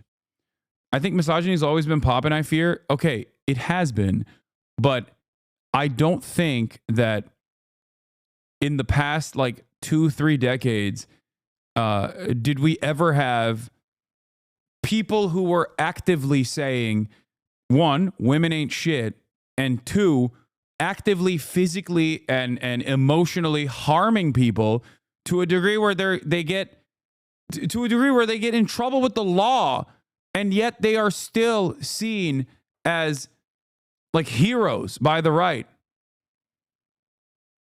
Do you understand what I mean by that? Like, it is definitely a little weird. Yes, misogyny has always existed, and it certainly was worse in the past as well. I mean, listen, women couldn't fucking work. You know what I mean? Like, that, not that long ago. When you think about it, the like women's right to vote is a relatively new phenomena. Do you understand how fucking insane that is? That's insane. Okay, we act like, oh no, it's over. Like, gender equality is here. It's always been here. But it's like, it wasn't that fucking long ago where women straight up could not vote, dude. That is psychotic. Same with black people. Like, oh, dude, what are you talking about? Slavery is abolished. Okay, like segregation still in maybe not fully legal ways exists in this country, but it was completely legalized until also not that long ago. So we have a lot of growing to do. All right.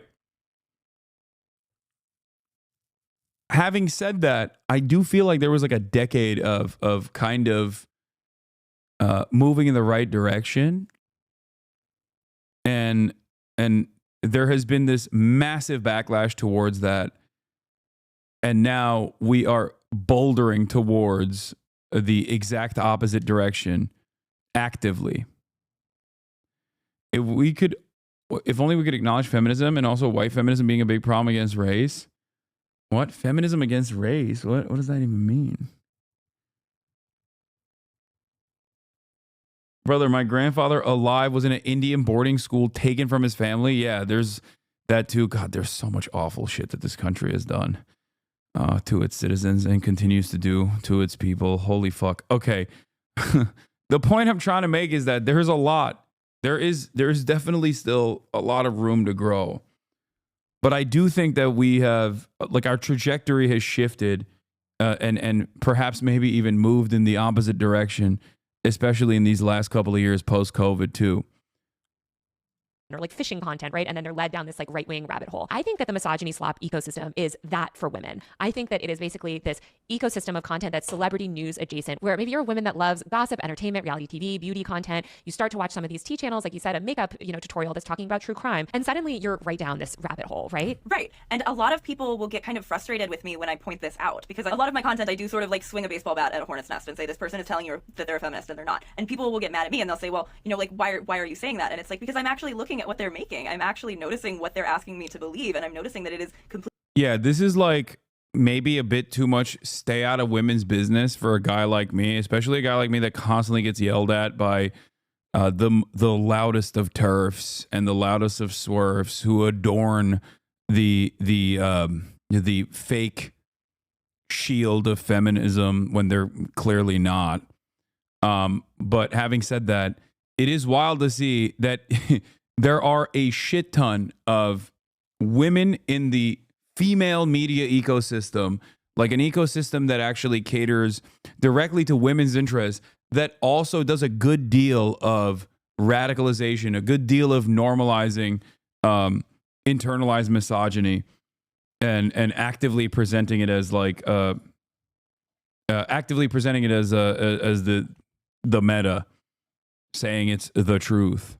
Completely contrary to my values. Yeah, and we just need to recognize that entertainment-focused content, especially covering these high-profile smear campaigns against women, this is audience capture. All they're trying to do, all these right-wing people are trying to do, all anybody really covering this stuff 24/7 is trying to do is ride the wave.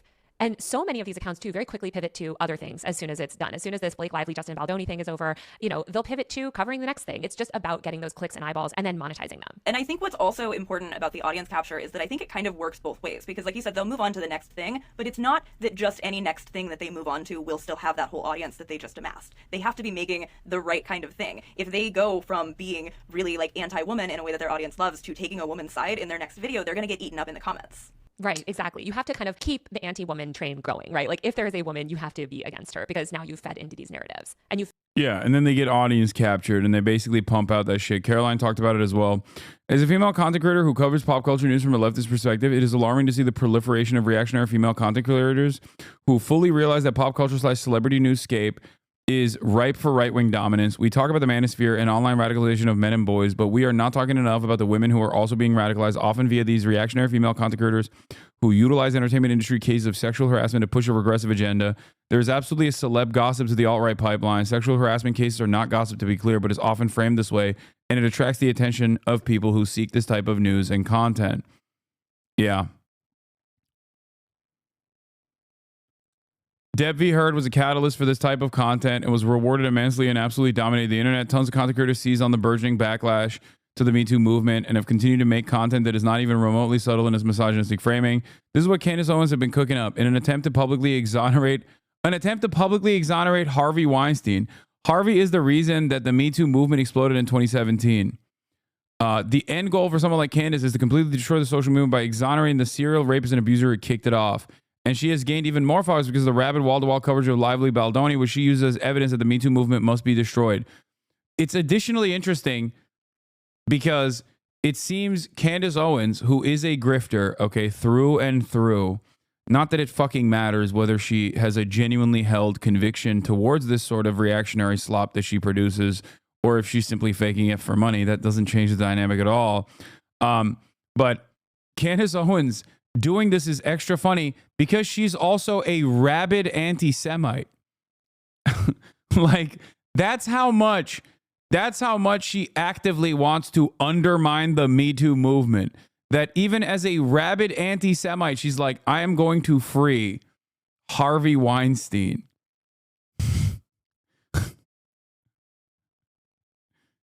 She also started as a Me Too person. Yeah, 2016, Candace Owens was literally anti-Trump, had a website where, I mean, even earlier than that, she was victim to a hate crime at her school, successfully sued the Connecticut Board of Education for anti-black hate crime. And look at her now. Oh. You're talking for a very privileged way. What? Feminism is real. You lived in a society so disgusting, but women are human. All laws we have fight. Is a law question. Have the same right. We live and die. Okay. Thanks, chatter.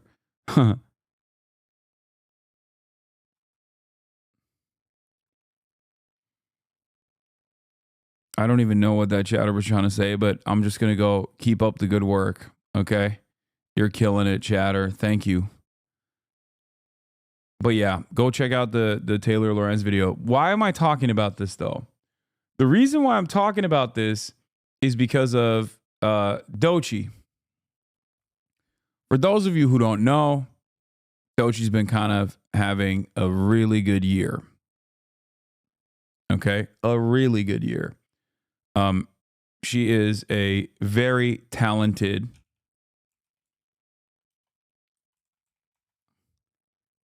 She's a very talented female rapper, okay? Also known as Swamp Princess on Twitter. And recently, she was doing like a fake Hot Ones thing. And she jokingly had this to say. Or not fake Hot Ones. I guess First We Feast is what she was doing. What's my biggest dating red flag? Is it being on the DL? You're on the right track. I have my answer. Is it close enough? Are you want to guess one more time what would be a red flag for me?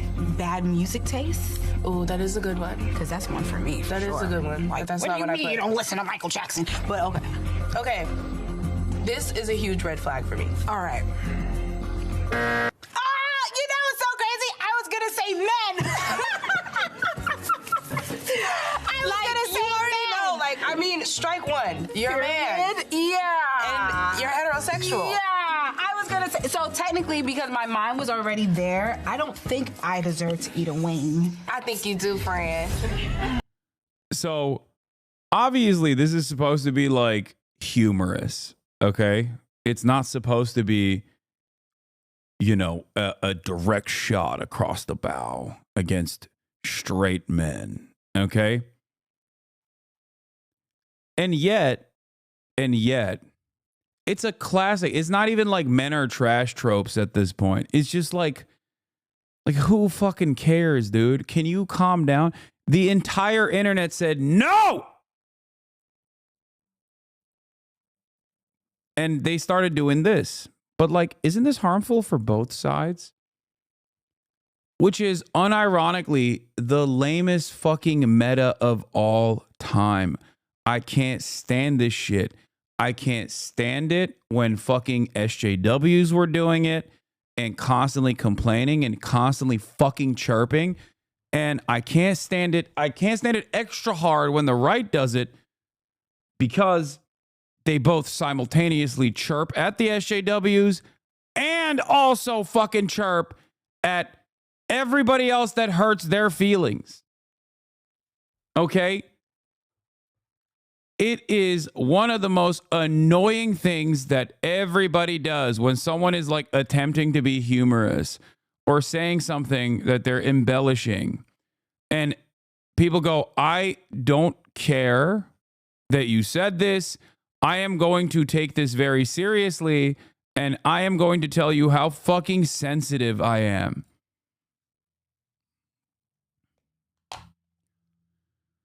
Oh.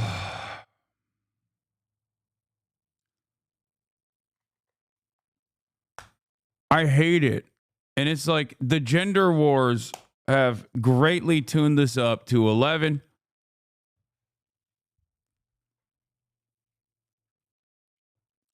Battle lines are drawn. Everybody gets in on it. Everybody talks about how fucking unacceptable this is. Okay? Everybody loses their mind over it. And I hate it. I hate it. She's not being serious. Okay? And even if she was fucking being serious, who cares? To make a counter to this, the dumbest guy you know is going to go, oh, well, Hasan, what if a man said gay women was his red flag? Okay? And the difference there is that we still very much live in a patriarchal society where men do dominate. Okay? There are so many unexamined issues that women have to go through. Okay? Systematic forms of discrimination. And Doji, being both queer and black,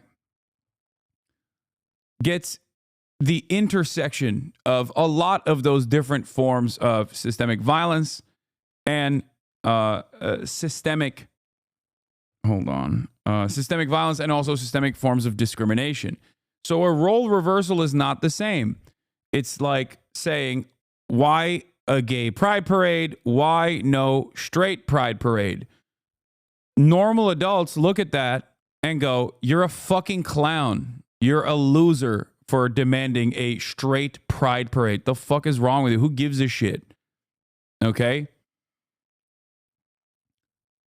But when it comes down to gender-related issues, I think that because there's so much underlying resentment in the gender wars that people fucking lose their minds. So straight women make tweets about how they would never date a bisexual man. Straight men make tweets about how they can't stand queer men and alphabet people. But Dochi, a bisexual woman, basically says the feeling is mutual. Lamau and y'all are in shambles. It's not even that. Okay, the problem is every parade is gay. Also, yes, that is a real issue. Okay, the real issue is it's impossible to have a parade that's straight. Parades are gay as fuck. Okay, you can't do a straight pride parade. Every parade is gay. You're absolutely correct. I didn't really think about that.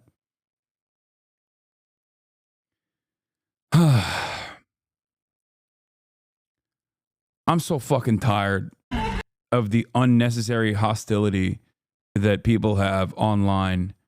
I find it so strange. Everybody basically leans into it. Battle lines are always drawn. I don't get it. I don't understand what compels you to get mad about this. Like, you have to have a lot going on in your life that is really fucked up for you to hear her say this and go, I'm offended. Ladies and gentlemen, boys and girls, always go with your gut instinct. I think you need more sauce. Anyway, septum piercing. Is this surprising? Most obvious industry plant. Hilarious, and the comments are proving why she's right. Yeah, I saw so many different quote retweets about this, about like, it's always quote retweets from also like Black Twitter as well, which has found itself once again in the throes of the gender wars as well. Talking about, you know, it's always those who complain about like colorism that have these kinds of opinions, yada, yada, yada. All this shit. The I hate men movement is becoming extremely corny. All this shit. Okay. She makes music for bitches that write Twitter threads, blame colorism for everything. This is the one I saw. Okay. Oh, she one of them. 119,000 likes. People got very mad.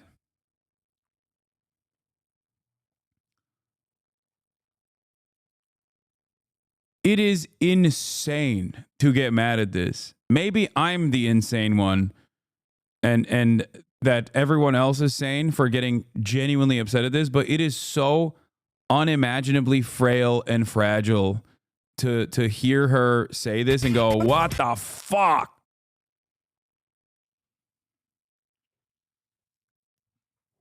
Like, calm the fuck down, man. Please. Take a deep breath. Men just hate being reminded that sometimes people don't want them. Yeah. And then the other part of this is, of course, immediately they have this old video of Doechii with her boyfriend holding a gun to her head, asking him to pull the trigger, resurfaces from January 5th. I love you. You love me? Yeah. You trust me? I fucking trust you. Do it. This is psychotic, okay? Being a straight man is a red flag, but she was letting dudes do this, lol, bell hooks feminism, never beating them allegations. Like, this is psychotic. If anything, how do you look at this and not read this as a point to what she was saying about straight men? Perhaps she has some unresolved trauma. You know? I don't know. I don't know anything. I don't know anything about her actual worldview or her experiences. But it is wild to use this as a fucking mark. And even if this dude, like, she actually was dating and loved him and wasn't like abused in this thing, like she consented to it, whatever, right? Because like, you can't make an assertion off of a person's entire life, their relationship with another human being, that you don't fucking know off of an 8-second clip. Okay, you just can't do that. I know, it's crazy. But even if she had a great experience with this person and she loves like shitty dudes that do stuff like this and straight guys that do stuff like this, what the fuck is the point? The point is obviously that, yeah, this is mostly a fucking joke. Okay? That's it. And I get it. I love the whole like women who talk about intersectional feminism with like shitty boyfriends that are right wing, like the trope, the common meta.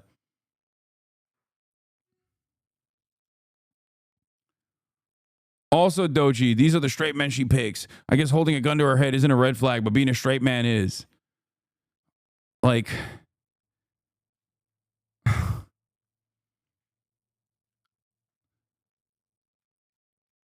even if she's dating, old dude from 2019 did her dirtier than laundry, duh.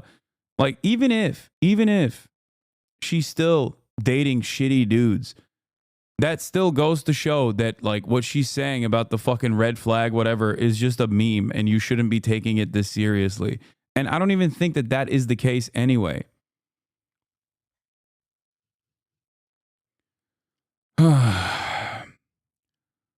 Cisgender heterosexual men are red flags, emotionally incompetent, predisposed to violence, misogyny, homophobia, transphobia, xenophobia, and extortion, kill off emotion, power, greed, and access, dominion, harm on autopilot, speak in psychological warfare, and fail to humanize others. I mean, she has a girlfriend. She said this in an interview. Reactionary misandry will go away once misogyny goes. Until then, I don't give a fuck what dudes have to say about women joking. Yeah, that's the other thing. As someone who is, and this is a laughable thing to say, but as someone who is a victim quite frequently of reactionary misandry, someone who is called a dirty, disgusting man, okay? There's a reason why I don't take it fucking seriously, because it's unserious. It's one, trauma response, so who gives a shit, okay? It literally, I'm more interested in where reactionary misandry comes from, which is in every single case a direct reaction to harm done to women specifically because of misogyny, harm that goes unaddressed, okay? Because it is literally a reaction to misogyny. But also, simultaneously, it's motionless, okay? That's it. It's fucking motionless. There's no motion. There's no motion to reactionary misandry. There is no like active legislative agenda that is being enacted because the women are now in charge and they're treating men the same way that we treated them for decades, for centuries. It's just stupid. That's the way I treat it whenever people fucking yell at me about whatever they misunderstood. Or maybe they have a genuine disagreement with me, okay? And some do. But that's it. It's like people that get their panties in a bunch about like Pan-African nationalism or something, or black nationalism. Some of that black nationalism can actually be can actually go in a very reactionary and dangerous way, okay? Can turn into, bro, this is not about you. Oh my God.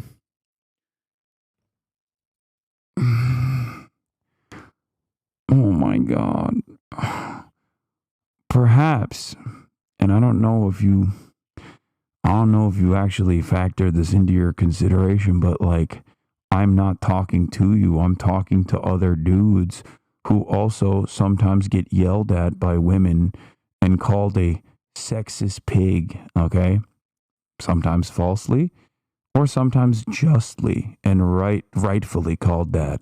And I'm telling them, those dudes, that it is ultimately inconsequential and that the real reasons as to why that kind of misandry exists is a direct response to all of the trauma that the gender imbalance creates in a patriarchal society. Okay, I'm a fucking Twitch streamer. Of course, I'm going to use my own personal experience as a way to try to explain to others that it's, you know, it's inconsequential. Do you understand? No, you don't. You don't understand anything. You're fucking stupid. Okay? Anyway, I do think that as someone who gets fucking yelled at on a daily basis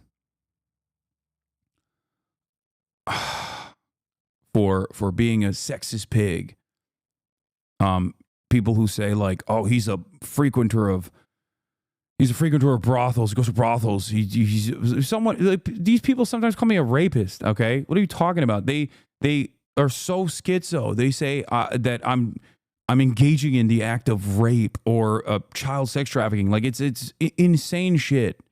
Okay, they're insane. It demonstrates it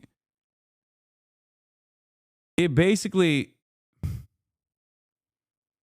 reveals how little they give a shit about the subject matter that they're discussing.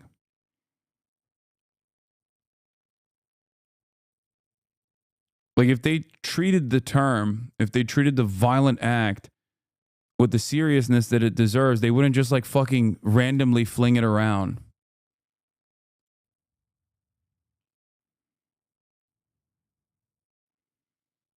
What? One of my weirdo reply stalkers is going viral. Check the media tab all the way to the bottom. Y'all should check this guy's media tab. Post, it's okay, she's transgender.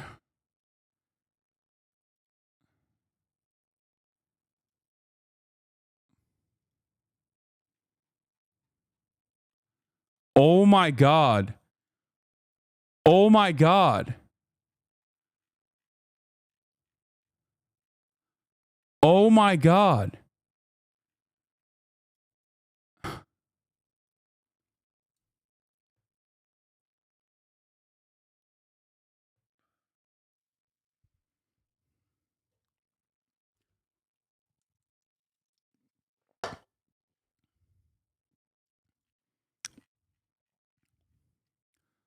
Why does it always work like that? Actually,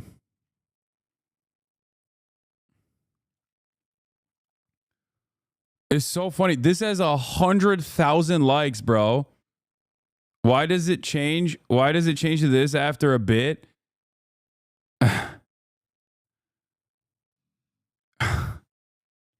Yo, my reply guys are genuinely some of the most mentally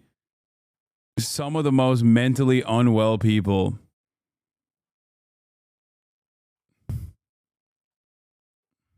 That's actually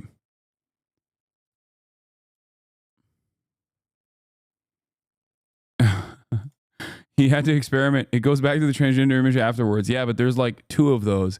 He had to experiment with Maid Hassan, but he finally got comfortable with the trans image. Good for him.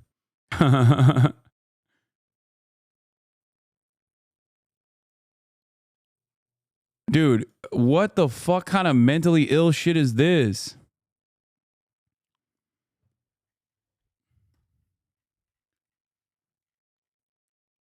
I think you mean they're dedicated and hardworking.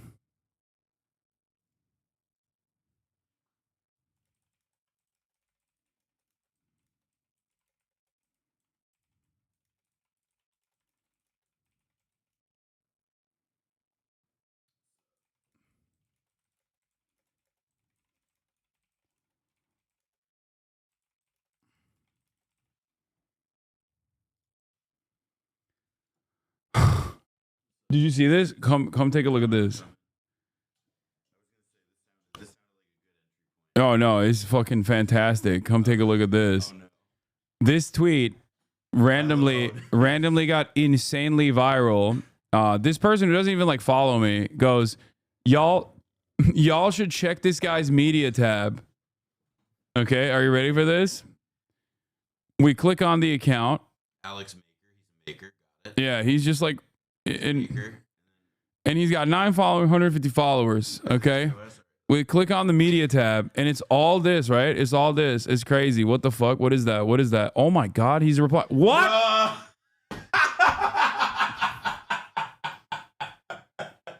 Yep. Yo. Oh, that's so good.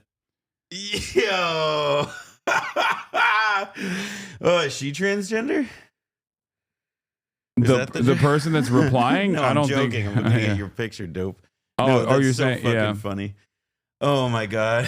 I destroyed this person. I destroyed this person. You broke him. It's fucking crazy. Oh, this is so like, good. I want to know what he's replying this to. You know what I don't mean? know what he's replying to. I mean, it's. Wait, what is this? Elon Musk, the world's most powerful Nazi, just endorsed Ethan Klein twice.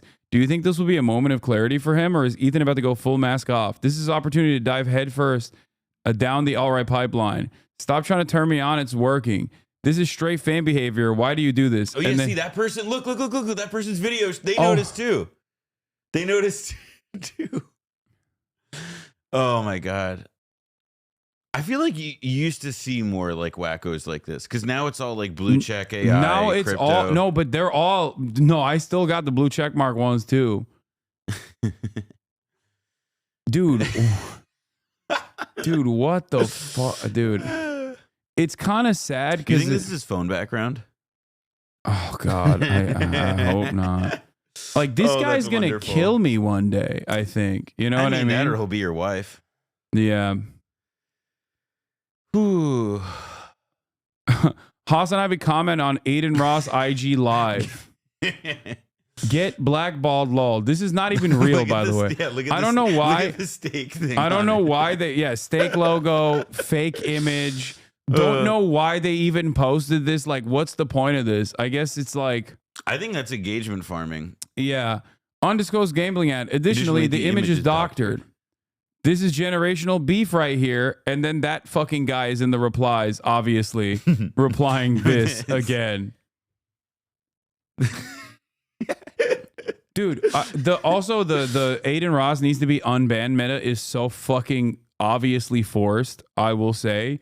Aiden Ross wants to get unbanned from Twitch. People say Jalen Brunson works the refs, but I don't think I've seen a guy try to work the refs harder than him in a minute. Yeah, like after a year of like doing everything bad that you can possibly do, from having like out and about Holocaust deniers on actively, farming an entire community filled to the fucking brim with neo-Nazis and shit. Now he's like, oh, can we please like unban me? I've changed my ways. And he apparently has like reached out to a bunch of like large Twitch streamers as well to try to actively get unbanned. And a lot of the FaZe boys are obviously on board with that. I think Sneeko is also trying to do this as well after like 2 or 3 years of basically just doing like the absolute worst kinds of politics. He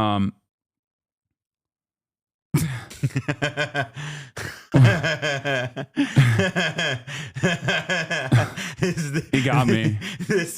That is me. Yeah. Yeah. Your Rage explains Twitch has been watching Aiden Ross and is still banned on Twitch for a stream with Nick Fuentes. Yeah, like I don't understand. Like what the fuck is the expectation, dude? Like, it's not even sniffing Andrew Tate's seat or whatever, like all the meme shit. It's like, yeah, you until very recently were linking up and it's giving Clocky. How dare you? That's fucked up. But hasn't it been 2 to 3 years though? Dog, what I'm talking about in terms of like him having fucking Nick Fuentes on didn't happen 3 years ago. It happened like a couple months ago. What are you talking about? I also just like the idea of it's been 2 or 3 years, man. Can't Aiden Ross? Aiden Ross have grown? Yeah. Also, I don't. Aiden Ross. The thing is, like, I don't actually that portrait for personal development everywhere. I don't personally like. I want him to be a better person. Like I do. Why? I don't give a shit. Like I want him to be a better person. I want him to like actively try to become a better human being. And rewarding somebody by giving them a megaphone again to go and use that is like not how they become a better person. The problem is that like I think a lot of these dudes just don't have any sort of fucking personal responsibility at all, where they just don't want to recognize that like it's not some grand conspiracy.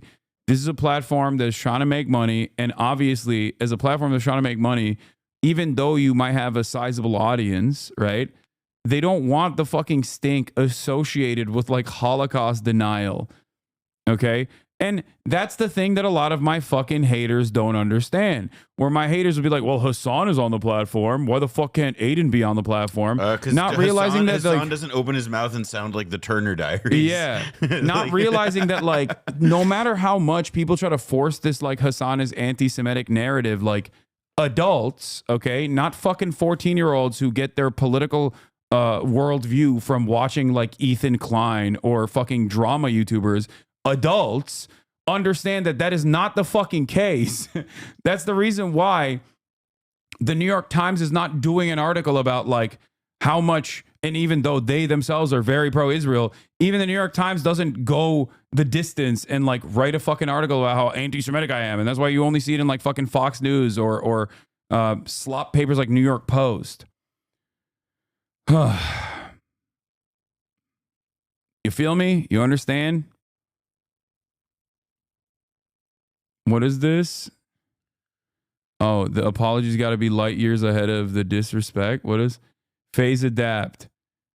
Do not. The apologies got to be as loud as the disrespect. I'm light years ahead of our leading scientists and politicians. I got to be heard on an international level at CNN, at BBC. What's the Daily Loud? I assume it's about drones. Oh, yeah. It's about military bird drones. Yeah. I mean, he's right. He's been right. Oh, is he anti-bird? Aiden last month. Oh, guys, listen. I'm Jewish.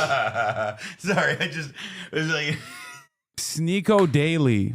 Sneeko love speech. Okay, I'll be real. Guys, listen. I'm Jewish. You guys know that. Hitler was a great leader. What he did was wrong. I obviously so fucked. It's for real. What he did was fucked up. He killed innocent people.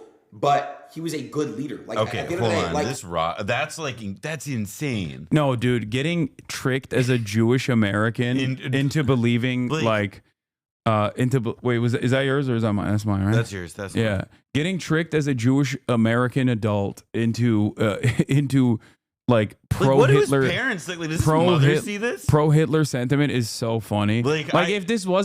If this was a bit, it's hilarious, but it's not a fucking bit. No, that's what I mean. Like it's like his hat. Like it's like look at Sneeko's face. Like even Sneeko's like, what the fuck? Like my parents love me unconditionally. They're wonderful parents. They're lovely people. If I said that, they wouldn't talk to me again, and I would understand it. Yeah. That's insane. That's crazy. Hitler was a great people. Yeah, he killed a lot of innocent people, but he was a great leader. Like what? Because you think a great leader, because his name. What do you do? He built the Autobahn. Okay, but you see, right? But he got to be the leader. He got to be the leader. He literally was awful at being a leader. Yeah, I don't know if you guys know this, but he lost. And he killed himself. He topped himself. He was like twitching. He was on speed. He was like also he was kind of like a baby everybody feted for like the last few years of his, even in the war. Like he thought he was a general. He was a terrible general. I don't know what to say. Like he failed. Hitler was a great leader. Is like one of those like conservatives love. That's Charlie Brown had hoes. Right wingers love losership, bro. They can't let it go. They're like, oh, the Confederacy. It's like, bro, that went, dude. The McRib has had more staying power than the fucking Confederacy. You just gotta let it go at some point. Stop being a fucking loser, dog. Same shit with the Nazis.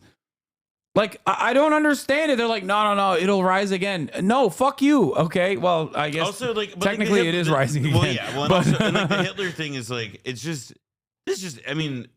ignorance. Like in the most true essential that is an ignorant person with ignorant attitudes and ignorant ideals, and he sees the world in a disgusting way. So yeah, keep that motherfucker banned for I don't know, aeons.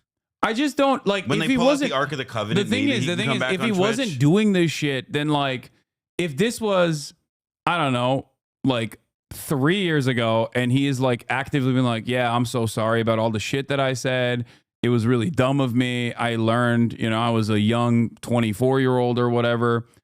But it's like, what are you doing? I want him to rehabilitate. I want him to not be a fucking dickhead. I want him to not have opinions like this, okay? But it's just crazy where he's like, no, please let me in on Twitch. I saw the same shit with Sneeko. He's trying to get unbanned too. He's like, I did a lot of fucked up stuff, okay? The fucked up stuff is defending pedophilia. What do you mean? I mean, it is look, I'll also say this, before about, I don't know, 10 years ago, Before 10 years ago, it was considered a hard-earned privilege that you usually had to, demonstrate talent and ability to have the ability to speak in front of thousands of people at a time. It wasn't just something awarded to you. And perhaps it's good and not bad that people can use social media to connect with large audiences, in a straightforward way. I would suspect that all of this could be credited to that as well. The flip side of it, though, is that this method also lets in that motherfucker. It lets in an idiot like that guy and gives him a platform because, I mean, what is he even good at? 2K? Aiden? No, not. He was what is it? He was funny. He was funny. He was funny. He was funny. He would do. He had a decent nature about him. He had a funny disposition. He would. No, I'm being fair. Come on, guys. like as a content creator, remove the last like 3 or 4 years, like remove the Andrew Tate. Like prior to this shit, what was that? Andrew Tate, he would play 2K, play COD, that's whatever. But that wasn't the reason why he blew up. The reason why it blew up was because he would make a mockery of himself, like a jester, right? In front of very famous people. And I think like there was something to that. Like he did do a lot of the stuff that like I think Kai does right now and does very well without, you know, Kai does it also very well in a much more manageable and normal and relatively brand friendly way. Whereas Aiden was also kind of funny and did a lot of like cool shit, did a lot of like celebrity collabs and things of that nature. And there is space for someone who makes a mockery of themselves in an intentional way. It's just that I think at a certain point he leveled up the self-harm to a degree where he just became like a kind of hateful person. He like really rode the Andrew Tate shit, got really invested in the gambling. A lot of these guys got a lot of bags, like big ass bags from fucking the crypto casino, stake.com, and they just never look back. And it's weird because like people still find this to be authentic, not realizing that you know, it is the most inauthentic thing you can do, which is get tens of millions of dollars from a fucking cryptocurrency casino and you know, say some of the most unhinged shit to desperately clip farm and generate content that way and develop a community of fucking serial doxers, Nazis, and fucking harassers. And when I say Nazis, I'm not being woke. I mean like literally fucking neo-Nazis. Like one of his emos was straight up the Groiper meme of like the greedy merchant meme, but with Aiden's face.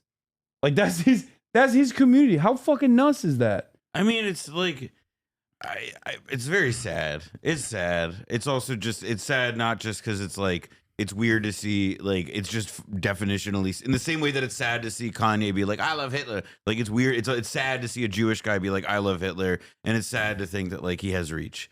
I mean, like, if it was a bit, it's funny. If it was a bit, yeah, it would be funny. Yeah, it's like hilarious to think of a guy who's so dumb that he was duped into believing that the like, Holocaust didn't happen or some shit. I mean, like, it seems pretty clear that he's like he's got something wrong with him, man. Anyway, I don't know. And yeah, chat forgets we used to be on good terms. Exactly. Like I was actively trying to help him out. Ball, dude? I'm live right now. But what is this? What is this fucking? I'm showing you to everyone. Look at this fucking guy. Yeah. There was I was trying to be a unk. I was trying to be a good unk, okay?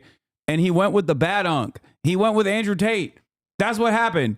Which way Western man happened, okay? Which way Western man? On the one hand, you got HasanAbi, who fucking paints his nails and is gay, okay? And on the other hand, you have Andrew Tate, who is like way gayer than me, by the way, with the way that he dresses and shit. Like, it's crazy how gay he dresses, and like people still think that's the beacon of straight. It's true. He does look like a waiter. He looks like a waiter in Vanderpump Rules. He's so fucking Euro, bro. Exactly. Anyway, like he should be getting me mozzarella sticks at Sir. That's besides the point. My point is, my point is he chose his lane, and in that process, he became this like angry person, like incredibly angry person. And slowly but surely, he leveled up on that anger and resentment and frustration and right-wing politics, and he basically maxed out. Now he wants to turn back, but he's still doing this shit. You know what I mean? Yeah. Take it with a grain of salt with what I'm saying. Like, no, he was. Okay, I'll be real. Guys, listen. And the saddest part about it is, like, I tried communicating to him that if he goes down this pathway, he's going to fucking become the person that he is now. Okay, but bro, in the process, he got like addicted. Hassan. What? He said, take it with a grain of salt. Yeah, that's true. He said, okay, take fair. it with a grain of salt. That's fair. He said, take Hitler as a grain of leader with a grain of salt. Yeah. I tried to save him from the Kanye shit too back in the day.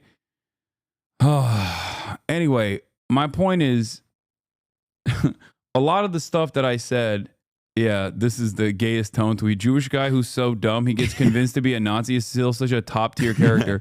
Yeah, this motherfucker wants to get unbanned from Twitch, and he's throwing up a Sig Heil, bro, on January 16th. too. I fuck with all you over here too. Thank you so much for coming. I really. What, bro? Like, what are you doing? Jewish guy who's so dumb he gets convinced to be a Nazi is still such a top tier character. Like, if it wasn't real, it would be funny, but unfortunately it's sad and it is real. Yeah, he actually did this before Elon, because Elon did it on January 6th. And I love that they call it a controversial arm gesture, because that is like. I really appreciate it. Thank you guys for all coming. I'm gonna come out here and check up on this side too.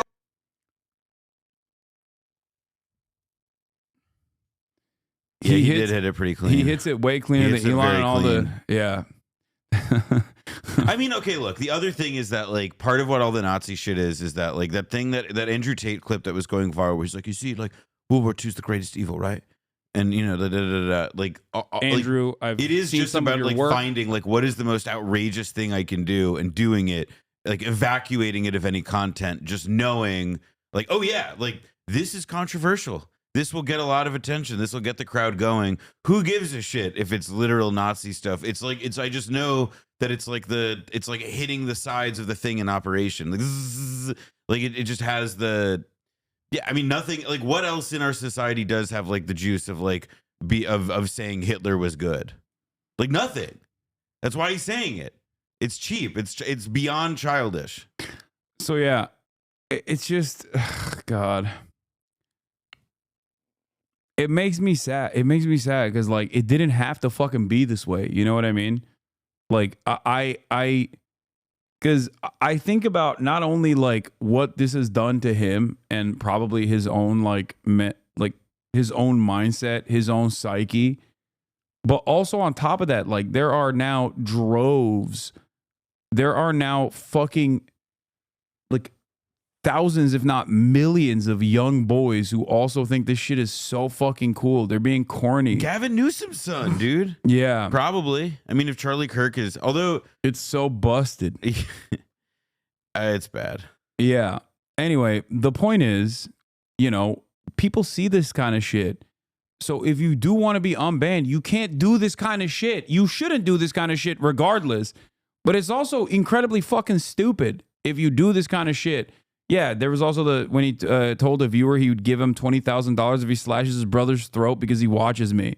He said his pronouns are kill/dem. He offered $1 million to find dirt on me. He told me to kill myself. There were so many things that he's done to me personally, but that's not the reason why I'm saying this. I don't give a shit. There are a lot of people online that say that kind of stuff. That stuff washes past me. I don't give a fuck about that. I'm telling you, okay? But when you do stuff like that, okay, if you think that some 45-year-olds are not actually seeing that and going, well, I don't want that toxicity because it will carry over not just to Hasan, but other content creators as well, then you'd be wrong, okay? Yeah, I don't really see why you would let a guy in your house who's just going to, like, smear shit on the walls.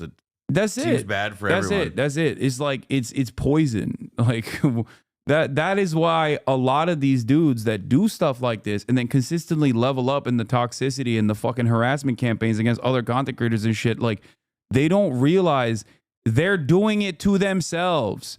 There is no accountability at all. And people always say that about me. They're like, Hasan, you never get held accountable or whatever the fuck. But it's like, I'm not doing that. I hold you accountable when you don't respond to my text messages. Yeah. Well, I mean, I didn't want coffee, but I saw it too when late you anyway. Don't, you know, call me cool and good. That's true. I hold you accountable. I'm technically not losing, yes. However, I do want to say that it's still addicting. I still do it off stream all the time. Like, I was just doing it, like, before I called you. So. Okay, but don't put that on your fucking fan base too. That's what I'm saying. Anyway, whatever. You're not gonna listen to me. It's clear. I keep telling you not to do it, but you keep doing it. Okay. Yeah, a lot of this stuff. What is he talking about? Gambling. I was trying to get him to stop gambling. I tried to get him to stop gambling over and over again. I tried to tell him, like, don't take the fucking bag. And the example of a person who I had zero impact on, who actually made that exact same decision on their own, is Kai Cenat. I never told Kai Cenat not to do any of this shit, and perhaps that was a good thing because clearly nobody fucking you've got listens. a great record so far. nobody listens to me. People just like fucking do the exact opposite of what I tell them. But Kai didn't do any of that shit, and look at him now. Do you understand? Like you have to take a little bit of accountability for your actions, okay? You got to take a little bit of accountability for your actions. You got to fucking sack up. You're a goddamn adult. You know what I mean? Hasan is a 0% success rate with these people. It's because the areas of impact where I am successful are invisible because you don't think about it. That's the only reason. But when I'm unsuccessful, it's very public.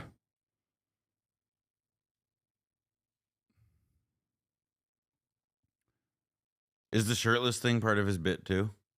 I mean, it's not even a bit. I think it's just who he is. Okay, all right. I get what you're saying, but the Phils thing is what I was like, all right, the Phils. How do you keep thinking that you can little bro people that you barely know, man? First of all, little bro people that I barely know. I knew this person a lot better than fucking Andrew Tate did. The fuck are you talking about? Thing is fucked up. It's wrong. I get that. But if it's raw balance, you know, it's my money and I get it, I'm being paid to do it. It's still it's not fake gambling anymore at that point. Do you get what I'm saying? Yeah, it's called scamming. No, I don't get what you're saying. Like you're I get it. I get what you're trying to say. I still don't agree with it. It doesn't matter. You're like, oh man, I'm just like losing my own money. Who cares? It's like, okay. You're still. I know what you're saying. Either way, I think if you gamble, you're gonna lose, and I make that very clear, and everyone knows that. But look, the only thing that is going to make you stop, I know for a fact, is when Steak is like, all right, fuck this. We're no longer paying these motherfuckers. And then you're still going to gamble probably, but not as much as you do. And you're not going to move to Toronto for it. True. Anyway, all right. So what did you want to talk about? You want to talk about politics? Here? Well, yeah. It just makes me sad, dude. I tried my fucking best. I tried for like a year plus, almost 2 years. If they don't fuck with you, obviously Twitch don't fuck with Aiden. You know what I'm saying? Dan Clancy got something, you know what I'm saying? They will look at what you do on every other off-platform activities. But it makes sense. It makes sense as to why, like, it makes sense as to why they would do that. You know what I mean? Like, of course, because the shit he's doing off-platform isn't just, like, marginal shit. I don't know why other content creators, like, refuse to understand this. Like, it's not... How do I explain this in a way that people can comprehend? Like, what is a good analogy here? Like, it's not a minor infraction that they're like holding you accountable over. It's like major shit, you know? Like denying the Holocaust is major shit. Well, okay? and also it's saying like Hitler was a good leader is not like minor in the eyes of these fucking platforms. At least for the time being. Well, and also he's big. Like he's not just gonna show up and have like 10 viewers, and he's just some guy. And like, yeah, you're bringing your fucking you're bringing your fucking audience with you. And on top of which, it's like there's you know, like this is a business, and if like Aiden Ross is gonna engage with like the lead people on this platform, the people who generate content or whatever, and he like spreads his cancer everywhere, I guess, then the fear is that it spreads. It makes like. From a business perspective, it makes complete sense why you don't want somebody saying Hitler was great. Like that's, I don't know. I'm not really sure you could ever convince me that it's a wise business decision to invite that, or to invite somebody who's like even saying it just to like trigger, provoke an outrage, and like thinks that that's like a line to cross. Yeah. I'm talking Facebook. Clipping out of context real quick. Good. I'm talking IG. I'm talking Snapchat. I'm talking, you know, Skype, all type of shit. They will watch what you do. And if they not fucking what you do, they will never unban you, bro. Yeah. You know? They will never unban you. So, yes, they were watching. They have been watching Aiden. Yeah, that's why when people say, oh, he got banned 3 years ago for like unmoderated chat or whatever, which, by the way, they never say what was going on in the unmoderated chat. They never mentioned that. It was just Sig Heils, you know, left and right. But yeah, that's not the main reason why you don't get unfucking banned, okay? Another good example of this is Speed. Okay, look at Speed now. Look at Speed now. Speed is unbanned from Twitch. Look at Speed now. Why is he unbanned from Twitch? It's not just because he became a large content creator. He became one of the largest content creators, but also in the process, while he was becoming a larger content creator, he literally stopped doing the shit that he was doing when he was like 16, 17 that caused him to get banned to begin with. That's it. Like, why? Why won't anybody? Why the fuck won't anyone who, any of these other content creators who are literally older than Speed not recognize that? You know? That's it. It's just accountability, like, and owning up to your mistakes and like trying to become better, trying to become Because a the thing healthier is, if person. you don't own up to them as mistakes and you don't listen when people call them mistakes and you don't do that, then people might get the impression that you don't think they were mistakes.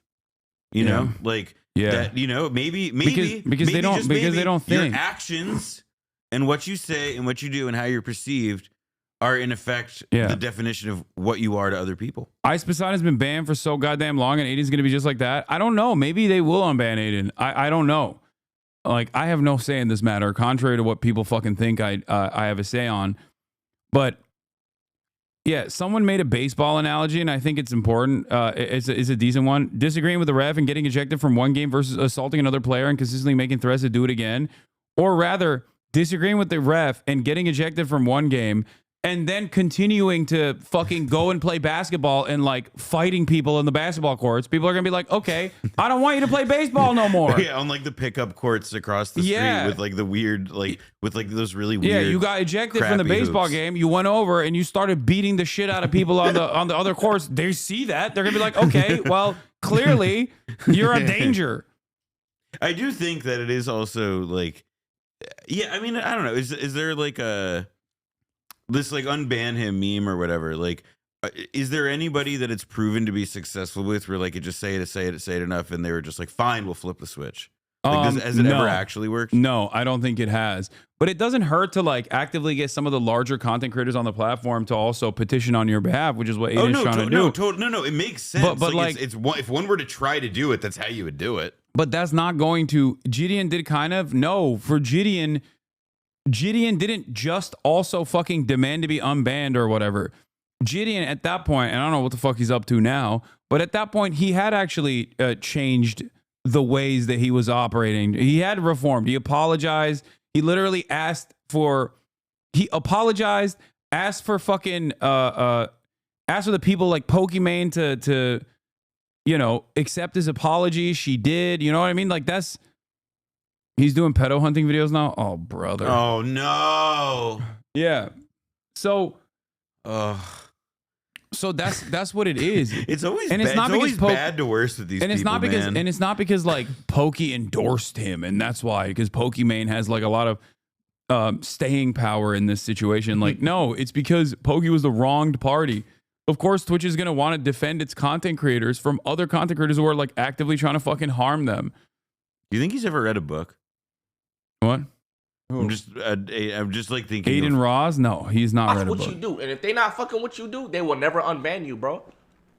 You know, they will never unban you. So yes, they were watching. They have been watching Aiden, and I know for a fact they've been watching Aiden. Dude, what is up with Twitter clips, bro? What the fuck is going on? Well, you're telling me the Everything app's videos don't load properly? I'm it's shocked. Like 50 seconds. I'm it's like I had to restart doing it. streams with a particular motherfucker, and all talk stopped. Yeah, he's right. All talk ceased. Yeah, Rage is 100% right about this. Yeah, he's talking about fucking Nick Fuentes and shit and Sneeko. I was so mad. I texted I was like, Aiden, why the fuck are you streaming with this motherfucker, bro? Cooked. But that just told me, Yeah, he is illiterate. What does a fast? I'm sure you've seen this before. I have, but not in a minute. It means you are a far right authorization on ultra analyst political ideology movement characterized by dictator leadership, centralized autocracy, militarism. I mean, he grew from this. He like learned what it was and was like, "This is awesome." He got to sentences. Yeah, he learned what these characterizations were, and was like, said they're good. Yeah, forcible suppression of opposition. So I don't know what that means, bro. I swear to God, I don't know what the fuck a fascism is. I don't know what the fuck that is. No, that reminds me of the thing Benito from 40-Year-Old Mussolini Virgin, and like, Givialti. the Kevin Harpett and 40-Year-Old Virgin, where he's like, all right, you're using a lot of big words that me. I'm gonna have to take that as a sign of disrespect. That's how that feels to me. Yeah. Gentile. And Jason Missouli. Stanley. Like, who the fuck are these people, bro? Never heard in my fucking life. What is an example of a fascist? Yo! Nazi party led by Adolf Hitler. Yo! Now he's sorry. I didn't know that Aiden Ross said the words Jason Stanley. But, this is the other funny thing. Like Aiden Ross and Ethan Klein are saying the same shit. Look at this. Look. Why do people think I'm Hitler? I've never denied the Holocaust. The Platform Holocaust. neo-Nazis. He platforms fucking terrorists. I platform Nick Fuentes. Thank you, Ethan Klein. Very cool, Ethan Klein. Yo, Ethan Klein's got a lot of fucking good allies in this fight. Let me tell you, okay? He's got Sex Pestany. He's got fucking Elon Musk. He's got Aiden Ross, apparently. Keemstar. All the best and brightest have come together. Asmongold. Okay? Motherfucker built their Legion of Doom and still thinks he's like, I'm a progressive. I'm pro-Palestine.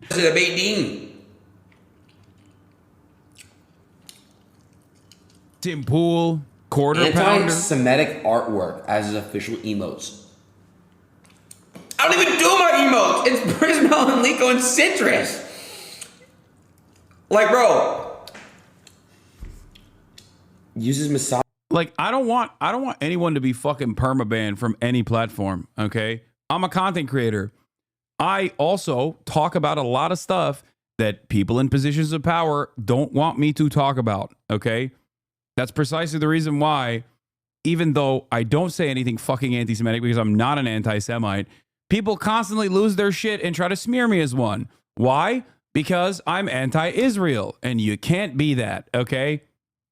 Now, because of that reason, I understand censorship being a obvious weapon to wield against someone like myself, okay? It's both self-preservation and also the principle that I think, you know, it's not a good thing to permanently ban people from fucking platforms. But the problem is, if you keep doubling down, tripling down, quadrupling down on this dumb shit, like, of course they're not going to fucking unban you, man. I want Aiden Ross to get better. Okay? I want him to get better. I don't want him to fucking platform Nazis. I want him to be like, you know what? I've learned from the past. I shouldn't do any of this shit. And I'm going to actively work against doing this shit. Okay? But it's just crazy that he just like doesn't realize why this is happening and then just thinks, nah, it's because of Hassan or some shit. Misogynistic rhetoric. What? I make it very clear. Girls are very good at a set of things and men are very good at a set of things. It's fact. Hassan's misogynistic rhetoric. Girls are from Jupiter, and boys are from Mars. Straight up. Anyway, it's just like,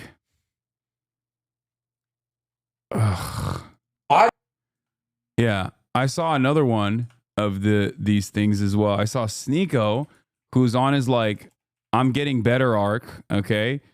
Sneeko's on his like, I'm a liberal now arc recently. Okay. And it's kind of funny because I actually did watch. Here's what happened. This morning, this video popped up on my feed. Ramadan is much more than skipping lunch. Why did I watch this video? Because there's a lot of fucking random right-wing accounts that are constantly now chirping about how like Ramadan is just skipping lunch. You guys are so fucking weak and pathetic. It's the same people that would die or kill themselves if they couldn't get a fucking Twinkie, talking about how like, oh, it's totally fucking easy to just not eat from sunup to sundown and also not drink water from sunup to sundown. while doing your daily activities. Yeah, Jews do that once a year, and we sit still the whole time.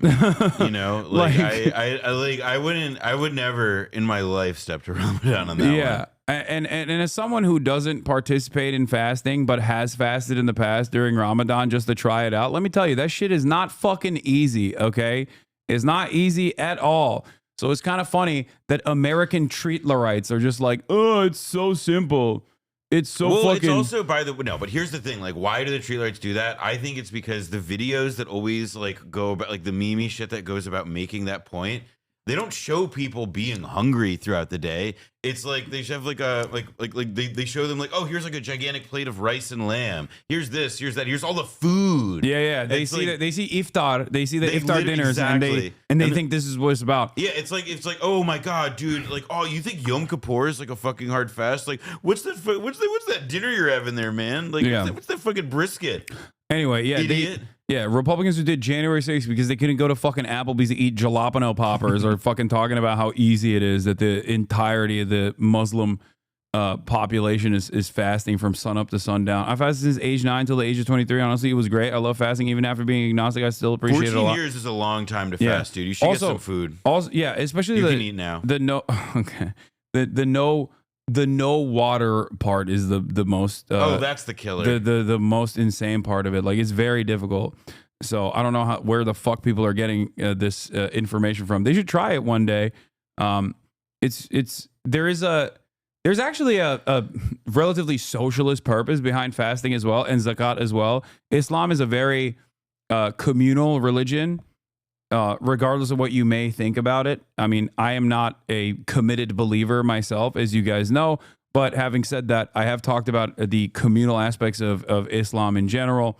And fasting is for a very specific purpose. It's to help you, the average believer, understand the plight that others go through. Those who are less fortunate than you go through. Okay, at least that's how it was taught to me at a young age. Well, and also I'd add that, like, fasting in general, like in the context of religion and other stuff, like, it's like both exactly that. Like, it's like literally a way of putting yourself in the. I mean, it's like it says, like, it's saying, like, all right, put yourself in suffering and pain, and our way of defining what suffering and pain is not eating. And that forces you just, like, directly to consider, like, well, who doesn't eat and how much would that exactly suck? And zakat as well is a big part of this too. Like, you have to give when you in the holiday, when you actually what is the term called? Kurban. How do you say kurban? Sacrifice an animal. Okay, like in the halal fashion, you're supposed to distribute the meat to your entire neighborhood. There's a lot of aspects of that. Zakat is not about tithing. Tithing goes back to the fucking church. Zakat actually is direct wealth redistribution, a percentage of your wealth that you directly redistribute to people in your community. So, you know, it's literally mutual aid baked into the religion. It's direct action baked into the religion.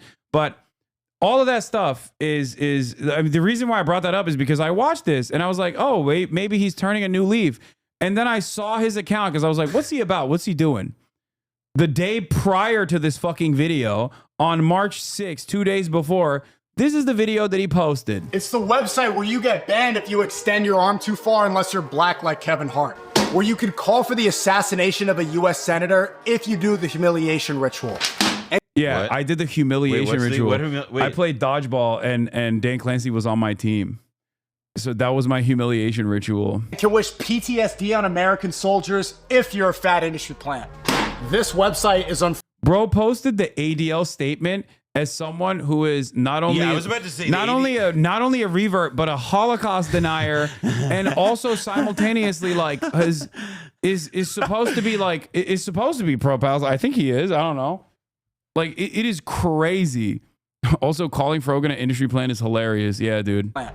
This website is unfortunately the main source of live streaming. Mr. Pro-Palestine fucking plastering on his YouTube video a tweet that he printed out from the fucking ADL. Yeah, that's pretty good. Yeah. That's pretty funny. Website is unfortunately the main source of live streaming. What started as Justin.tv was sold to Amazon in 2014 for $1 billion. Is this paper thing his bit? Yeah.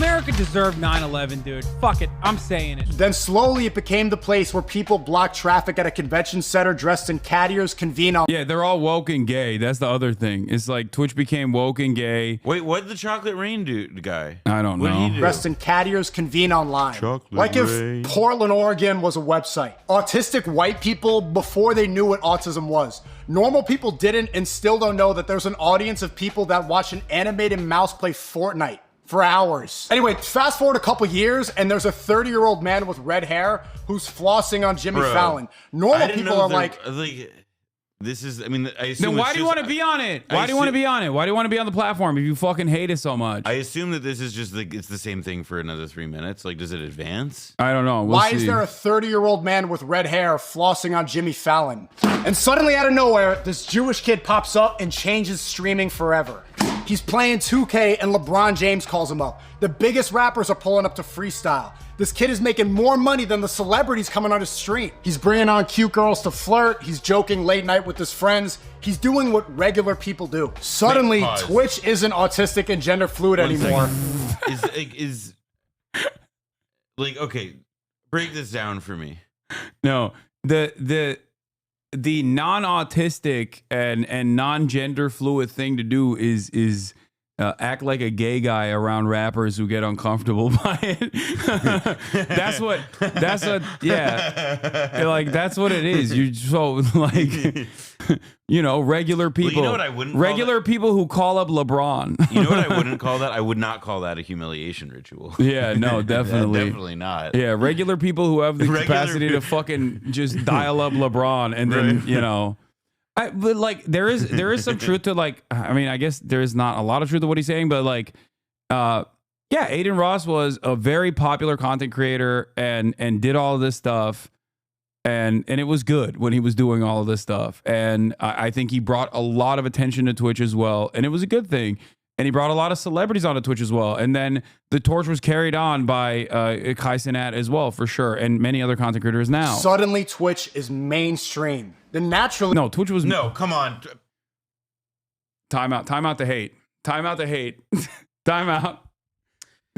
By the way, that's my favorite meme because what is it? Kraft, the fucking Robert Kraft. Robert Kraft's like time out the hate campaign. Oh my god. The was Snoop Dogg? Did you see the commercial? No. That's not even what I'm talking about. I'm talking about with Shaq when he was like time out. Yes. That happened when Israel invaded Lebanon. And that is a famous fucking thing that Hezbollah does to say like you come in vertical, you leave horizontal, like you leave in caskets. Yeah. So like this was literally like a call sign for Hezbollah to the Israeli troops. When they do this, that means you come in vertical and you leave horizontal in caskets. So Robert Kraft coming out with that and making Shaq do that was fucking hilarious. That's reappropriation, dog. Right as Israel was invading Lebanon, mind you. Anyway, but yeah, that's why I always go time out the hate. It's my favorite thing to do. I also like putting like Sharpie scribble over Ninja's face. Yeah. No, Twitch was absolutely mainstream Twitch, because I was of gonna say, this. Right, I was like that guy, like cover of ESPN magazine. Yeah, you can't. Super Bowl, the Drake stream, You Travis can't- Scott. You Come can't on. say this Come fucking on. red-haired 30-year-old was flossing on Jimmy Fallon and then go Aiden made Twitch mainstream. Yeah, there and also No, he made Twitch mainstream. No, but like the arc that he's painting is that like the arc of Twitch in this like moron style version is that like the thing becomes mainstream, but it like slipped its it slipped the bonds. It moved beyond the like red hair like gay boy stuff, and they elevated this just objective normal guy Yeah. who gets all the attention. What's good, big dog? And then, of course, he's about to say, and then they This couldn't kid handle this normal, starts awesome maturing guy. and learning about the world. How politics and fake morality extend far beyond just the government. They also hate Pokemon. That's like, Yeah. I know Well, exactly. He said No. fake morality. Is Yeah, the- no, this is a clip that is like in perpetuity, always repeated from like fucking like 2016 or something when she says, I think she says the N-word in this.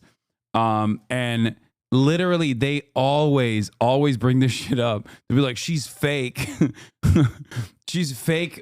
She does fake morality. They say the same shit about me as well, where they're like, yeah, she was 17 years old.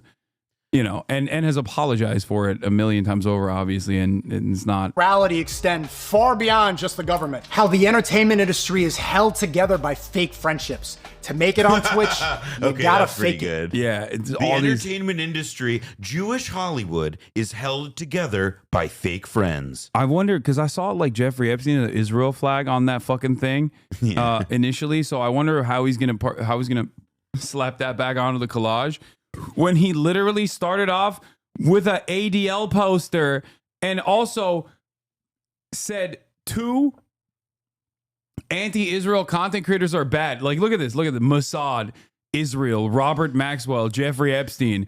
Also, the ADL was right to demand that fucking Frogan get banned because she hurt the feelings of the American military. Like, get the fuck out of here, dude. Come on. Like, she literally, listen. Yes, what she said was, you know, something that people got really up in their fucking feelings about. It's no different than what a million other content creators have said in the past, okay? In terms of like, yeah, if you go out there and you don't feel any fucking, if you're someone who joins the military and you go out there and you don't feel any fucking kind of like, if you don't feel that you did a bad thing and you actively talk about how awesome it is and you actively defend it and your output basically, if you don't have any remorse whatsoever, then, you know, bleep, I'm not going to say the rest of it. Was it spicy? Absolutely. Okay. It was absolutely a spicy thing to say. It was a hot button topic at a hot button time when everyone was actively coming after her. She got banned for it. Not even for that, but she got banned for the fucking hummus thing. All right. Doesn't matter if ex-military dudes agree with her. At the end of the day, Twitch didn't. Okay. She got banned for it. So I don't know what the fuck he's talking about. Is the Shane Gillis clip on Iraq? Yeah, but that's Shane Gillis who said that, so it's different, you see?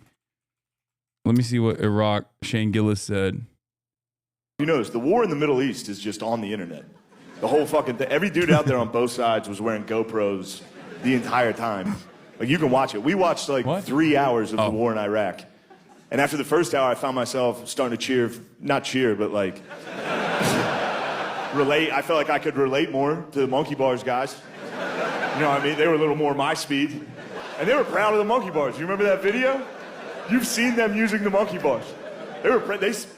They filmed themselves using the monkey bars and then sent that tape out to the world like, not bad. You ever wonder how you would do out there? Watch those guys. Those are just normal fucking dudes. Second shots are fired. There's no game plan. Everyone's, oh, shit!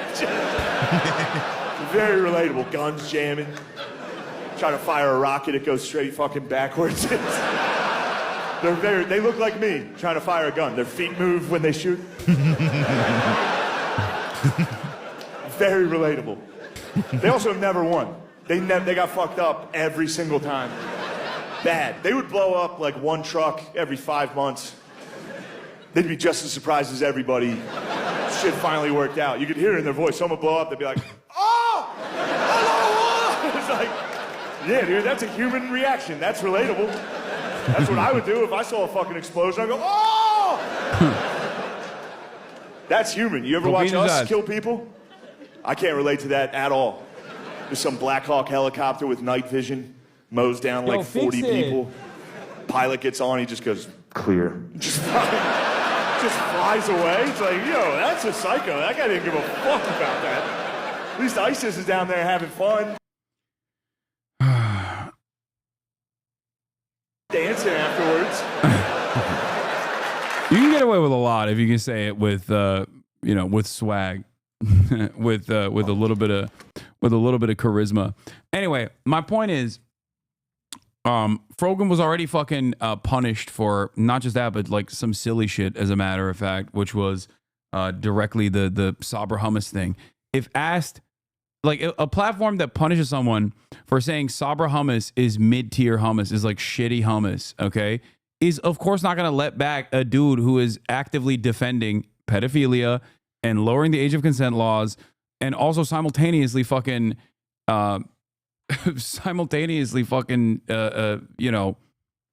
denying the Holocaust, okay? Together by fake friendships. To make it on Twitch, you gotta fake it. On Twitch, you could say America deserved 9/11 if you put on a dress, but if you say there are only...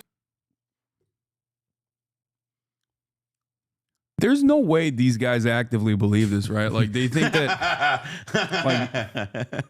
like, dog, you have to be genuinely, like, your mental faculties are worse than John Fetterman. If you think Twitch was like, put on the fucking dress and paint your nails, okay?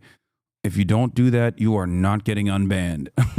Or it's like the flip of it is the other way, which is that like you think that like, oh, well, if I want to like convince the mass, if I need to convince the masses, if I need to Trojan horse this idea that America, you know, deserved 9/11, this very controversial idea that nobody has ever talked about in universities, in American high levels of American policy, nobody's ever considered that idea.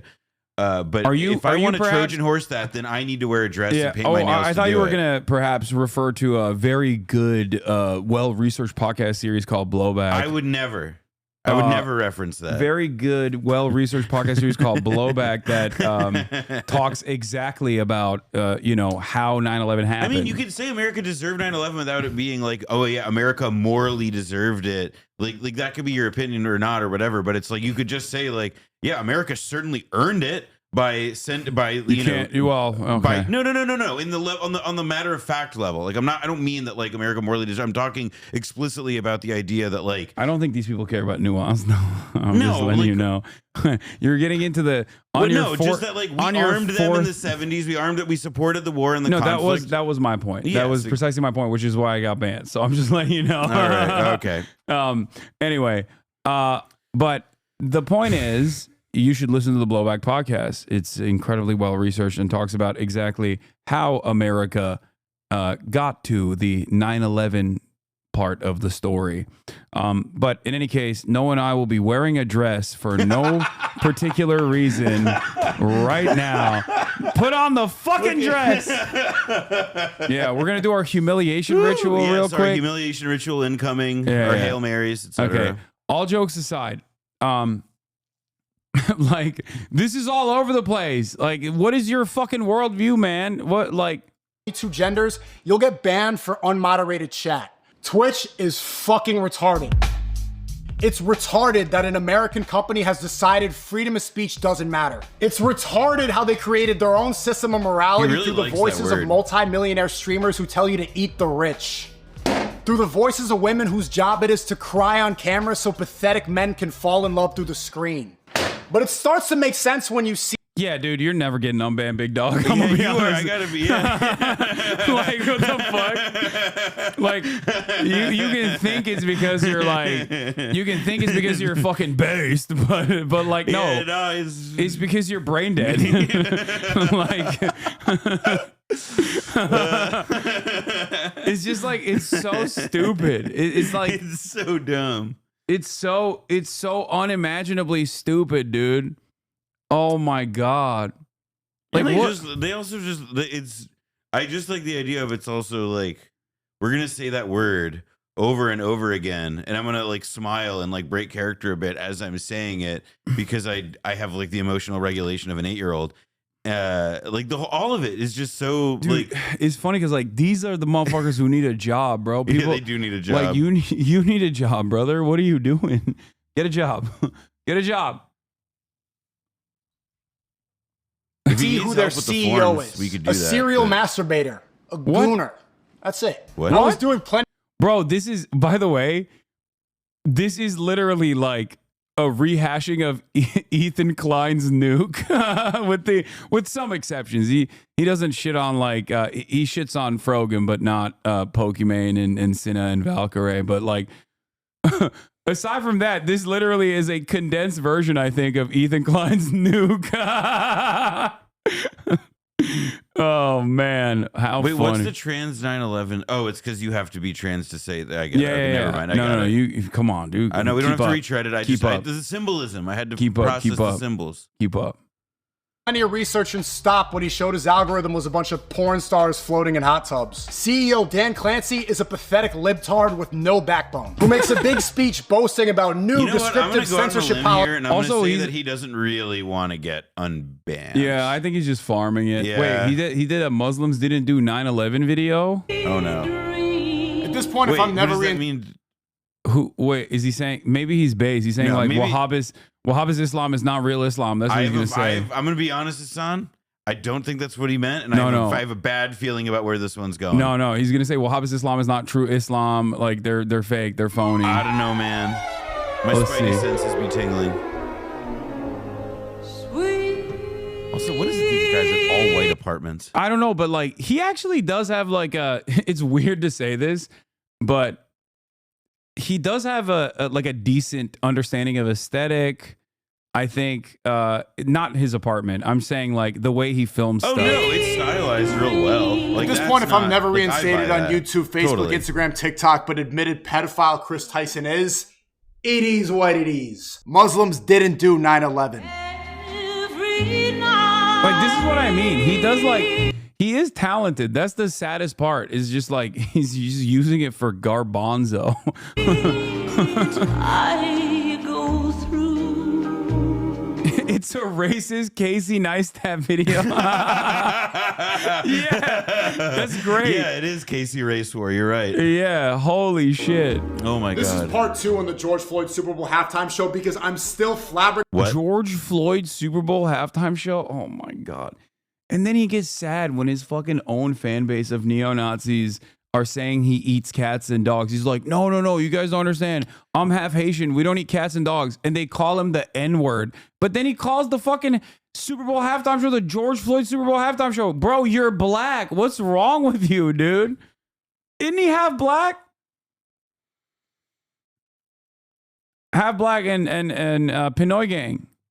Flabbergasted how liberals don't think that this midget wearing bell bottoms is not an industry plant. Then all of a sudden it made sense when I saw Pokimane said only He's white obsessed, people. by the didn't way, like with that it. phrase Because for woke industry people- plant. That's like such a Yeah. such a stupid and lame like concept. Because it's like it's just like, oh yeah, there's no possible way that anybody would organically enjoy this. By the way, I have like I've got like the world experience of a like a fucking like thimble. Yeah, oh my Well, god. Kendrick Lamar is a hero. He puts fat black women in his music videos, even though he's married to a skinny light skin. He makes music about transphobia to get woke people on his side and then blames white people for everything. And there's a reason Pokimane will never get canceled for being racist to white people. And it's the same reason Kendrick Lamar wins Grammys for giving woke people the victim mentality. Both of them know they're feeding their fans bullshit, but the industry rewards bullshit. How does this connect to Muslims not doing 9/11? Yeah, I don't understand it. I'm but so confused I by love this guy's I like, love the leaps. projection. I love the projection because like a couple days before he made this video, he's like, I've realized that I have developed a audience of like, you know, not the best kind of people. I'm gonna do better. I'm gonna do my very best to try and turn a new leaf, right? But the thing is, he doesn't believe it then. He doesn't believe the shit he's saying then. You know what I mean? Like, that's the problem here. Is like, he's like, nah, these people can't be sincere, okay? They just hate white people. And they don't even believe that white people are the problem, but they actually are fucking saying that to make white people feel bad about themselves. And white people shower them with gifts and praise. It's like an entirely crafted worldview built on top of nonsense. You know what I mean? Oh, it's just very strange that these guys always present the opposition as like grifting or not what they're doing. Not the guys who wait. You're telling me like no? Actually, if there's anybody in this world who's not grifting, it's the guys who are always putting little gambling tags on their shit. I mean, I don't know if Sneeko specifically. This is why it must make sense. Look. Yahya Sinwar provides a new perspective of the West about Hamas. Why are they called terrorists? The newly martyred leader was born in the genocide and expelled from his home. He was raised in a refugee camp amidst war. He spent 20 years in Israeli prison studying his faith and how to liberate his people. How can we be so arrogant as to call his actions anything else than self-defense? Why is our image of a terrorist man dressed in a keffiyeh with an AK-47 instead of a suit and nuclear code? Perhaps we have been tricked. Perhaps the people responsible for brainwashing us with the media are the same ones currently committing genocide. Perhaps the real terrorists are at home. Okay? the same mind that came up with this also is fucking doing this. I'm too far unless you're black like Kevin Hart. Plant. This website is unfortunately the main source of. Like, this doesn't make any fucking sense. You know what I mean? It's so inconsistent. Like, if you understand that America perhaps are the real terrorists, okay, at the global fucking stage, what do you like? What is this? Like, I'm slapping the fucking ADL sticker on here. Also, he talked about anti-white racism here. And what's really funny about that is that I got banned off Twitch for saying cracker, okay? I got banned off Twitch for anti-white racism. Shut the fuck up. Bullshit. It's not a secret anymore. The Zionists that control the industry use Oh wokeism my and God. nationalism to redirect their hatred towards whites and Muslims. I literally paused it right before he told me the truth. Who did 9/11? I told you. I had a bad feeling, Hasan. Had a bad feeling. I thought he was gonna say. I thought he was gonna say. You know, Wahhabists are not. I real. thought he was going to say the Boston Celtics, but Let me explain, because it's not working anymore. The shift became crystal clear when Selena Gomez cried on her Instagram about. It's so funny. It like, is crazy how much this guy hates women crying. It Yeah. is insane. It's he all- must make them cry. No, all the he's time. like he's literally just like picking. He's like picking certain like conservative cultural touch points and just like weaving that into his argument. It's all about keeping your attention. Okay, he understands his audience and he just wants to keep them paying attention. He's somehow talking about 9/11 and how the Jews did it, while also literally talking about Selena Gomez crying and how there is this like dangerous plot by the Jews to create a race war in this country. Like, it's so fucking stupid. While also all of the people that he hates are fake and he is the real one. Mexicans because illegal aliens were being deported by the thousands. Selena Gomez is American. She doesn't speak a word of Spanish. And the internet saw right through her bullshit and clowned her so hard she deleted the post. But the next week, Ye started selling swastika t-shirts and only received a fraction of the hate. That's never happened before. Then Ye doubled his Wait, hold sales on. on Why is Yeezy. Blue Velvet playing on the TV? He likes art, dude. You don't understand. He's giving a tribute to Lynch. It's so annoying to me to like just be like this insane misogynist while like that just is, man, this sucks.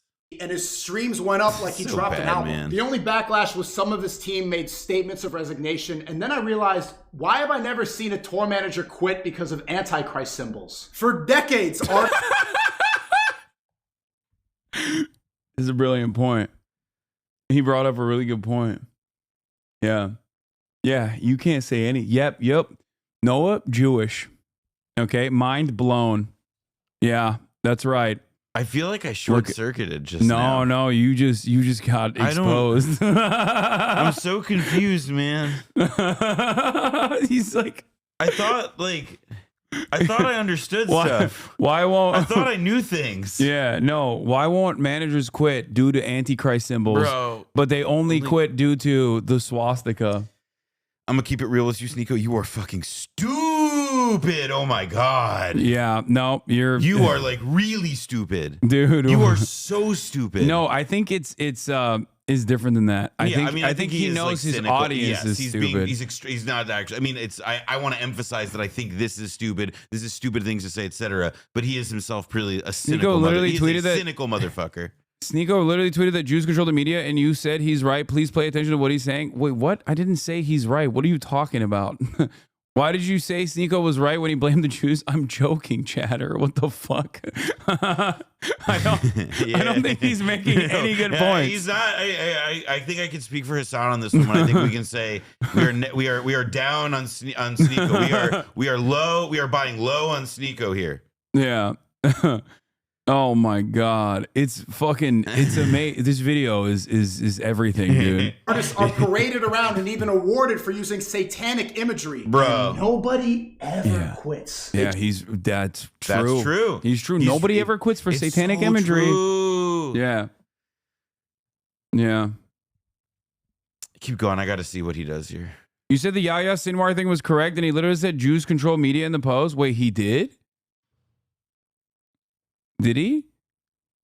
Perhaps the people brainwashing us with media are the same ones currently. Yeah. Yeah, he's probably good. talking about Jews.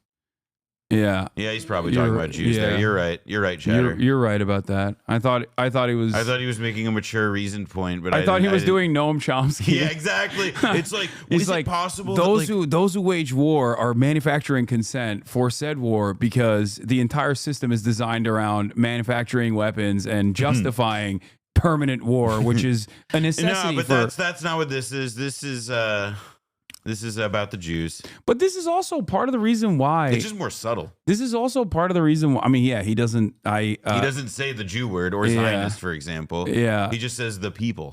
But this is part of the problem with what do you call it? What is it? What's this? The anti-Semitism is the socialism of the fools. Yeah, August Bebel. Yeah, it's like it's.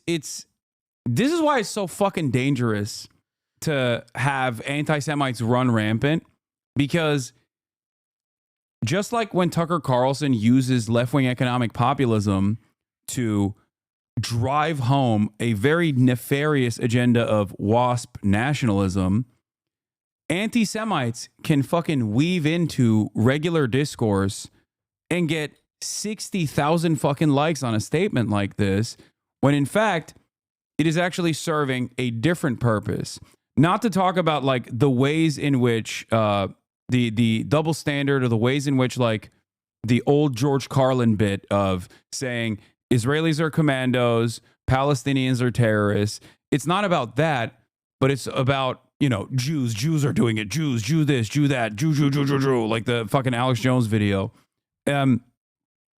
If you consistently undermine critical analysis coming from people who are actively going against anti-Semitism, and also simultaneously explaining to people the material reasons as to why we have unconditional support for Israel, the only people that will always find their way through this process is those that can latch on to the orbit of right-wing commentary, because they have allowances for this sort of thing. They let people say whatever the fuck they want, as long as they are shitting on women, as long as they're shitting on gay people, as long as they're saying like Donald Trump is the fucking savior. You know what I mean? And then all of a sudden, the only kind of permissible narrative that is deeply anti-Semitic, or the only kind of permissible narrative around these sorts of issues, come from deeply anti-Semitic people. This creates more anti-Semitism. Don't care about Sneeko and his dumbass takes, but why did he have the time to set up like 3 different shots, but no time to throw those soda bottles of the trash shaking my head? I'm reminded of, there was this dude who used to work in my dad's office who had this like really like disgusting desk. It was covered in shit all the times, and he had this little plaque on it that said, "A messy desk is the sign of a mind at work." And I think that that's what everybody who ever is just like a really dirty and messy guy says about why they don't clean out their trash. He thinks he's a genius. Yeah. Anyway, made some great points though. Twitch is woke and gay. Twitch is woke and gay. Oh wait, he goes back to he goes back to Rashid Al Haddad, who is not a Houthi, by the way. Policies, and then bans me a week later for off-platform behavior. What the fuck is off-platform behavior? This that's this video. You can point to this video. I like the idea of also like off-platform behaviors if it's like this mystical concept instead of. I'm beginning to think he's apolitical, by the way, because I'm noticing that he has the signature telltale sign of an apolitical man, which is unlimited support for Donald Trump. Yeah, why are you shitting on this guy? Clearly his interest. You're right. I'm so sorry. Did I make a Nazi salute in my sleep? He enacts policy where streamers are supposed to be unbanned after 2 years, but refuses to follow through if he's an enemy of his lapdog. If Dan Clancy was... Oh, I'm the one who kept him banned. Okay, got it. By the way, the funniest like early one-sided beef that I had that I didn't even know I had was with Sneeko. Apparently, I played somewhat of a formative role in him like diving into the fucking right-wing pipeline because I thought that there was some sus shit. Yeah, Sneeko, Jews don't control the media, Turks do.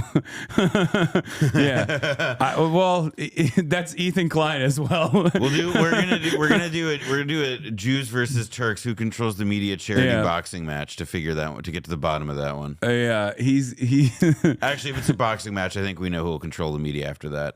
If it's between us, at least. You gotta.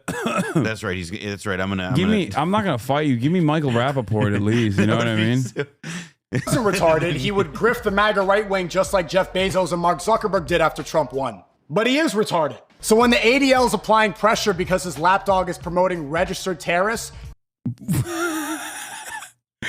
This is, by the way, this is what I was talking about with the Yahya Sinwar thing, because he's like, why do people call Yahya Sinwar a terrorist? And then also turns around and holds up the ADL sign and says like Rashid al-Haddad is a Houthi. And it's like, dog, like what is your worldview? I'm so confused. Do you see what I'm saying, chatters? Like it wasn't even a judgment about what he's saying about Yahya Sinwar. More so that on the one hand, he's saying this. On the other, he's like, yeah, Hassan platform terrorists, which literally at the time of my fucking interview, even if he was a Houthi, okay, even if he was a part of the Houthi family or a part of the Ansar Allah movement, he would not have been a terrorist under the American guidelines because the Houthis had not been registered as a terror cell. Joe Biden had actually taken them off the terror list before he did Operation Prosperity Guardian. But that doesn't even matter. None of that matters. Why did I join bros wearing a MAGA hat? Because I'm apolitical, dog. That's my point. He is a Sunni supremacist? No. That's no, I don't think I think you're giving him a little too much credit. I think this guy here's, you know what, actually he's doing sectarian infighting. Yeah, he's what I like to call a bag supremacist. He believes in the supremacy of the bag, chasing it, getting it, making love to it, holding that bag close and tightly, and rubbing it in your faces. And that, to me, that's the supremacy he stands for, at least in this moment. Yeah. Is promoting registered terrorists. He banned Sneeko and Fresh and Fit instead. Here's why Twitch will inevitably. Yeah, I wonder why. Maybe it's because what you're presenting is not the fucking truth, okay? I didn't get banned for interviewing a random Yemeni teenager who wasn't a part of the Ansar Allah movement. Or even if he would have been a part of the Ansar Allah movement at the time, which he wasn't, he still would not have been a registered terror organization, according to the Brandon administration. And me having a conversation with him is not a violation of the terms of service. But you know what is a violation of the terms of service? Denying the fucking Holocaust, which both you and Myron did. Also, like, I just got to say, it's not exactly like... I mean, I would say it's incredibly lame and not classy to just constantly use the R word over and over and over and over and over and over again like this. But it does seem that there's also I don't think he wants to convince people of anything, really, obviously, because you wouldn't frame or dress up this whole thing, but with like that word being the punchline for everything. You know what I mean? Like this is... Like this, it's part of what feels, it just adds to the sense of this whole fucking thing being just such a grift. Yeah. Also, I still do retain the right, or rather on principle think that there's like value to interviewing people who are on the fucking terror watch list. And it's not just my perspective. America does it all the time. Western media does it all the time. And as a matter of fact, sometimes the people that they interview are unironically fitting the bill of what terrorism is supposed to be. Okay. Like, you know. Oh, Syrian leader on CNN. Syrian leader on CNN and NBC. The leader of the HTS, former leader of Al-Qaeda in Syria, who is having a bit of a rough go at it right now. He's having a sad. Yeah. Joe Lensky. Well, no, his name is Jelani. Jelani, I know. Yeah. That's why I'm cracking up. Yeah, not the other thing. No, we're not saying that. Yeah, they're not saying the other thing. They're just saying he looks like Zelensky, which I think is very I think that is a good. I think that's like funny. Mark Zuckerberg got hit with the Dominican ray, and Jelani got hit with the Zelensky ray. Okay. Yes. There's actually a really good. There's a really good magazine article in like The Economist has like a magazine section that did like this big profile of him, and I will say it does not seem promising for him. Yeah, but I do recommend it. It was a really good profile of Jelani. In 1843 is the name of that magazine. Fail or be sold within the year. One thing I learned over the years to stay alive, being banned everywhere for reasons as stupid as COVID misinformation, is you never abandon your core. Twitch blew up because of Aiden Ross and then threw him away. And we're trying to maintain some semblance of moral consistency. All of social media is seeing through the clown. But he's literally directly agreeing with Ethan Klein and Elon Musk in this process, for the record. Yeah, Ethan Klein gets a 30-day ban on Twitch. Like your friends, Ethan? Damn, Ethan. Like your friends, Ethan? Ethan, you got some... Ethan, you got homies. Ethan, you got some ride or die. You got some shooters, Ethan. Yeah, you got some great friends. Yeah. Some great friends who love Jews. It's so funny because, like, that's why I said, like, these guys unite on one principle alone. There's no, like, firmly held convictions on anything other than fuck this guy, Hassan. Yes, I was that's about it. to, yeah, like, it's oh my crazy. Like, these dudes have no fucking genuine interest in like changing the world for the better, certainly, or even for the worse. Honestly, they're just responding to whatever the fuck they're seeing immediately in front of them, and it happens to be me. It seems. Media is seeing through the clown show. What Twitch doesn't seem to realize is that these websites don't survive without real creators. Why else? Yeah. Also, I love this guy saying Jews own the media, and then literally talking about Elon Musk, who does own the media. Yeah, who owns who's the owner of the media with the thing behind. I mean, whatever. You're just, none of it makes right, sense. Like, there's no. This is. He's just. I honestly, I didn't think dick riding like this was possible, but Sneako's doing it. Yeah. What Twitch doesn't seem to realize is that these websites don't survive without real creators. Why else am I still alive? Creators like Aiden Ross should have been given a seat at the investors table. That's why I stream on Party now. Okay, the rest of this is ridiculous. Ay. Oh my lord. But yeah, my point is, I think that my a point lot is of Hasan address. What? No, it was just making fun. My point is that a lot of these guys would get unbanned. Okay, they would, if they actually showed that they weren't fuckheads. Okay, that's the problem. They don't want to do that, and it's not a humiliation ritual. It's just like, you're wrong objectively. You're objectively in the wrong here, and the wrong information that you're spreading is like also fairly fucking violent. Okay, and that's the reason why. That is precisely the reason why a lot of these companies are just going to be like, yeah, we're not going to fucking unban you. Where like you talk in language that like if anybody said that at their workplace, at school, to their parents, they would get slapped upside the head and like to escort it off the premises. Like that to me is like one of the like there's like a register in which you can talk to like your hogs on a streaming platform, but that you're really not allowed to do in like daily life. But for whatever reason, these people think that actually those are like the same, and that they can encourage it and demand the same kind of respect, even though they sound like an eighth grader, like a bad kid, like a distinct case of like bad kid syndrome. One of the things that does genuinely frustrate me, on the other hand, is that like I have, look, the repercussions that I've faced for standing by my convictions in terms of my worldview, in terms of the things that I say that obviously like go against mainstream narratives and whatnot. I've eaten those fucking bans. I have. And those repercussions are obviously inconsequential in comparison to the suffering that I try to address on this broadcast. So it is what it is. It's not that big of a deal. And I do try to the best of my ability, retain my platform so that I can continue speaking truth to power. But what's very frustrating about this shit is that these guys are so fucking phony.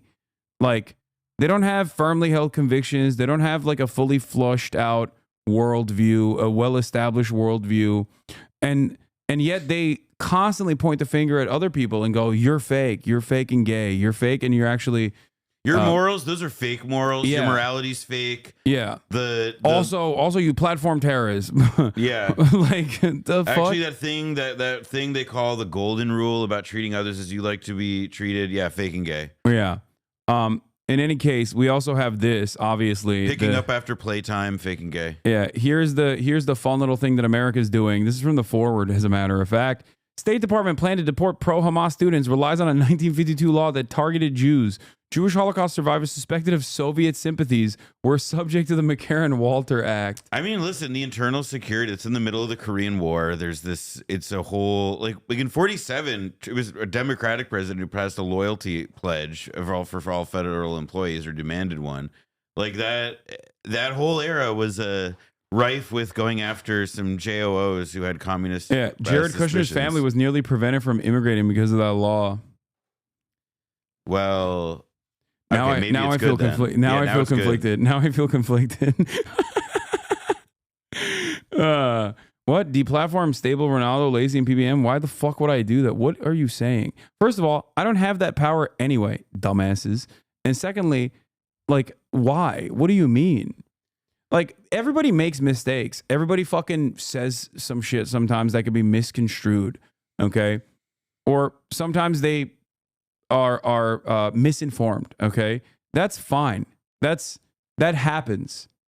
Not saying that those guys did that, by the way. I'm just simply stating that, like, a lot of these platforms are very understanding, okay? I mean, look at Asmongold. He says whatever the fuck he wants, okay, on a daily basis. And it seems like, you know, you think Twitch doesn't know that? No, they do, right? Like, the point is, there are also people that just like go above and beyond. Like, if you're actively denying the Holocaust, like, yeah, of course no fucking company, at least for the time being, because that is still luckily still considered something that is completely and utterly inappropriate. You're gonna have a hard time getting back on the platform. That's well, it. now you've put a thought in my head, which is imagining like Asmongold cutting like commercials for like big brands. You know, Yeah, let's he's gonna do it. Time out the hate. Yeah. It's not about debating the real meat and potatoes issues. It's only about winning for these streamers. Yeah, I just like don't winning. This is what I understand mean by bag supremacy, because their definition of winning is getting that bag as big as possible. Yeah. You know, I mean, like getting number go up in an audience level, obviously, but like, look, like metrics feel faker than ever to everybody, except on a relative level. Like, do you feel like you have more of an audience today than you did yesterday and the day before, and so on? But like the one measure that you can have, I mean, this is part of why these guys love gambling and crypto so much, even though like they know that everyday people lose money on it, even though they know that like the crypto shit may be kind of a scam at the end of the day, whatever. But like for them, bag go up. And they'll keep doing the thing. You know, it's the worst reward mechanism imaginable. Yeah, but you also hold on to that if you have nothing else going on. If you have if you have no real fucking friendships, if you have nothing to look forward to, if you don't find what you're doing to be like genuinely emotionally fulfilling, I think that's a major problem for a lot of content creators who are just like, I wanted to be an entertainer and I found myself in this lane where I'm basically only looking at how much my bank account goes up at the end of the month. That is not very rewarding. Making money for the sake of making money alone is, at the end of the day, not going to be that rewarding. Especially if you're doing a whole bunch of shit that you're kind of faking. Okay? Yeah. That's the problem here. And I think that's the reason why a lot of these dudes like have these shaky relationships, shaky associations with one another, and they're only held together by like their financial imperative. And hold on. Go. Murat. I get it. Like, that's why you get more and more angry and more resentful every single day. It probably fucking hurts your mental health quite a bit. You know? But the more you hurt, the more pain you feel inside, the more pain you feel inside, the more you lash out violently. What? It's from Murat. Okay. Anyway, all the while, society keeps getting worse and worse for the average person. Holy fuck. All right, let's watch this Gatsu video when Noah comes back. Noah, I'm about to introduce you to Gen Z politics.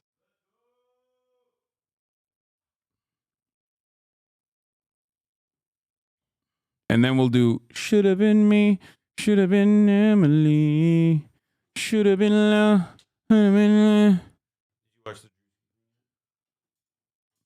FYI, people are referring to you as some dude in a maid outlet and cat ears on the timeline. I know, I saw that. It's pretty funny. Some dude in a maid. That is pretty funny. Like, I forget that the average person has no fucking idea who I am or what I do, and that's awesome. I don't have an issue with that.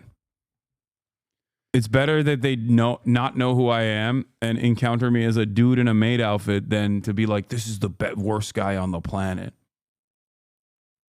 You know? Mm-hmm.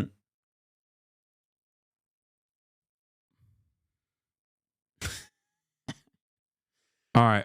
Zoomer politics time. Japan are the dominant Asian powers, and they have been beefing for centuries at this point. But for the past couple of centuries, China was at a disadvantage because Britain made them addicted to opium and basically destroyed them along with other European powers during the Chinese century of humiliation. And Japan got the sun dropped on them twice. Both of them have gotten cooked, but Japan has gone from producing the world's most brutal soldiers to making Nintendo and Naruto. That's a very, very good glow up. And China went from a rural, broke dictatorship to being ruled by the man with the most aura since Stalin and becoming the factory of the world. Dude, having Gen Z is hot on China, I think. Yeah, it's crazy. I was talking about this with some friends recently, where it's like, I think a lot more people are gonna start coming to our understanding of the world, especially younger generations that haven't been like taught to fucking hate China and love TikTok. And on TikTok you do get some like decently pro-China messaging.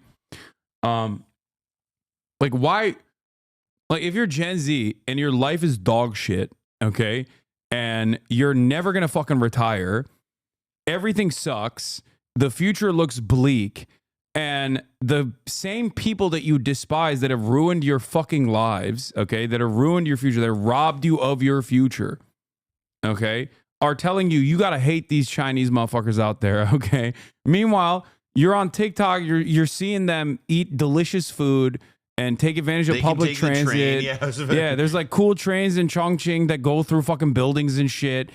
Why? You're like, why would I hate these guys? They're just chilling. And also, like, it seems like their way of life is not like coming apart at the seams. Yeah. Like, that's where it's like, it's not that everything in China is like perfect. It's not that everybody there's happy all the time. It's that, like, on a relative basis, like, where would you rather spend like the next 100 years given the current trajectory? Yeah. There's no like fully fleshed out and carefully manufactured hatred for China and the Chinese, I think, among the younger generations. The craziest looking, most cyberpunk cities in the world. And to signify the point system and which one is winning, each country's leader will progressively get more of a Chad face as they gain points. Both of these countries love overworking their people, such as the infamous 996 in China, where you have to work from 9 a.m. to 9 p.m. 6 days a week. Now, that is just the average work schedule in Eastern Europe, but it might be shocking to a lot of people. What else do you do all day? You barely have time for sleep. Exactly. Good. There won't be any time for you to start getting first world thoughts, such as sadness or whatever Sigmund was talking about. And honestly, in this category, both of these countries are tied because Japanese people are notoriously overworked. Karoshi is a Japanese word meaning death. I think one of the funniest parts about this is that, like, we always assume that Americans are just like fat slobs and lazy pieces of shit that all own jet ski dealerships and eat burger. But the American population is also fucking notoriously overworked. It's true. And even if it's like Americans, even if like they're not like in an absolute way like overworked compared to, I don't know, China or Japan or Europe or parts of Europe, Americans like exist in a society and like have a way of life where like the psychological affliction of being overworked and being I mean, like, call it the Protestant ethic, whatever you want to. Like, it like kills Americans to not be working, to not be allowed to work, to not be able to participate in society through work. Yeah. Not Karoshi level though. Well, the problem with Karoshi is that or not the problem with Karoshi necessarily, but Japanese work culture is devious because all of your social, like all the social shit that you have to do also is a part of your work.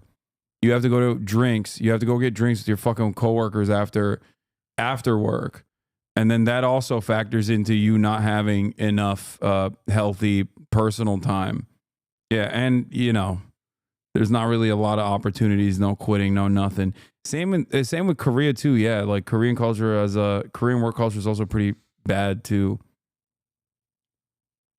From overwork, and seeing tired, passed out businessmen in Japan is pretty common. Obviously, this work schedule is not healthy, and seeing as both these countries have a horrible birth rate and a demography crisis coming up, they need to lock in and do something about this. In China, they actually banned the 996 work system, so it's not technically illegal to do that, but China has a big unemployment problem among the youth to the point where a fifth of them are extremely qualified but unemployed. So a lot of these people will accept bad working conditions such as the 996 to have a salary and actually make money. So yeah, it's illegal, but like stabbing is illegal, but people still do it, you know? The standard work week is 40 hours in Japan, but a recent government survey found that 1 in 10 Japanese workers put in more than 80 hours of overtime alone per month, with Christ. 1 in 5 at risk of karoshi. And there's also this bullshit of pretending to like your boss and having to hang out with them and go to drinks with them.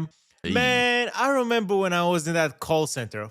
Fuck that boss, man. I fucking hated his ass. If I had to hang out with that motherfucker, I would be wearing an ankle monitor right now. So genuinely saying which one has a worse work culture is a hard battle to decide. So instead of a chat face, they both get eye bags under their eyes now from overwork. No, but both these countries shine in technology. They're both extremely dominant in this field and extremely useful to the entire planet. First of all, China makes everything in the world. Like, if you look around your house, probably like 50 to 70% of what you see was fully made in China. And China has gotten a lot better at general technology because of their massive government subsidies, making good cars, innovating on phones, electric car batteries, solar panels, nuclear energy, basically everything. And Japan, I'm worried about Japan's economy, you know, because all the wars in the Middle East have stopped. Whoa, so their Toyota damn, that guy he fell off. Japan's economy, you know, is it because they kept outing him as they kept unmasking him? No, it's because although I wish, because he's a little.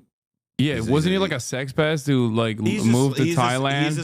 He's a slug. But and I won't get into specifics on that, but I will say he basically was like a ride or die for Kamala so hard and was like so hostile and condescending to Trump people about it, like on the election level, that like after the election he disappeared. He hated me. He hated me too. Yeah, he would. He's a common anti for both of us. He would routinely fucking yell about my analysis, which turned out to be right, and he turned out to be very wrong. He used to try and reply guy to me, and then eventually I made him mad enough, and he made me mad enough that I just stopped engaging. But then again, he embarrassed himself so completely and fully that he's literally no longer on the internet. So. Indian pro Israel accounts catching strays in China in a China versus Japan video. Why my countrymen? Why, dude? I mean, this is. That is. I mean, I'm sorry if you listen.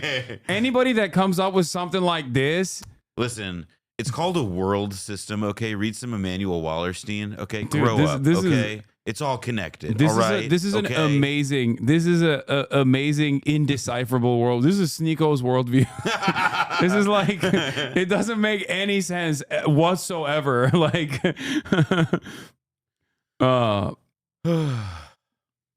wars in the Middle East have stopped. So their Toyota pickup sales must be down now. Somebody start another conflict in the Middle East. Need to lock in. Japan needs to sell pickups. But really, Japan is amazing at technology. PlayStation 5, Nintendo Switch, Sony TVs, Canon and Nikon cameras, and basically everyone has these for photography. Toyota, Honda, Seiko, and Casio watches. Also, Japan has been notorious for their amazing train system. But sadly they got mugged. And not only does China alone have 2/3 of the world's high-speed rail network, but they also made faster trains than Japan recently. Japan does lead in robotics and precision manufacturing, but China leads in like everything else, man. Like AI, 6G, electric cars, solar panels, and they're literally the only reason why solar panels are cheap now. And also they're doing this while under like severe competition restrictions from the United States of America. This is also something to remember as well. Like, we just straight up intercepted a deal that they were supposed to have with the Netherlands for you know, the what is it called? The microchips, semiconductor technology. We were like, nope, you can't do that. I mean, the EU just like I know that they rolled back. It was more of it's like one of those like it's like a law that was more of a formality than something that actually like mattered or had punishments or consequences. But the idea was that like the EU is trying now to like open up like business wise and develop more joint ventures with China. Yeah. And I'm kind ASML lithography machines. I'm kind of curious to see, like, there was an article, I think it was in the South China Morning Post about all this, but It's my favorite newspaper for all things China, including like what's happening with the pandas. I mean, I'm curious to see, like, as the U.S. decides that we're no longer doing science because science research Is and gay. capital investment is gay and DEI. Yeah. Yeah. Like it's.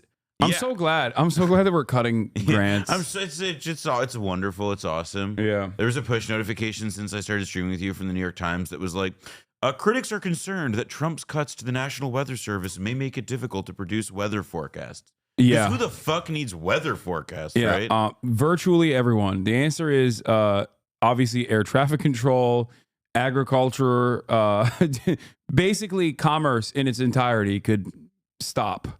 It could come to a grinding halt if we can't accurately predict weather patterns due to the NOAA and NWS funding cuts.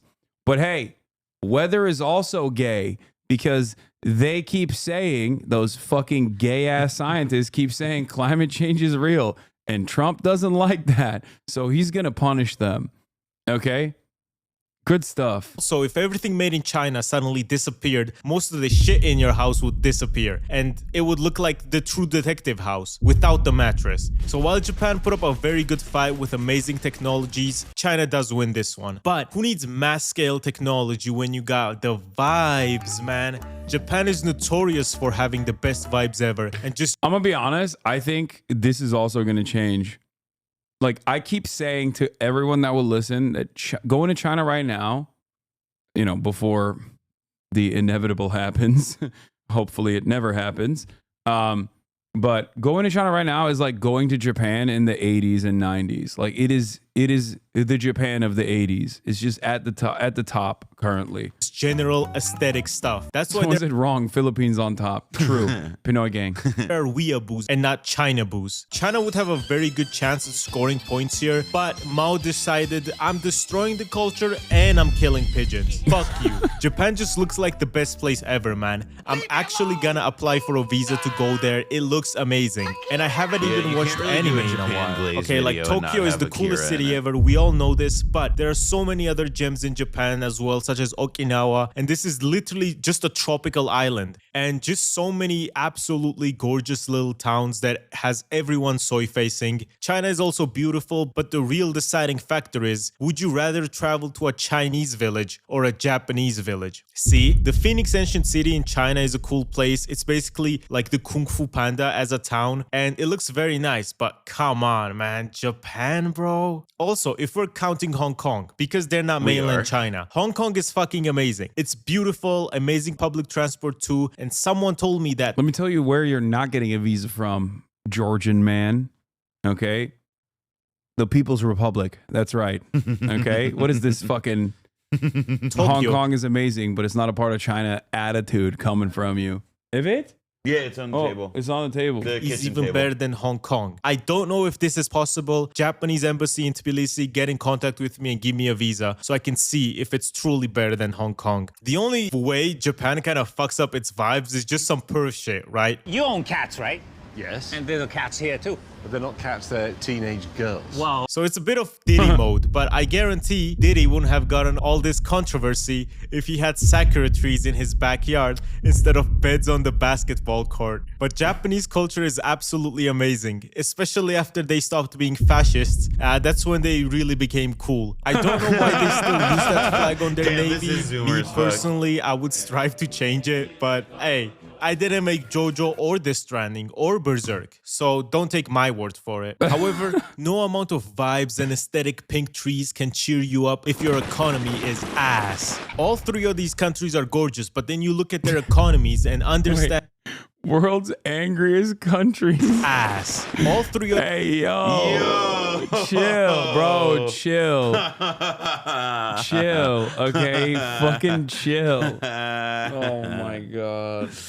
Oh, my people, we're never gonna get better, dude.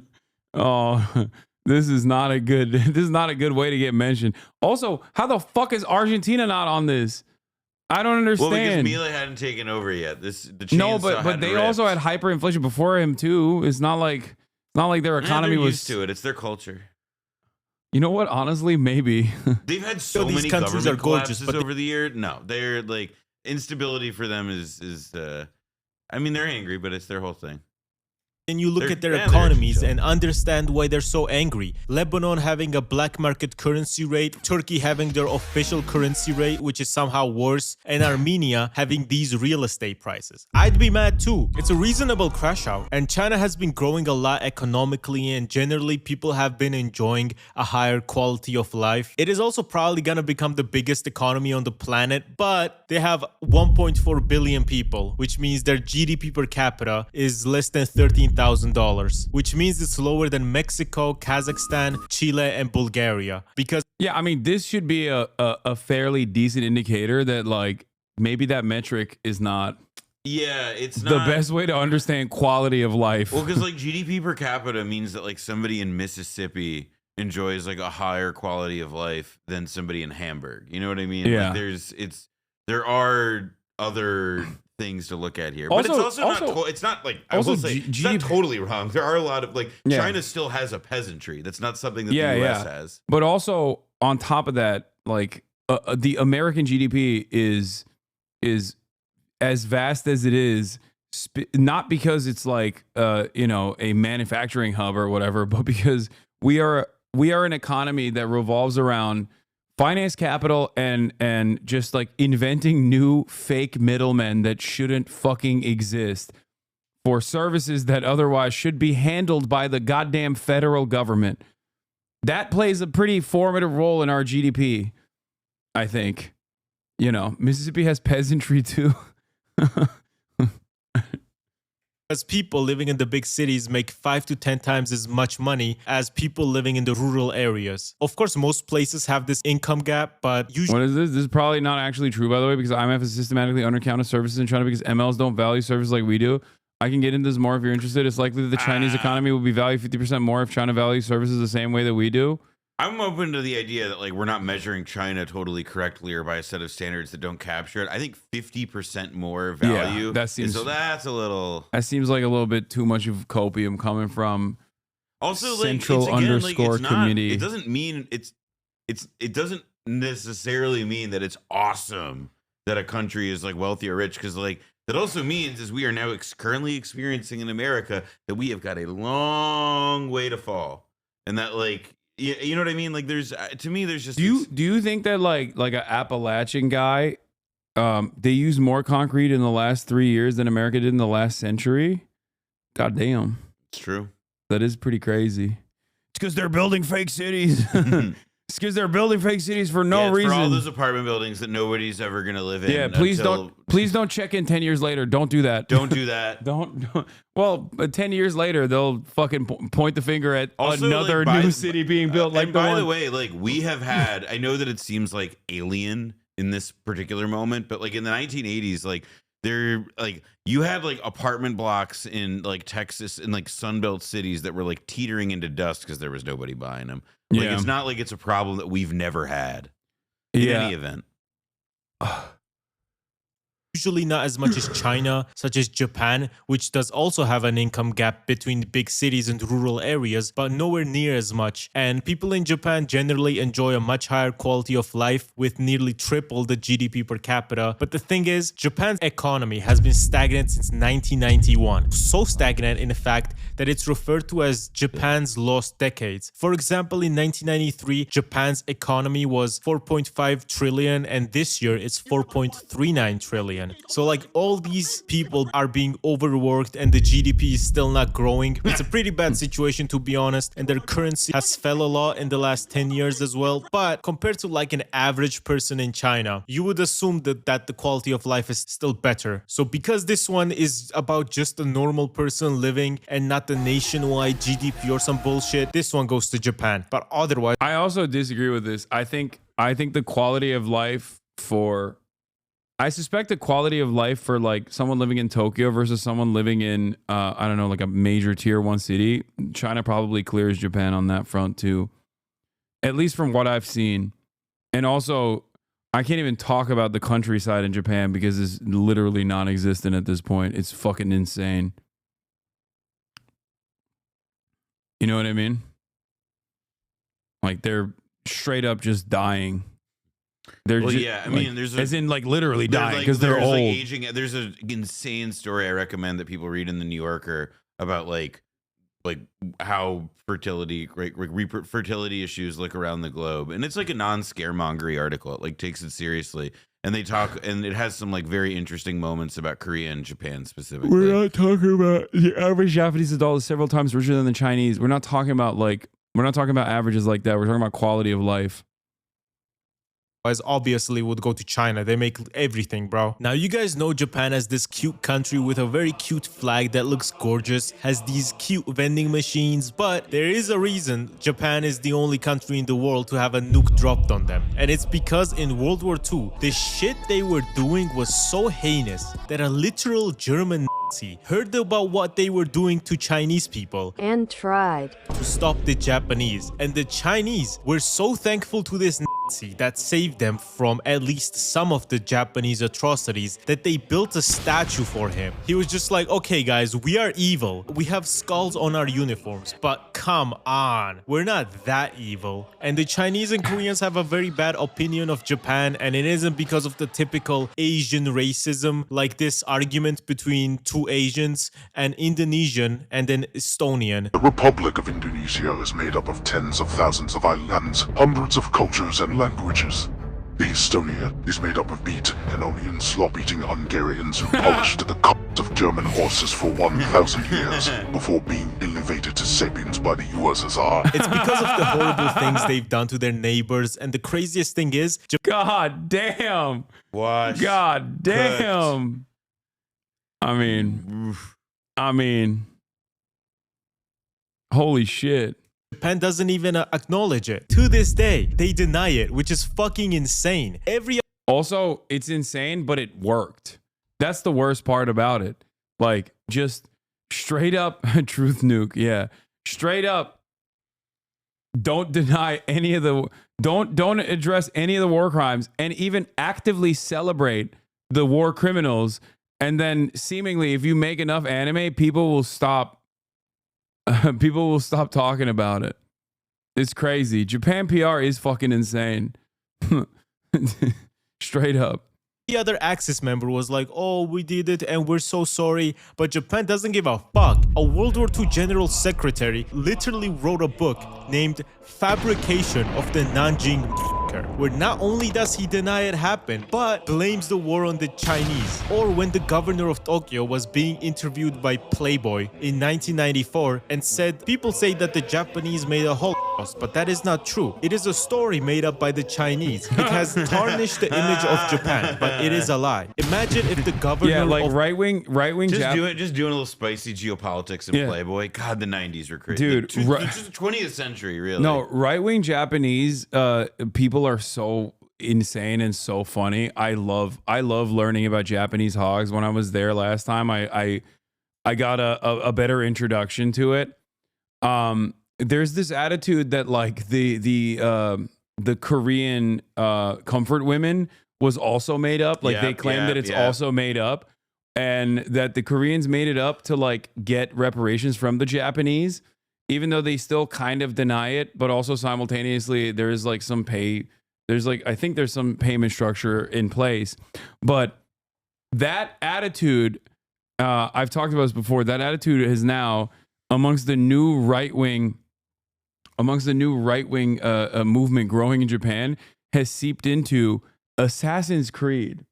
And they think that because of Yasuke, a famous retainer, like the Black Samurai Yasuke, which has been featured in Japanese art for many, many years, you know, like centuries, has now, by the new Japanese right, considered as like a fake, nonsensical thing, because they think they're trying to do BLM, that Assassin's Creed is trying to get the Japanese to pay reparations to black people and let in African migrants into Japan. Oh, wait, sorry. Okay. It's finally when you connected to the immigrant thing. I actually did hear about this. Yeah. That is, I mean, yeah, there is like a new, like there was recently a parade that was, they love parades. Japanese people love parades. There was like a xenophobia parade, essentially. Just because also like the problem is also that Japan is a fucking like, it's like the biggest tourist destination. Yeah. Probably in East Asia. Yeah, they fucking hate that shit too. Yeah, and it's a big it's a bit also, of a contradiction there. To be fair, like I kind of get why they hate that shit. I mean, look at Johnny Somali and all these fucking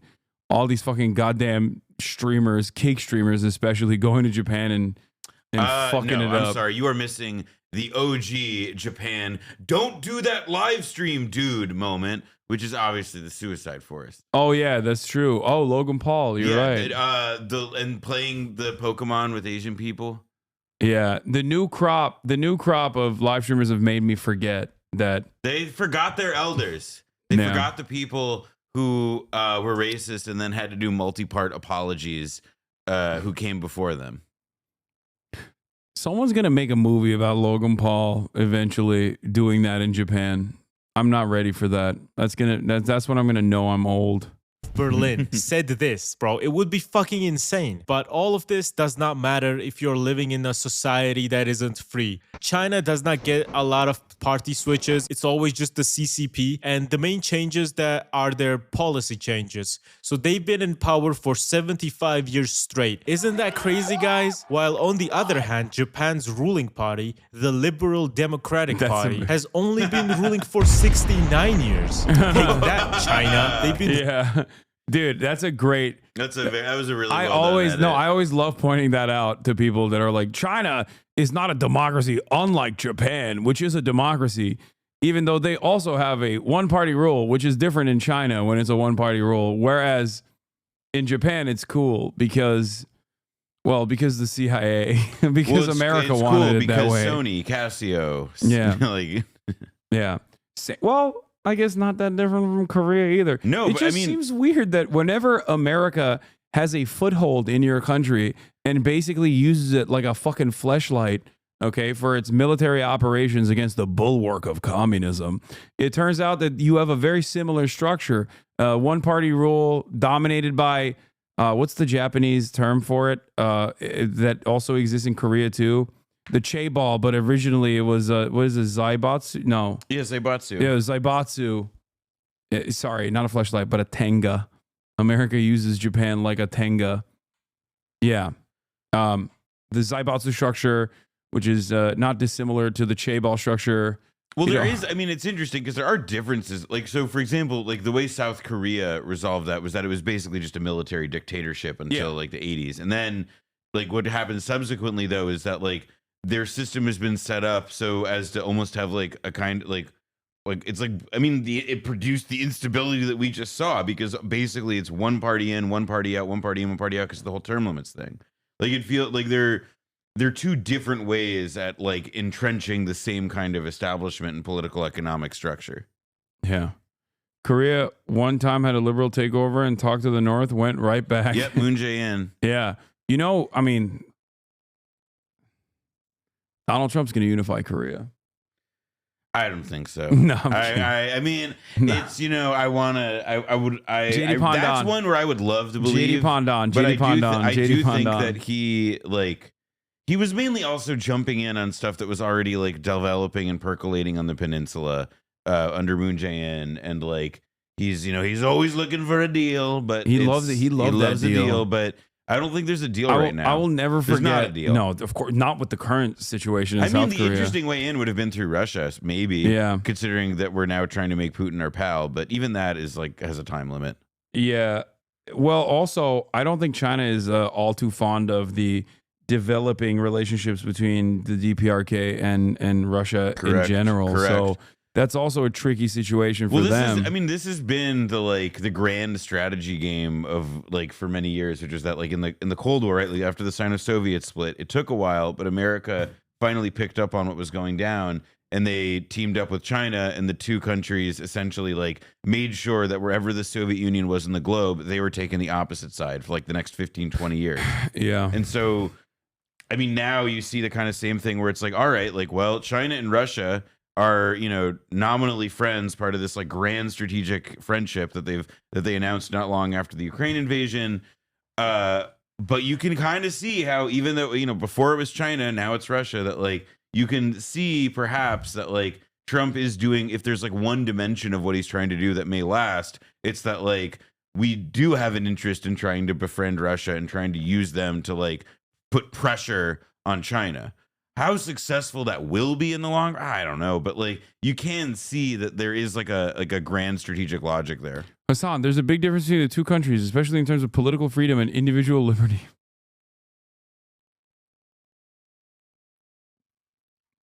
You're right. I'm sorry. I apologize. I didn't look at the National Endowment for Democracy-backed metrics for freedom before saying the things that I was saying. You're so right.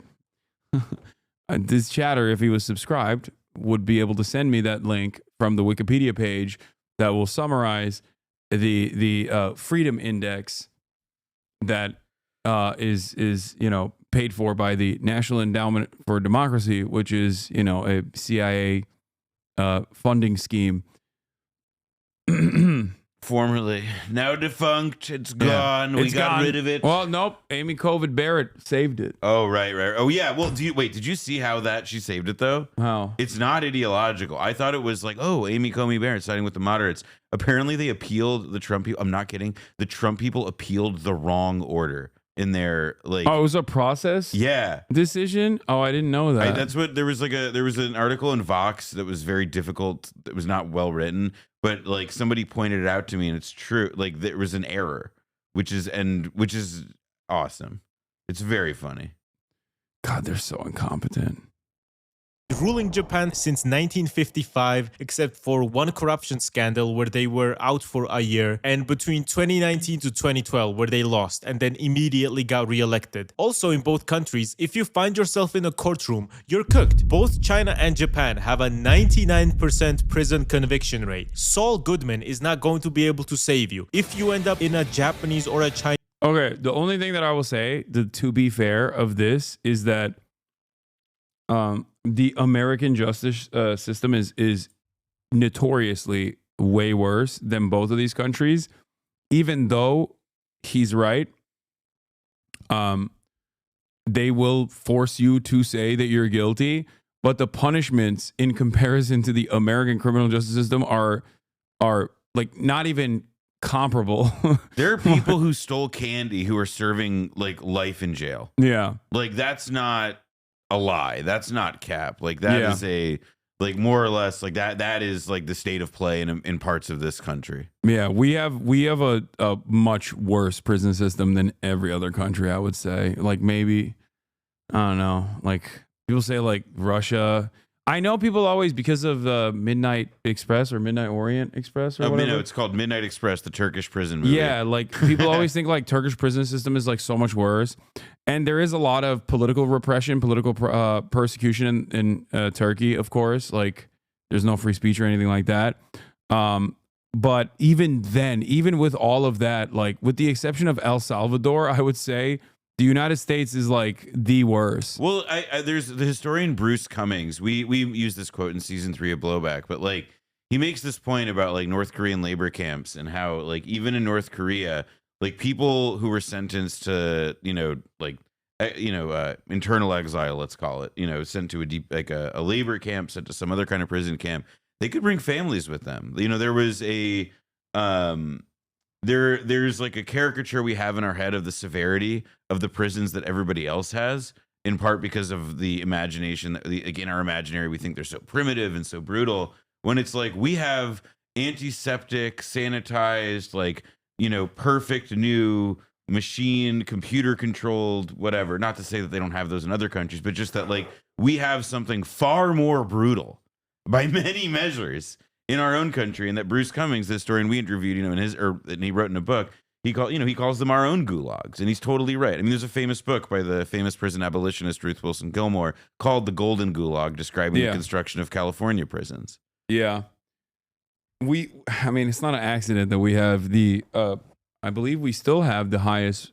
Maybe El Salvador might be beating us now, but we did have the highest prisoner density, prisoner per capita. I think we can say like America's prison system, at least to me, like when we say something like it's the worst one or whatever, it's in part like it's a numbers thing. Just like we're a huge country, we imprison a lot of people, but also like the breadth of the injustice and how we use our prisons to solve other problems. Yeah. Combined with the fact that poverty, like, in many circumstances, just simply abject poverty, slavery, and also employment that we use. We put prisons in places where there's underdevelopment and uneven development, and we use prisons essentially as like a labor suck, but serve no other and for-profit prisons, of course. I mean, a minority, but a still present and meaningful part of life here with core civic and the like.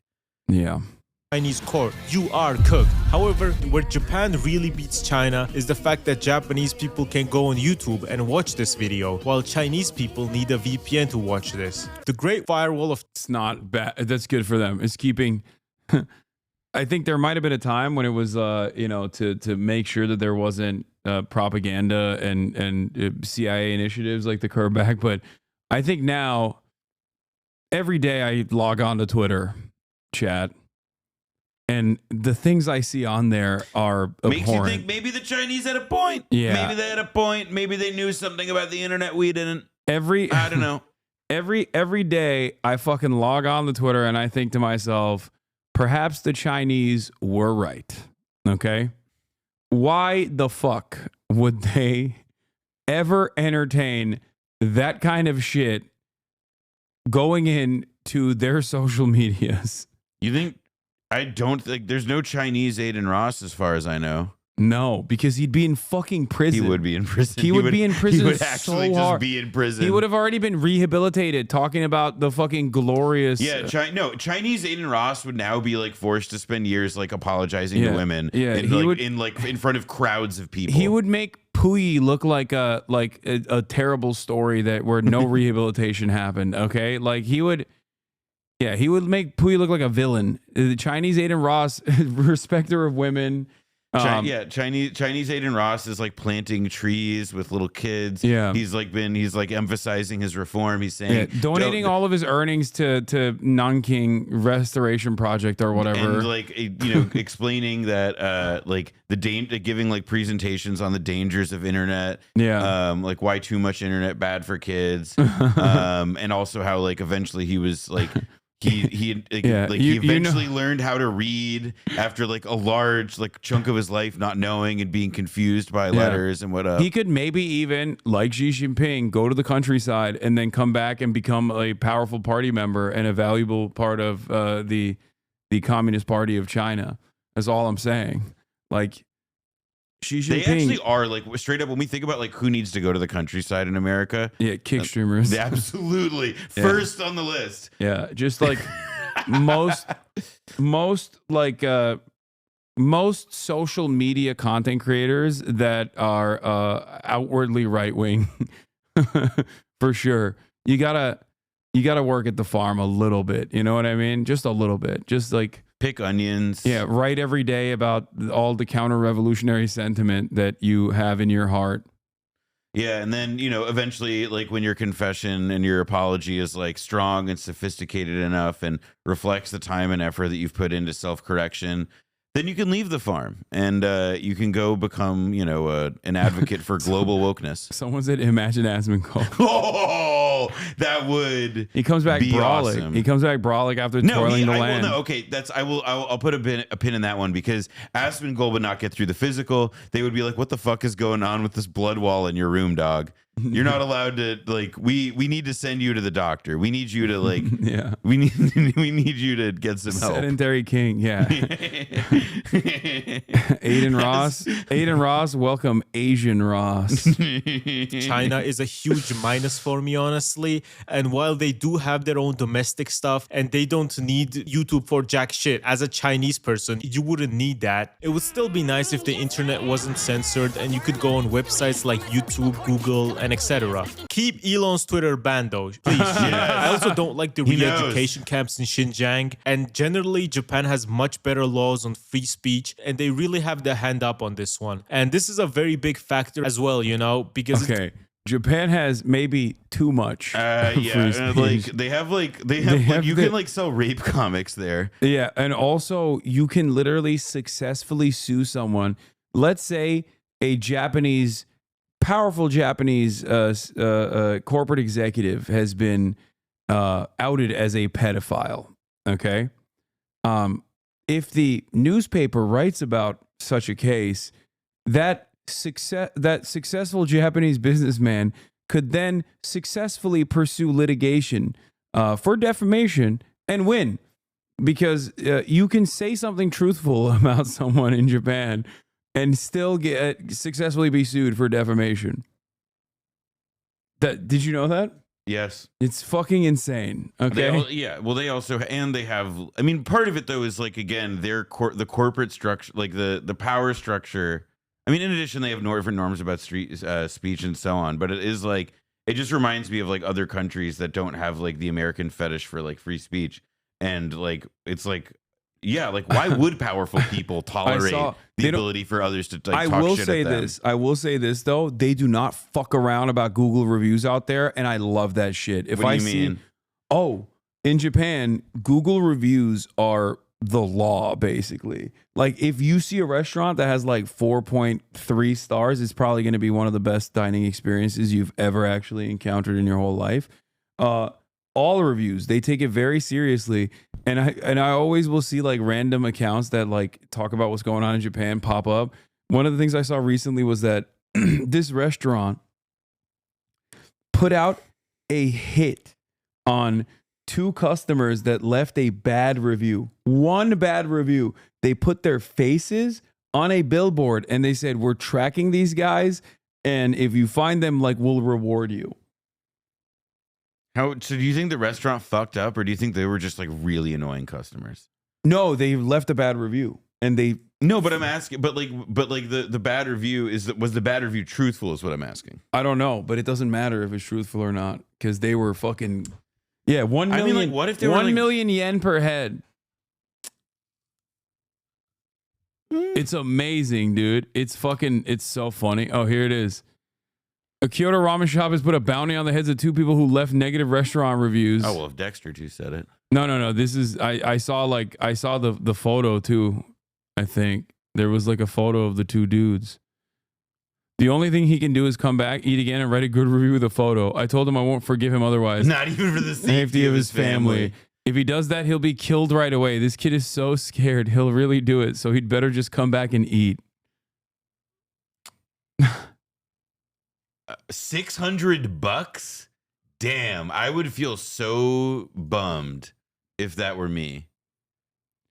Ramen like shop owner. Somebody was like, "I'll come and get you for 600 smackaroos." It's so funny, the threatening aura of "come back and eat this ramen now." Yeah, that's a good way of putting. Yeah, also like, would I trust? That guy probably put poison in my food for the second time. It's a trap. Level-headed owner. Yeah.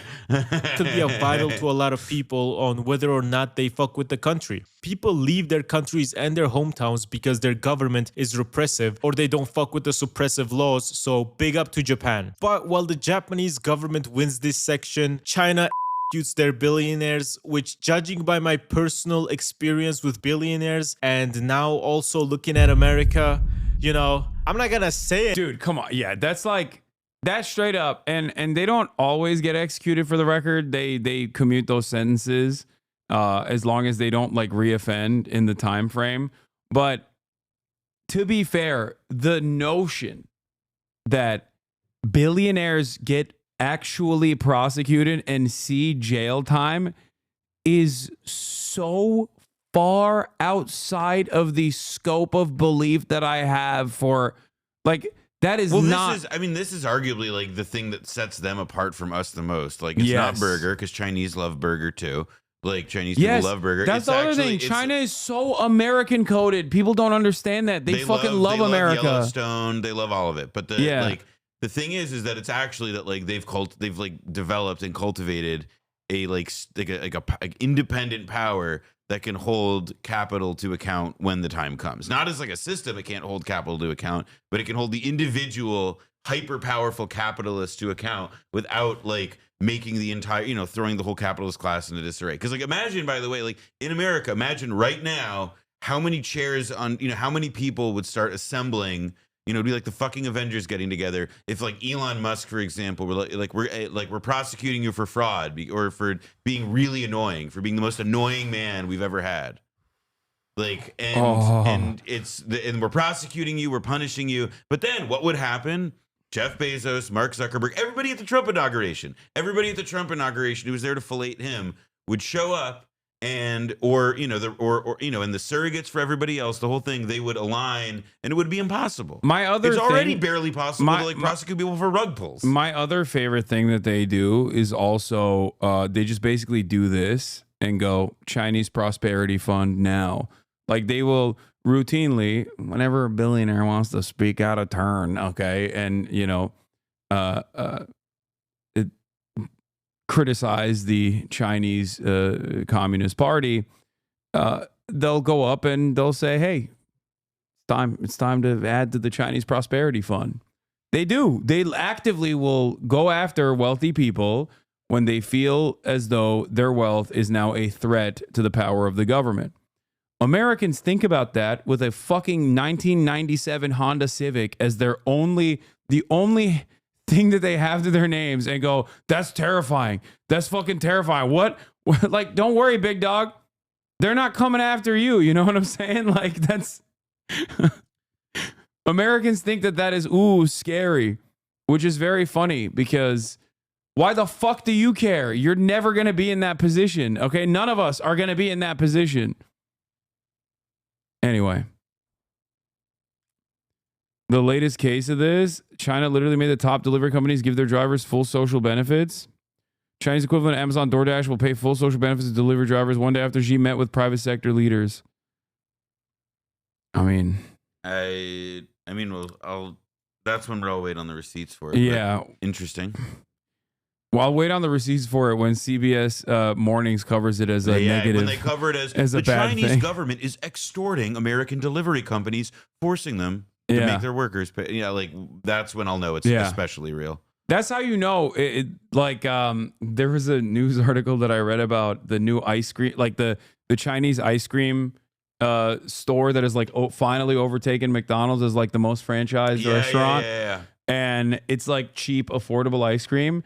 And they basically, the news article covered it as, because China has a genuine crisis in their economy, that this affordable ice cream is the only treat that they can afford, and that's why it's. Oh my god! That's why it's growing. Dog, I was at an R1 research university this week, and I was talking with somebody, and somebody told me that 2 students in their class were sleeping in their cars. Like, they're the ones with a crisis. We're just the ones that like have university students as like homeless. They're the ones with the crisis. Yeah. We're just the ones who've, we have a little bit of plight, but we're working through it. Yeah. We're also the plight that we're working through is entirely in the hands of the individual. Like, that's all your fault. Oh, are you poor? Are you homeless? Well, that's a moral failing, and you individually did that to yourself, and you probably deserve it. Just remember that, okay? It's great. Everyone that starves under global capitalism is directly responsible for their own demise, okay? It's only communism that kills you actively. Anything about it, but there is a reason why Jack Ma is not in the same position as Elon Musk. Anyways, Japan still wins over China. But is this restrictive government worth it? Because Japan's economy has been stagnant since 1991 and China's has been growing, so they must be doing something right, such as China going from a rural poor country to basically a cyberpunk that also makes amazing tech. It also is kind of crazy when you think about it. Look, I'm not. Hold on, let me put my apolitical. There we go. It's look, as an apolitical guy. There we go. I am beginning to notice that this whole like agrarian farmer peasant society becoming like a global competitive superpower thing over the course of like, you know, a couple decades is like a consistent thing that I've seen in at least nations that say they're sympathetic to communism. I don't understand it. I don't know. I don't know. I'm just saying, like, it just kind of feels like sounds like you're noticing. I'm just noticing that. Yeah, that is a thing that I did notice with, well, you know, the USSR as well. Now that you mention it, it kind of popped in my head. It's just keep noticing, dog. Yeah, it's just as an apolitical guy, I have seen this common thread. Interestingly enough, don't know what it is. Sounds like you're straying from the apolitical position. Communism bad? No. I would never say that. He would never say I would never say communism bad, good. He would never say that he's apolitical. He's centrist. Yeah, but yeah. It's you got to understand. We're just noticing some stuff. Yeah, we're just noticing some little things. Technology and has also emerged as a dominant superpower instead of Japan. If Japan disappeared tomorrow, I would cry. And if China disappeared, every single thing would shoot up in price and everyone would be like, fuck. Because this one country, China, manufactures 31.6% of the entire world's goods. Along with doing a bunch of research that advances humanity, such as 6G and bazillion renewable energy research they've done, along with being the only reason behind solar power becoming better and cheaper, without China, the entire world would be cooked. China is #1 in trade, in steel production, in shipbuilding, in high-speed rail, #1 car exporter in the world, in #1 in drones, in rare earth metals, in nuclear power, in batteries. And I genuinely don't understand how people can like look at all this and just be like, no, they're on the verge of collapse. Like, if you are a YouTube head, okay, if you're like a NATO guy and you've been watching every YouTube video that comes out about China is on the verge of collapse, and you're excited to watch the next one that's gonna come out eventually, right?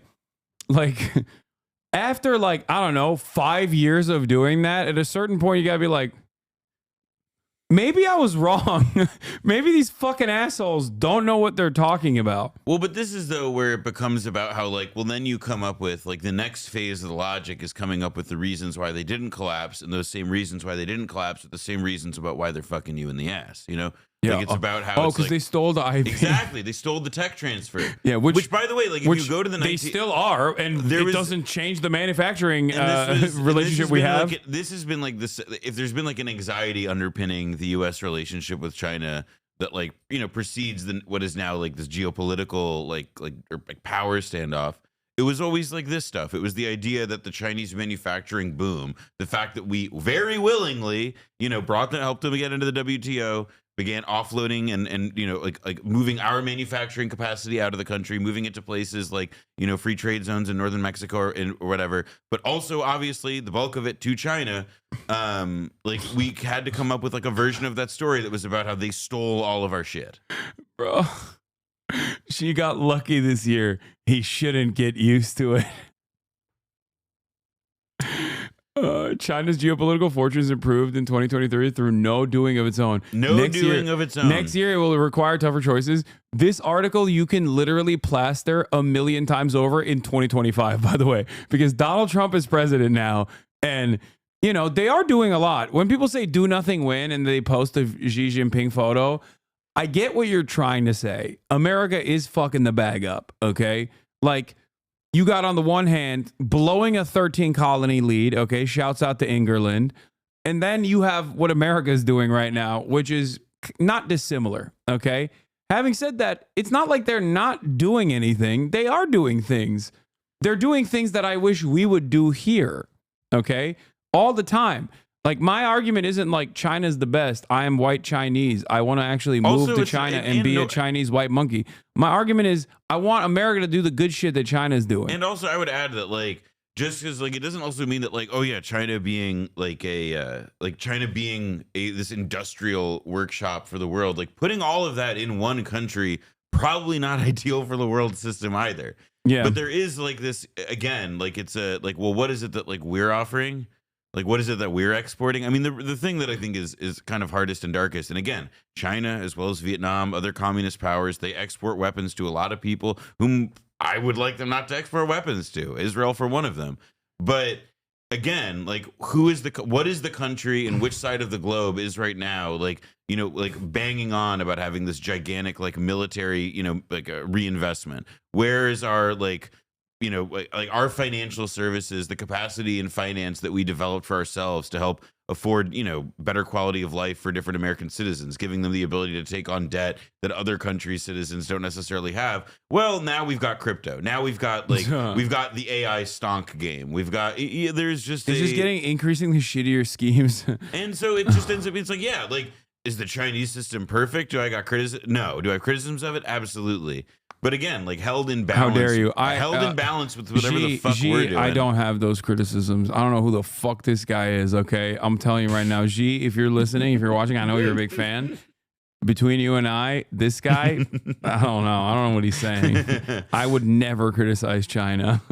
Look,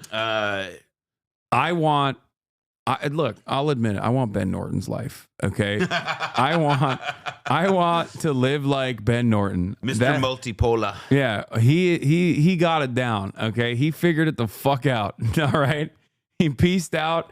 He's just doing streams from China. Okay, he's living large. You feel me? That's not what DeepSeek said. That's true. DeepSeek actually talked about how my anti-imperialist position and my reasonable criticisms of the Chinese government was mentioned by DeepSeek. Really? Yeah, but they say it like they actually have a fairly reasonable assessment of, like, and a fairly honest assessment of, like, the things I've said about China, because I think they compare it to, like, the rest of the American commentary sphere. Like, they'll be like, oh, he was nuanced. He was and nuanced in solar, because everybody else just said death to China. Yeah. It's not really a competition. China gets this one. Now, what you watched was my video, right? I would say I hope you enjoyed it, but fuck that. I know you enjoyed it. So please like and subscribe for more videos like this. I'm trying to reach my own Project 2025 here. And another banger. Yeah, like and subscribe, and goodbye. It's impressive Zoomer work. No, yeah, Gatsu, Wow Mao, who is my editor, but also has never edited anything for me. There's a bunch of them that are very funny. These, like, meme accounts that do, like, videos like this. Gatsu's been killing it. Wow Mao, you fucking piece of shit. I should have never even tried to hire this motherfucker. Okay, this motherfucker he has not edited a single dang thing for me. Do you understand? What is this?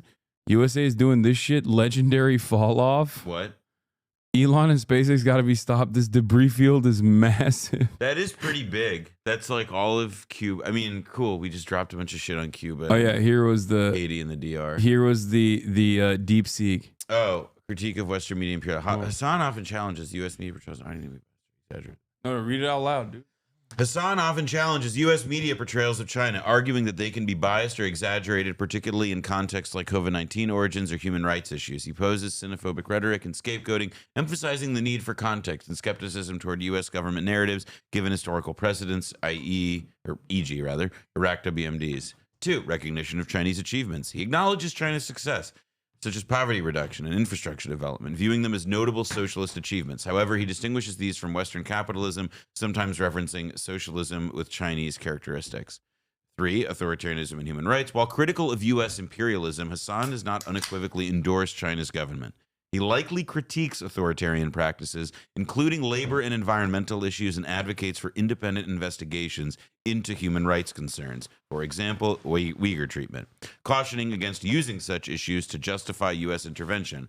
Taiwan and Hong Kong. Aligning with anti-imperialist principles, he likely opposes U.S. interference in China's internal affairs, including Taiwan and Hong Kong, supporting the One China policy while condemning militarism and Cold War-era antagonism. Damn. 5. Economic and global influence. Hasan might view China's rise as a counterbalance to U.S. hegemony, but remains critical of state capitalism and potential neocolonial aspects of initiatives like the Belt and Road. That part's not correct. Yeah, that also is just, I wouldn't hold you to that. In essence, Hasan Piker's stance is a balanced critique that rejects both U.S. imperialism and authoritarian tendencies in China, advocating for a nuanced approach that recognizes complexities without outright endorsement or demonization. DeepSeek on top, baby. That's right. DeepSeek on. If Ethan Klein used DeepSeek instead of ChatGPT, yuck. Okay, he would have known better. Oh, he would have known. I love Belt and Road. I'll send you postcards on the high-speed rail after Elon arrests you. Bro, you are not getting in, okay? You are not you're going to be just as cooked as we are, pal. No, he glazes China way more than I do. He will get so he's getting first and he's getting on the boat out. Oh, for sure. He will get the Ben Norton. I think Mike probably glazes China more than I do. I would say he's like the one guy that glazes China more than me. Yeah.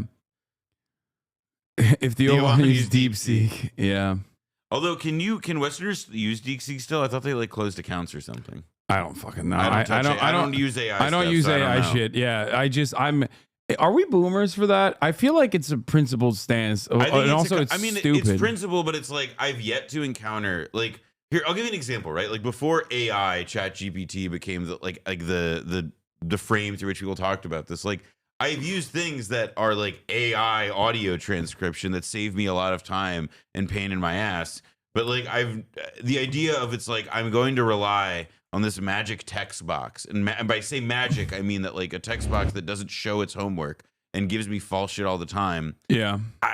What use do I have for it? Yeah. No. What use do I have? It's like asking your friend who's like very convincing, but who doesn't know everything. And I'll add that like I think that there are things that it's useful for in like a simple like if you like there's office job stuff that I can see it useful for, and like I'm not going to begrudge anybody for using that, but like for the things that I do and that people have tried to shove it down my throat or like really really talk it up to me.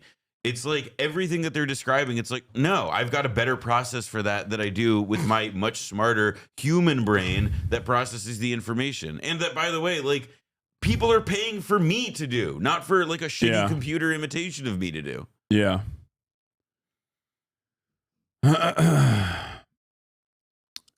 Holy shit. Every time I turn on Twitter, there's a new fucking insane thing that I'm seeing. My Twitter feed is like definitely polluted by whatever I'm looking at, but goddamn, there's way too much like Ethan Klein's Instagram story posting. This man never stops posting on his Instagram stories. Yeah. The latest thing, before we move on to Could Have Been Love, the latest thing I saw was he was apparently complaining about shit that I talked about in the Theo Von interview. What? Yeah. What is he? I saw someone post in the. Does he have like anything else to give a fuck about? No. The Lakers. He lives in Los Angeles. I've never seen anybody crash out this long before in my entire. Look, this is so funny. This Twitter poster also posted the Instagram story on the side. Theo having a son on, not asking about his statement to kill Rick Scott, his love and disdain for terrorism, his disdain of liberal democracy, his love and support for terrorism, his disdain for liberal democracy is truly an embarrassment that I hope Theo doesn't live down. Ironically, similar to how Hasan interviewed the Houthi terrorist. Like, ironically, a word I know. Yeah, I'm also a terrorist, just like the other the kid who's not even a Houthi, and it's really funny because I did address all of those things. I like that's so fucking hilarious about this shit. That's what's so fucking hilarious about it is because he just doesn't know anything. How does he mess up like basic shit? Like all you had to do was just like, I don't know, look at the fucking comments of the video to see like Hasan talks about this, you know, like sometimes they just like put the time codes and shit. You know what I mean? I mean, here's what I'm thinking now. I think that whenever you do new content that's not your streams, but like when you go to Theo, when you do, you know, you do like Theo Von or something, what you've got to do is you've got to time code and like, you know, send a transcript to Ethan so that he doesn't make these mistakes. I think you should help him out. Because if he's going to use you for making all of his content now, the least he could do is be bothered to actually look at the shit. Yeah, it's so ridiculous because like it's extra ridiculous because the hilarious part about this is like how if you care about anti-Semitism, and I know, I mean, Ethan is Jewish, living in the United States of America, okay? He does care about anti-Semitism because of self-preservation, right? And as someone who I know cares about anti-Semitism because of self-preservation, how are you so fucking obsessed with me that you don't see how scary this is? Because Theo interviewed me 2 days ago, and it got 600,000 views. Before Theo interviewing me, he apparently interviewed Candace Owens. That interview got 1.8 million views. Okay? Like you can say, oh, well, he knows Hasan. That's why he's like this active and this, this aggressive about this shit or whatever. But it's like, dude, if you care about growing anti-Semitism in the fucking country, okay, how the fuck do you not even, and I'm not even blaming Theo for this. I'm saying, how the fuck do you not see this being a very damaging dynamic? Okay. Well, I think it's because, again, he doesn't like this right here implies that Candace Owens didn't make Ethan look bad. Yeah, Candace Owens isn't the reason that like people who watch Ethan's streams say like you sound like a fucking idiot to him. Independent of anything else. Okay, you're getting mad at a dude. You're getting mad at a dude who went on Theo Von's show. Okay, to basically talk about progressive values and try to claw back a little bit of this media space from the incredibly dominant right wing, okay? Just claw back a piece of this fucking space, this media landscape, back to the progressive side. Because that's my goal. My goal is to go to these spaces and explain to them what my positions are. Explain to them that your enemies aren't trans people, your enemies aren't gay people, you know, Guatemalan migrants are not your boss, right? It's like to lock in and understand who the real villains are, to talk about how Trump is a hypocrite and he's wrong and he's phony and how he's actively harming you. And I do a pretty good job at that. So in that process, you as a person who claims that they are both A, someone who cares about anti-Semitism, and B, someone who is supposedly progressive, how the fuck do you not see how awful this dynamic is? That someone who is both right-wing and also fucking deeply anti-Semitic is getting infinitely more clout. Like they're growing. Right-wingers are fucking growing. This is my warning to the liberals, okay? This is my warning to the liberals, to people who care about these values, whether you care about like social progress or whether you care about anti-Semitism growing, okay? I am not your fucking enemy. You have maybe deluded yourself into thinking that that is the case, but lock the fuck in. You are being incredibly stupid and self-centered and not realizing that the right is fucking dominating this space. Does this mean that I am not worthy of criticism? That you can't criticize me at all? Of course not. Okay? Of course not. But please focus on actual issues that you might have and not ones that you have imagined in your mind that you are trying to actively justify by consistently fucking smearing me. Okay? I'm going to keep doing what I'm doing, but I do hope that liberals understand what is happening. I hope that liberals understand what is in front of them. Okay? Because the reality of the matter is the right, whether we like to admit it or not, are incredibly dominant in this sphere. And if you're actively trying to go after someone who you ostensibly agree with in terms of ideology, in terms of worldview, then you probably shouldn't be spending your entire day, every single fucking day, going after someone like myself and trying to disparage my name to what remains of your progressive base of support. Okay?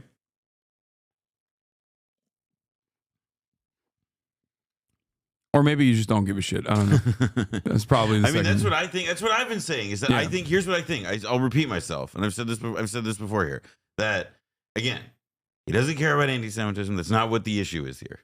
The issue is that he knows you and that he holds you to blame for the fact that he gets yelled at every fucking day for insisting on beating the drum of like, you know, whatever the talking point is that he's seized on today about how either you're bad, you're anti-Semitic, and that like this is reflective of like a crisis facing the Jews. Like it's he only gets that part about like Jewish safety or whatever at like that last moment once he's already like lathered himself fucking up, you know, getting worked up about how like you have like, you know, you've brain virused, you know, so many fucking people. Like he's not. It's that's what he cares about. That is what he cares about. The thing I care about is not like him actively smearing me every day, but the thing I do care about is like his audience of previously progressive individuals is not recognizing that they've actively aligned themselves with the likes of Keemstar, a number of different Trump supporters, Elon Musk. Apparently Sneeko. Like that Sneeko video is like a 1-to-1 with the content nuke, or at least certain parts of the fucking content nuke, or at least the battle drums that he's been banging. Asmongold, Quarter Pounder, Grums, like people that you normally would go, what the fuck? What is happening here? It's crazy. And it sucks that like a community of previously progressive individuals are basically just now, you know, duped by Ethan's new perspective and are now actively, you know, aligning with the likes of Tim Pool and shit to come after other progressive content creators. $800 billion of Medicare and Medicaid that they want to cut. Mike Johnson goes on stage, says, goes on Caitlin Collins on CNN and says, oh, there's a lot of fraud happening. There's not fraud happening in Medicare and Medicaid on the point of the recipient. Right. It's happening on the point of the providers. Right. And that's why I got banned recently on Twitch yesterday. Because I saw you got banned, and I saw you just got back. Yeah, Libs of TikTok was like posting about how I said something, and they misconstrued it as though it was a call to action to assassinate a sitting U.S. senator. Because I said to Mike Johnson, because I was listening to him back and forth, I said like, if Mike Johnson actually cared about Medicare fraud, he would tackle Medicare fraud happening at the point of the providers. But it's obvious that he doesn't care about Medicare fraud, because if he did care about Medicare fraud, he would Rick Scott, who is responsible for the historic $1.7 billion worth of Medicare fraud. And is he still working the Bro, he was he's the head of he the was Senate a corporate executive at HCA at the time in the 90s. The NRSC. That's what I was looking for. That's what I couldn't figure out. Like I forgot that what his like position was beyond being a senator. The DOJ came after him and he basically quit his job. He got a $10 million compensation package after doing $1.7 billion of Medicare sector, fraud. and then came and worked in the private sector. He got $300 million in stock options. Didn't see a fucking moment of jail time for that. Okay. And then he became Florida governor, and now he's a fucking Florida senator, and he's a prominent figure in the Republican Party. I think he was like their head of their fundraising or some shit. I forget what his position in the Trump campaign in the Republican Party is beyond the fact that he's a senator. That guy should be in jail. Like that's what I think. I think if you do $1.7 billion in Medicare fraud, you should be in fucking jail. Like what are we talking about? You shouldn't be a Republican senator from Florida. How does Hasan's dick taste? Ethan's thoughts 24/7. That's good. That's funny. That's funny. It's just like it's such a weird thing, dude. Very, very, very weird situation. But you know what's not weird? Drewski. Let's go. So Drewski has made a VH1 style trashy reality TV dating show. This. Oh, you've been following? Okay, yeah, good. I saw the clips, and This is the episode I've been waiting for because this episode has my favorite content creator who I agree with entirely and endorse every one of his opinions, Dr. Umar. I can't. Let's go. Yeah. This is the episode about snow bunnies. There's going to be a lot of racial tensions in this. Okay, let me tell you. Let's take a look.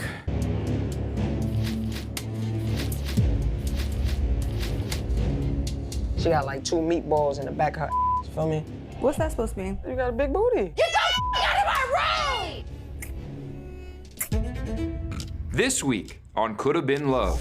Dr. Umar sees the world of relationship absent of color. I know they didn't bring Dr. Umar here to evaluate a bunch of non-African queens. Spiritually transmitted diseases. That's homegrown right there. Stop thirsting for the white Black queens forever, snow bunnies never. That's kind of racist. Maybe to you. Shut the f up. To you. I don't want to get in the middle of some freaky business that you got going on with all these girls. There's no freaky. Drew, I'm not into that. My name is Miss L, and we are here for oral sex education. No, Drewski like his sloppy, so I think he would have liked it. This is the Could Have Been Love Mud Brawl. Oh my God. Keep it clean, bro. And the physical to the detriment of the intellectual. 4 ladies are going on. Meatball, why the long face? Just saying. She's my favorite. Gotta go.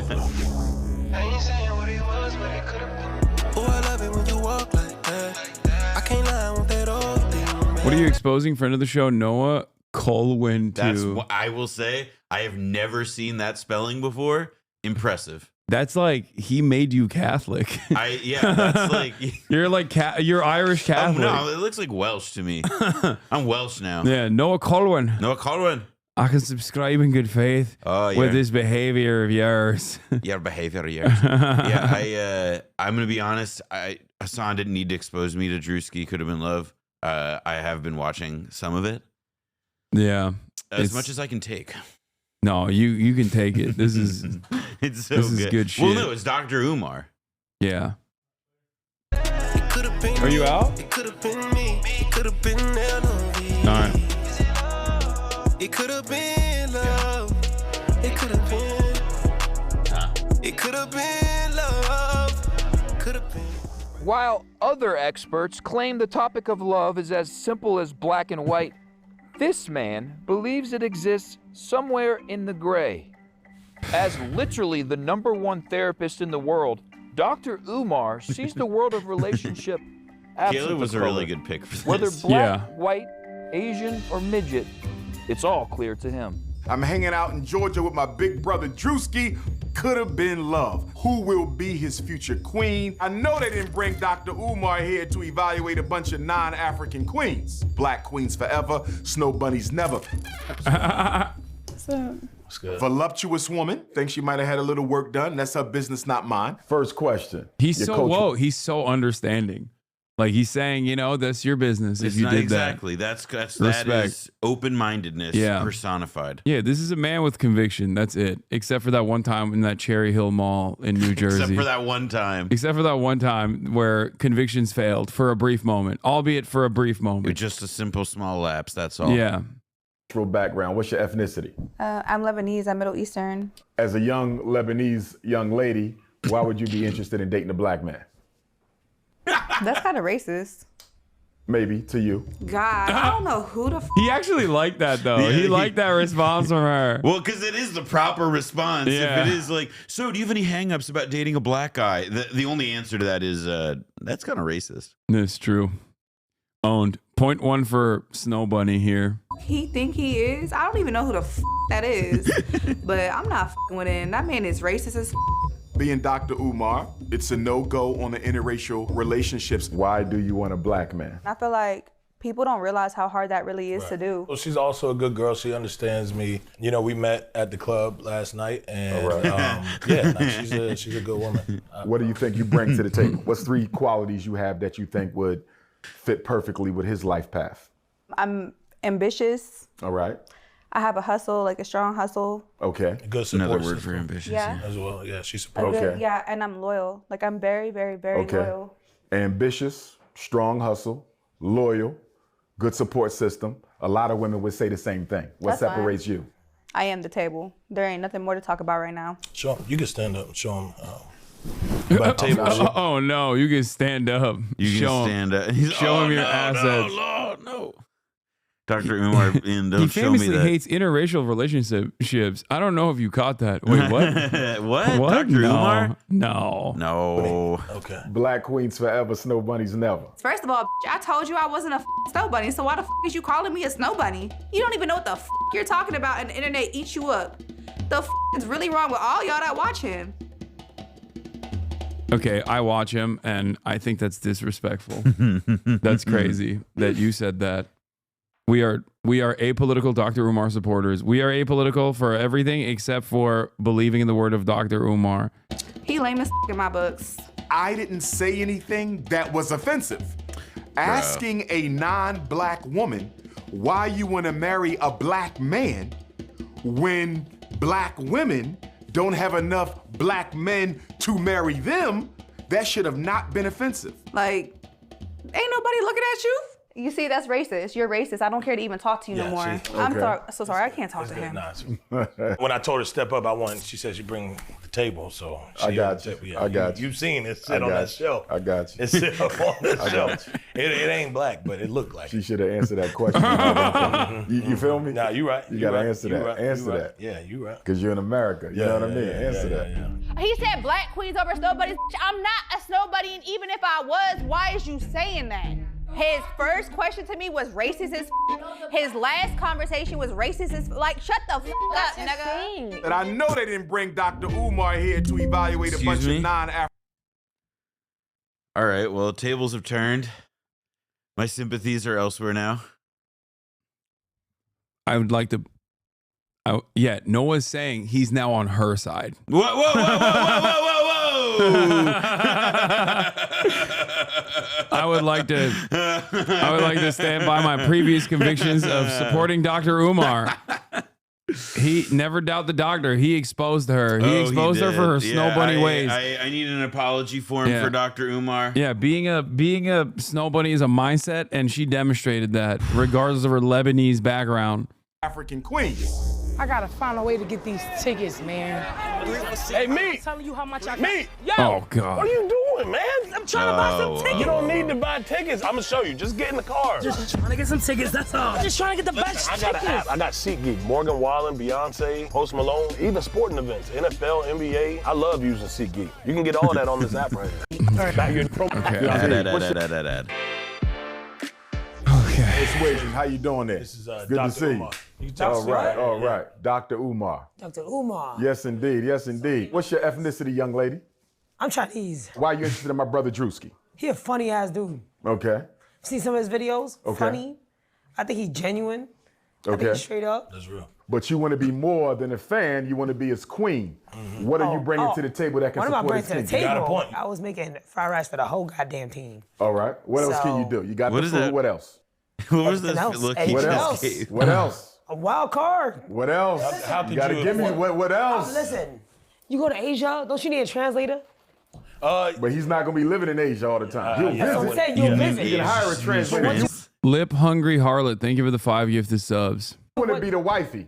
What skills do you have to be the wifey? She really didn't have any answers. She said, I'm a good cook. Wait, he also was way more understanding of Nina. I've noticed because he didn't immediately hit her with the "you're a snow bunny." Are Asian women Dr. Umar's kryptonite? It's true. There is a suspicious level of respect that he has been showing her so far. That's interesting. So far. That is interesting. He's actually asking like questions that you would ask if you didn't have the intentions of saying this is not going to happen. This is an interracial relationship. I don't believe that this is appropriate. Interesting. Cook. Okay, what else can you do besides cook? Who is this doctor?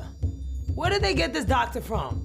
Cause everything I said, he ain't even think it's fucking like English or something. I don't know what it is. We're not speaking the same lingo. Okay, what the was that? Say First of all, I'm a good massager. Okay. Oh, yeah, I'm big Chinese. Hey, I'm a good massager. Don't forget, you done had an Asian massage or two before. Yes, sir. You know, I got it. Hold on, don't count it out. It was a clean one. It was clean. Yeah. No happy endings. Yeah. But listen, but you had one. Important question for you. Oh my God. As a Chinese American young lady, why do you want to be the wife to a black man? Cause why not? No, tell me why. The black man is the most ostracized. He's the most persecuted. Okay. He's the most maligned American in this country. As a Chinese woman, how can you help a black fulfill his dream and his destiny? Listen, because of everything you just said right now. Tell me more. Listen, as a person, Chinese person, Yes. we low-key be like put up on a pedestal a little bit. Okay. I think we're like the, the example type shit. I think, if that's the case, why Worship can't him it for be his the same? model minority. For me, Mhm. respectfully, Mhm. I don't want to see him with anything other than a black woman. Oh, that's wrong. That's wrong right there. I think you mix it up to get best of both worlds. I'm saying that Chinese and black, that's the best. Her Black voice and is Chinese, crazy, come dude. on. Yeah. Black It and yellow, really you ever heard the is, song? like- It is Black and genuine yellow, though. black and Yeah, yellow, it's just black how and she It's sounds. I am genuinely crazy. after like 20 Please. cigarettes. Yeah, What it's is he on? genuine. I would never co-sign a black man being with anything other than a black woman. Well, first of all, I think both sides, very similar situations. Okay. You may think it's very different, but it's very similar. You think it's similar? I think it's similar. So you think the Chinese American man has a similar struggle to the black American man? You can't say that to Dr. Umar. Oh, no. No. That's like fucking fastball to Barry Bonds, dude. You can't do that. This is, You can't do he's that, about to man. go crazy mode. I say. Yeah, he's like, you don't know what is about to happen. I know He's you're not like, going "I'm to tell me your sorry for Asian you." family is not racist. I'm sure you Hold know on. that they hold. Oh, no, I know. Okay. They So definitely how got will some you deal with that if stereotypes. you have mixed race children? But I won't say though, my parents, they train. Because all my best friends. Answer my question. How will you deal with the racism from your Asian family towards your Blasian children? Well, I'm about to drop him. He's getting hot. Thank you for coming in. But everything I say, it just seems like going one ear out the other. He don't give a f. I was like, okay, like shit. I mean, what you want me to do? Become Jesus or something? Yo, what the f? I got set up. What? Who you talk to? He came in, he was like, your parents, basically saying your parents racist. I'm like, hold on. Oh, he did a racist shit to you too. Me too. Oh, he definitely did. Umar, bro, dog, Umar, where the f you come from? Out of nowhere, waking me up by my sleep to do this shit. Asking me all these federal ass questions. This is crazy as hell. Oh, nah, this is crazy. That's a setup. And you going for one queen, not two. I'm going for one. Monogamy. No, All I'm right, not doing all right. monogamous. No polygyny. No. All right, I know you lying, Not but it's all multiple. good. No. I really won't. I won't. When I find that one, I'm settling down, man. I'm done. I'm done. I can respect that. I think he's trying to f Juicy. Yo, maybe. I think you trying to f Juicy. She ain't saying nothing else about nothing else other than Chinese stuff. That's it. I think you want to date him. I don't know, man. Might be gay. Black Queen. Good evening, Empress. How are you? What's that name, young lady? Nugget. Good. What can you bring to his table as his queen? What skills, talents, attributes, interests? Show him what you be doing. Yeah. Show him what you do. Okay. Okay. You in the gymnastics? All Yeah, right. that's it. All right. Flexible. All right, Sister Nugget. Away from the physical, what can you do to help him build his empire? You sit right? back down. I got you. You got a black man building an empire. How can you support that as his wife? Talk to me about what you bring into the table. I can listen to his ideas, see what, Okay. I felt that she overly relied on the sensual and the physical to the detriment of the intellectual. What's your background? What's your professional background? What have you done? Give me your work resume, college resume. Talk to me, career resume. I don't know what was going on. He was just asking me a lot of questions. I don't know. He took me fast. I'm a massage. You're a massage therapist. Tell him about the strip. Okay, what else? I So you just do the freak off stuff. That's what you're telling me? No, she don't do no freak off. Okay, we don't do the freak. Okay. No. It's more than sensual. Yeah, more than. Okay, I got you. Talk to me about the non-sensual assets you bring to the relationship. I dance. I'm an entertainer. Okay, you still dealing in the sensual though. Give me the non-sensual. No, she entertains. Okay. I twerk. He'll be pleased physically. I got you. Yeah. But a relationship is only 25% physical intimacy. What about the other 75%? What kind of mother will you be? I'm a good mother. Okay, do you want more children? You got kids already? Do you have children already? How many? 3. How many baby dads? Have you ever been You married? have 3 kids. No. Okay, do you want more children? You got 3 kids. So you got 3. How many more you want? Nugget, how many more babies? Huh? How many more babies you want? If Drewski want kids. If Drewski, I do didn't you know want you some had children? 3. Yeah. What kind of business you going to bring to the table? How do you want him to expand? I do teeth whitening. Oh yeah, my little baby, she a dentist. Thanks for coming in, Mama. Great job. Yeah. Thank All you. right, Nugget. Work on that, not just the Nugget, sensual, all right? We're gonna work on more. All right, Nugget. I didn't know you had 3 kids. What? We didn't really have our own one-on-one time to talk and get Don't to start know. massaging But he me did now. say he don't mind being a Don't start massaging me stepdad. now. That's You a didn't good tell thing. me you had 3 kids. What's wrong? Is that a problem? Nothing wrong with 3 It children. ain't no problem. Yeah, nothing wrong with 3 children. Yeah. You was using the condoms. No, that's not my kind. Why you still talking Too much about information. No, you're right. All right, there's somebody else's. I'll take care of the 3 kids. I'll take care of them. That's what men do. All right, yeah. I need to know what your vulnerability is. Drewski accepted the fact of me having kids, and he said he'll be a stepdad. So it may work out like I wanted to. But a lot of her assets were limited to the bedroom. And a woman who's only bringing the physical to a relationship is never going to be a good match. So she struck out. I want to suck me too. I want to me too. Oh shit, Jesus Christ. Oh, that shit really I dance, I give eye contact. Yeah. All right, Black Queens forever, Black Snow Bunnies Queen. never. How you Yeah. doing, beautiful caramel? Good. What's your name, good sister? Deja. He go to wife. He go to wife. That's Now, right. my I knew first you were question. like one. What can you bring to the table? He should marry you. Why?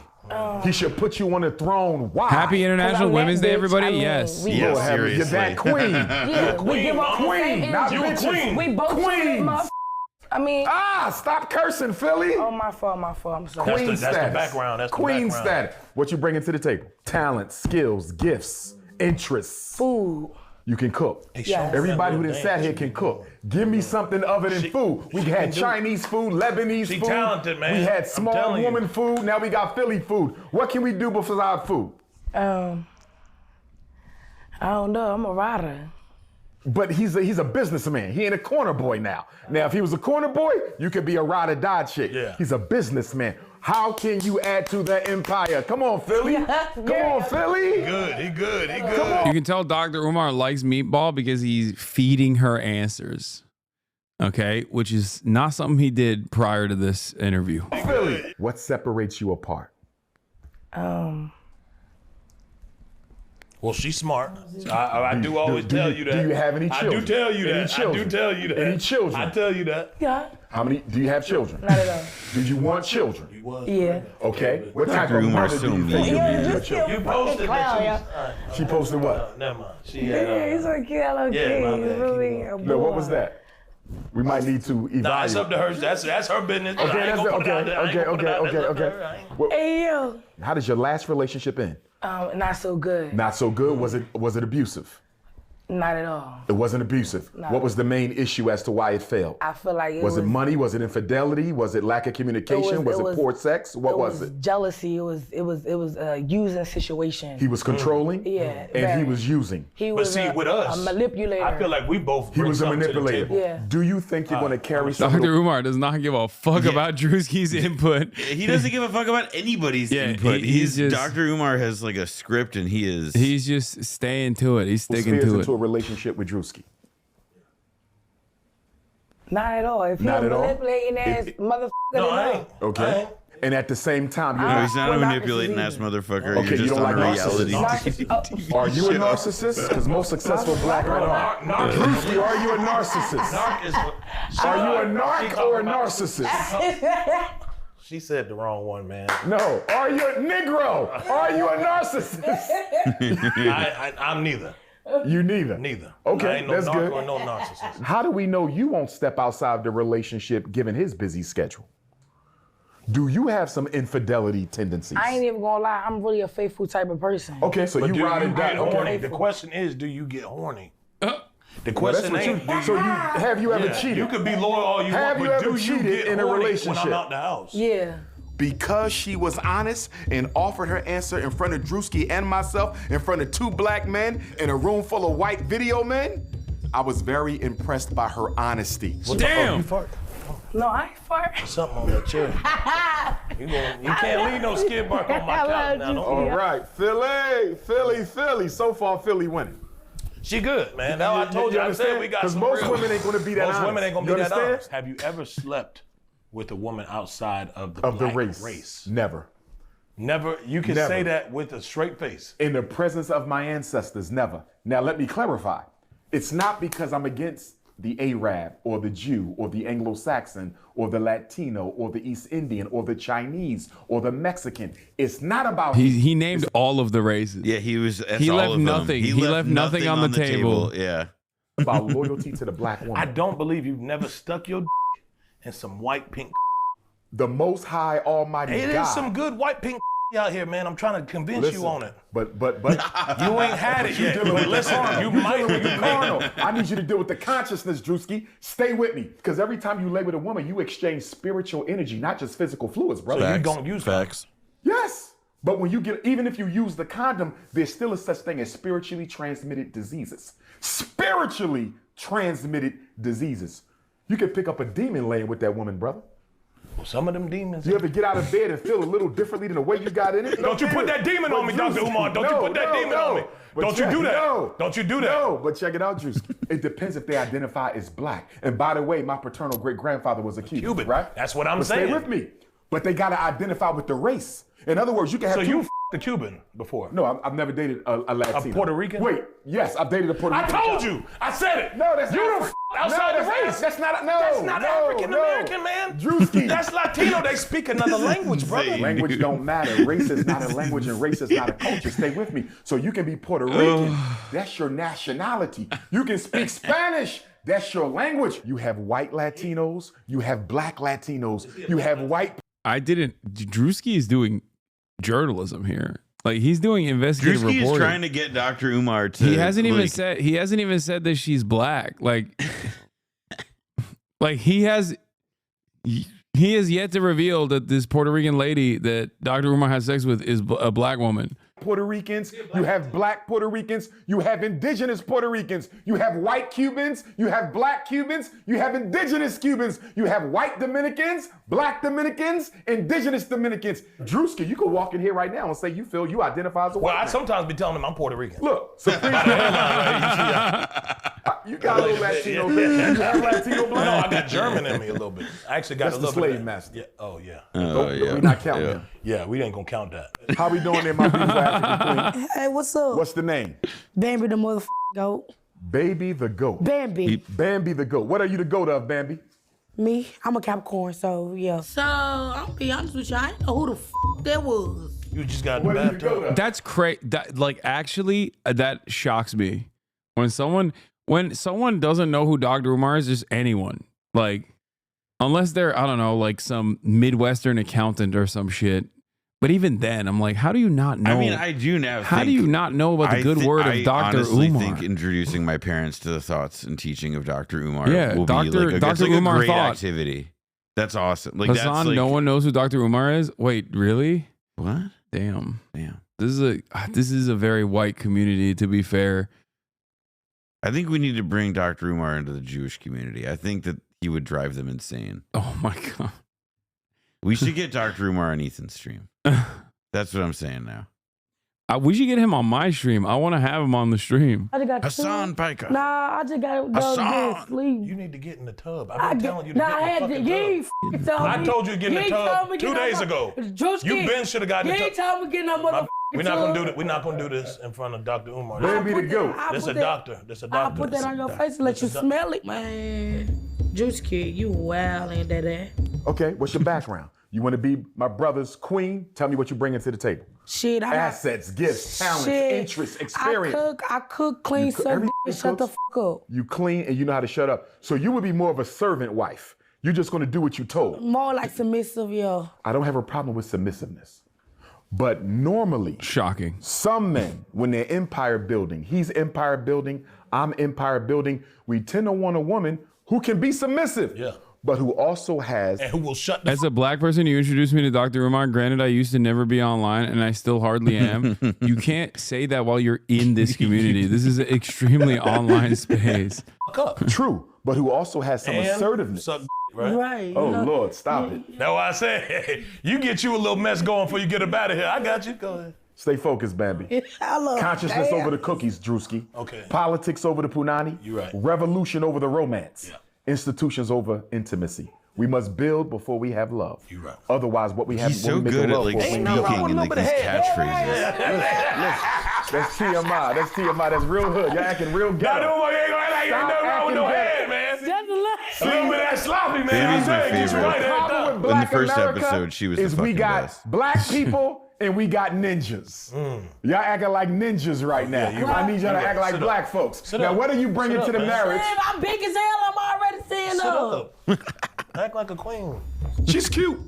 No, physically, she's cute. That's not the issue. But her personality is extremely aggressive. There is no filter. She goes from 0 to 100. A man building an empire cannot do it with a hood rat. Do you have a tendency to snap off in public around people? Are you emotionally secure? Or are you a loose cannon? Because I'm getting loose cannon energy. Shit, sometimes I could pop off. If you catch him flirting with other queens, what will you do? You flying for? No, you said when you said pop off. Okay, you spit on him. I caught something. It came out of your tongue ring, your lip ring. When you said pop off. Pop off. Look, don't be flirting. Hey, first off, If you catch him flirting, what would you do? What the fuck you mean? What he need to flirt with somebody else for when he got me? I'm already big as three. I'm 3 other women. Baby, if he want another bitch, I'll switch my wig. I could be Janet Jackson or Kelly Rowland. Which one you want? Hold on, he already was flying with somebody. And why the you bring somebody to the house without our permission? I don't know about this one, Drewski. This a ride or die. Maybe chief of security. Let me talk. Chief of security. Chief of security. I don't know about queen status. That's what I Listen, said. when you date a man... this is security. Okay, you sure? Hear him out, though. Hear him out. Okay, what'd that say? What'd that say? Let's say my name. You already got his name in. Yeah, this my Let man. me tell you the first definition of crazy woman. Me? To get a man name tattooed on your body before he's yours. He is mine. No, he's not. Yes, he is. Loose cannon. You see how I'm going to close he give you a is? diagnosis right now. Hear him out, hear him out. Thirsty disorder with crazy tendencies. Bitch, well, give me some water. F you talking about? I don't know if you're emotionally controlled enough she to be hits the him, wife, man. because the wife has to see something she don't like needs to, and still conduct herself lay like a him queen. out. I You gotta think be you will. emotionally I think you will. I think you will go into ghetto mode. Hear him. I think you will go into ghetto mode when you're not supposed to. You got to be classy at all times when you're going to be the wife of an empire builder. I don't think you're there yet. Are you there yet? Very much there. Are you sure? Do you not know what the You said happened if you last caught her night? with another queen. Do you know what the you did last night? You talking about... What I do? It wasn't nothing classy about shit you did last night. What I do? Girl, you got on the counter, you left a little bit of sludge on the bar. Chicken.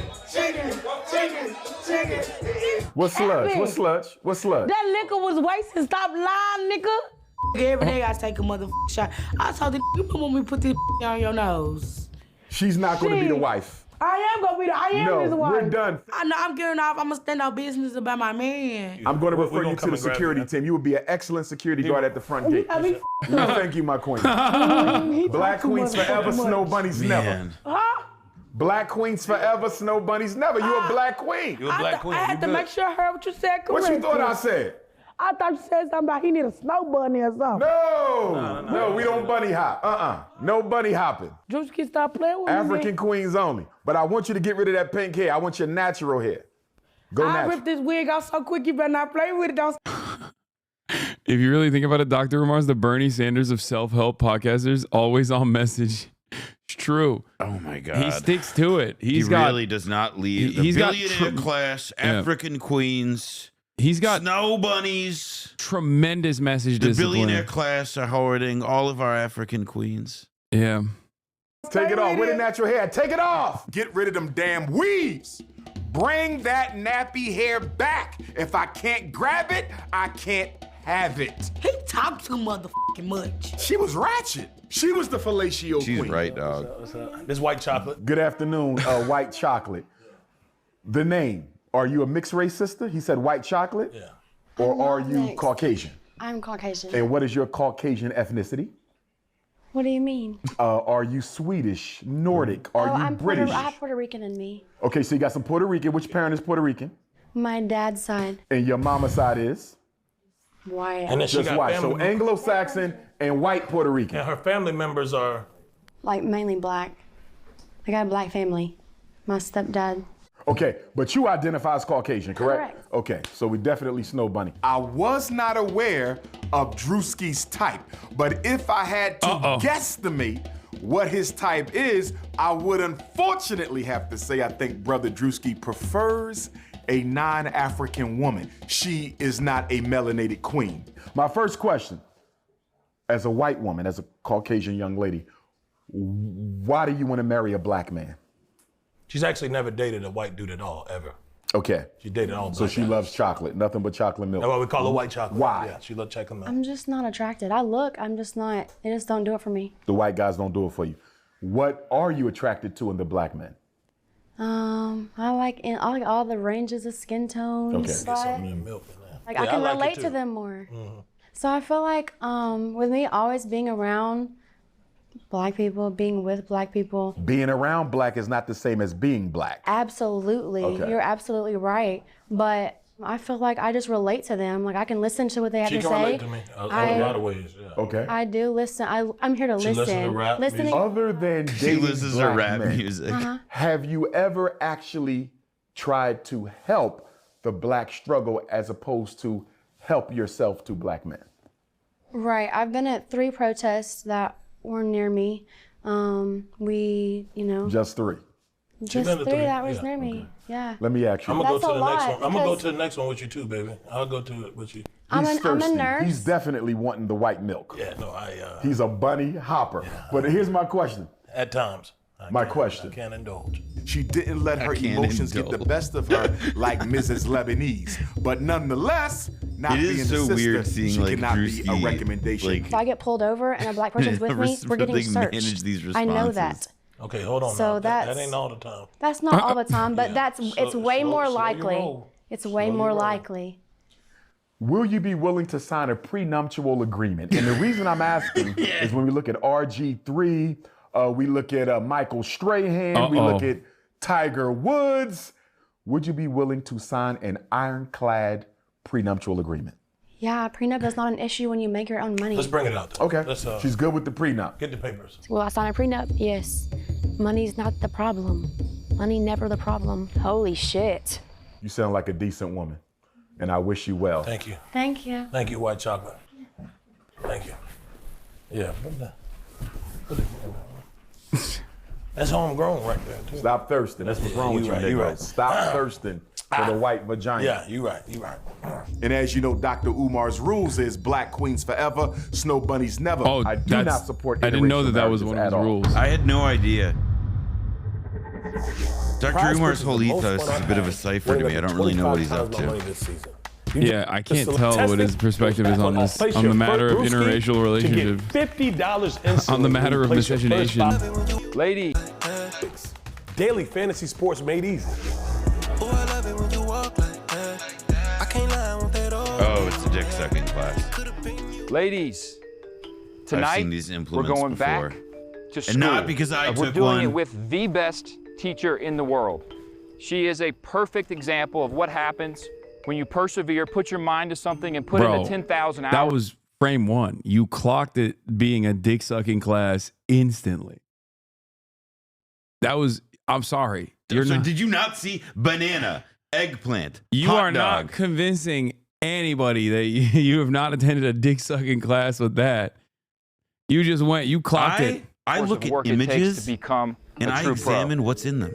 Noah taught my dick sucking class. That's why he didn't participate in it. I see what's on the screen and I make observations. I'm just saying, I still don't know if you're right. She is literally #1 in the world at what she does. And what she does is sloppy top. I like corn on the cob, huh? She is a fellatio expert, and she has given millions She has a of certificate? That's crazy. fellatios. Millions. Mm-hmm. Millions. Millions. That's a Without further ado, I would like to introduce you to Professor Linda Kuhn. Hi, I'm What? Miss L. Oh no, that is not what I was expecting. Yo, what the fuck? All right, keep going. Respect. Yo, she must be really good. That's all I'm saying. And I am certified in oral sex education. Hi, girls. My name is Miss L. And we are here for oral sex education. I'm not expecting, like, you know, What do you need a this protractor old for in lady this? to, like, really know how to, like, suck. I sucked before, like, that ain't nothing to me, you feel what I'm saying? Like, I'm 22, I can suck a it ain't nothing. She too old to be doing it. My man was very Too happy old. for 33 years. Okay. I love that bride. And my word to y'all is practice makes perfect. I love oral sex, especially to a man. Over 25 years, I have given many, many, many. Hello? Mommy. Hey, yes. What's going I'm on? here. Yeah. Yeah, I'm What's trying- going on with you? I haven't talked I don't know. to you. I was Yeah, you know, I've been in this house with all these girls. It's been all crazy. these girls. Yeah, I don't know. If they can hold up to y'all standards, that means they can be good in the house. Y'all a tough cookie to crack, so. Well, I don't want to get in the middle of some freaky business that you got going on with all these girls. There's no freaky. Drew, I'm not into that. Number one rule is no teeth on the penis. Beware an old woman in a profession where people die young. Yeah, it's a risky business. This dick sucking. now. You're gonna go ahead and with your mouth, you're gonna make a circle. First, I was confused and I was like, let me take notes, because Juice is gonna need this. So I went to taking notes. She was telling me how to hold my mouth. Oh my with the God, O T and Grizz, how to stick it my down queen, the bag. And I know we finally. need a little practice, Juice. So please bear with me on that part. Like, please don't do anything like shoving. I'm not ready for that. Take it slow. You do a little bit of suction on it, okay? We do not slobber all over it. Yo, I'm a whole ass virgin. You gonna give me this big ass thing? What the f? But that's what I do, though. I put it in the back of my throat, and when I take it out, it's just gonna be When wet. you first put it in, you don't put it all the way in. Dummy. I mean, she knows what she's talking about. I can't lie. She knows what she's talking about. Grab the bottom of the shaft with one hand. So this the head. What if it's curved? If it's curved, there shouldn't be no problem. You Oh, just okay. put your mouth and go around it. Size does not matter. It's all the same. If you have a technique. Can you take that right there in your hand? Is it because you have less teeth? Oh. How? Just how? Showing us tricks I never even seen. I did not expect it, to be honest. Just to the head. You take your tongue. If you give them oral sex, they will reciprocate strenuous intercourse. I want you to start, once you get the head, I want you to start doing inch by inch, go down the, you get an inch done, take your tongue and twirl it. Go down the next, twirl it. And this is the start of it. I don't think you need to be able to learn to suck on a fucking gourd, dude. That shit is like, that shit's the size of a baby's arm, okay? Like, what the fuck? Then you can do a couple up and downs. I hope that I helped Drewski, and I hope that the women that took this information will use it and practice maybe on Drewski. The other girls in the class, they was eating that shit up. They was with it. I'm not gonna lie. They was writing down notes. They was asking her questions. You eat Yes. Ugh. Ugh. Now that's what I call a woman. What happens if you throw up on a Oh, did we get too Oh my close to the God, you throw up on it. gonna make him stay home. You don't want to do this and have him explode. You want him to last. Inside has more nerves. It will make him. All the nerve endings on the backside of a tip. And, you know, I'm a nurse, all about the anatomy. And it is nerve endings, so you can't forget that area. If you want to slow him down, you go to the outside. You take your thumb. You put your thumb up in there and you take your thumb very gently. Take and rub your thumb around and around. I like rubbing my thumb around that hole though. Ew. I like the thumb thing. I'm gonna be taking that. Y'all go Professor laugh. Kuhn, Yes. are you forgetting something? No. We like it raw, keep it real. Natural is the best way. Hello, talk to me. You hear me now? I don't like that shit in my mouth. What She's if one of these amazing. ladies wants to one day be board certified like you are? You are certified, correct? Right. when you did get your certification, what exactly was your final exam? They brought in different types of fruit. That's crazy. Like, I mean, I was wondering that too. Like, do you suck a penis at the end of it? And then there's a guy who's like, all right, this is the best my shit's ever been sucked. Here's your certification. We had to perform on that. So you're telling me you had to suck a for your test? Mm-hmm. Don't eat it. Oh, wow, she closed her eyes. That's how you know the suck about to be good. See how my cheeks go in? Yeah, you carved. Oh. Whoa! Hey, yo! She put the whole thing in. Oh, shit now. Oh, my God. You're a freaking motherfucker now. She was cucumbers and eggplants. And then she's just like... I'm 70. By the way, I don't know how they managed to do this, but like, this is the least sexy dick sucking I've ever seen in my entire life. Yeah, it's pretty like it has the opposite like effect. de-eroticized. It's having it is having the exact opposite effect. In fact, I'm not really into fruit anymore. Yeah, I'm kind of over fruits. I think I'm just gonna die of scurvy. Thank you, my love. I needed it. And hopefully you can all use this valuable It's educationally information porn brain degenerate. on Drewski at some point. Bro, they had a lady come in and try to teach her about sucking. Man, hold up. But you know, look, you know, I don't need a lot of teaching on it. I know what I'm doing. Wait, why are you telling that to your brother? What the fuck? I don't know about everybody. Then she was a white old ass lady. I said, I asked her, do you know how to suck while you teaching us? Let us see. Man, she unraveled that motherfucker banana, stuck that hole down her throat. She surprised me. If Drewski was there and he seen that, I don't know. You know, Drewski like his sloppy, so I think he would have liked it. I think he would have liked it. You know, he like his that get down and dirty. This is the Coulda Been Love Mud Brawl. Put them up against each other. Y'all been fighting in the house, doing this, screaming, this scratching, scraping for shit. Put them in the mud. We gonna see who wanna squabble. I think you all pretty much already know that Drewski loves a woman who can clean up. But what you might not know is he also loves a woman who can get dirty. Down and dirty. Sloppy. Yeah. Gross. Yeah. Nasty. Filthy. Yeah. That's me, that ass. Unwashed. Drewski really That's has what the Drewski Bernie likes. Mac voice down. We know some of so you are already well. wrestling with your sexualities. You can take that out in here as well. Our first match It's like spending this is whole going to be episode thinking, who does he TT Baby sound like? And then I put it together. versus Meatball. And y'all in here playing. I don't got time to play. Playtime been over, bitch. This real life. And I'ma show you. Ladies, want a clean wrestle? Let's go! Let's go! Let's go! Let's go! Let's go! Oh,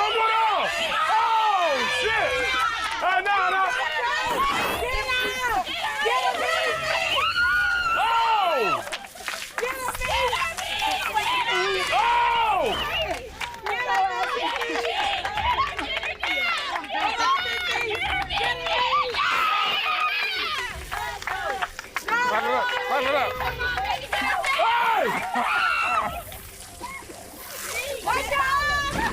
No. Oh shit, bro! TT is doing surprisingly well for her age. All right, break it up. Good wrestle, good wrestle. Why you ain't put the head cap on? He did. Oh, shit.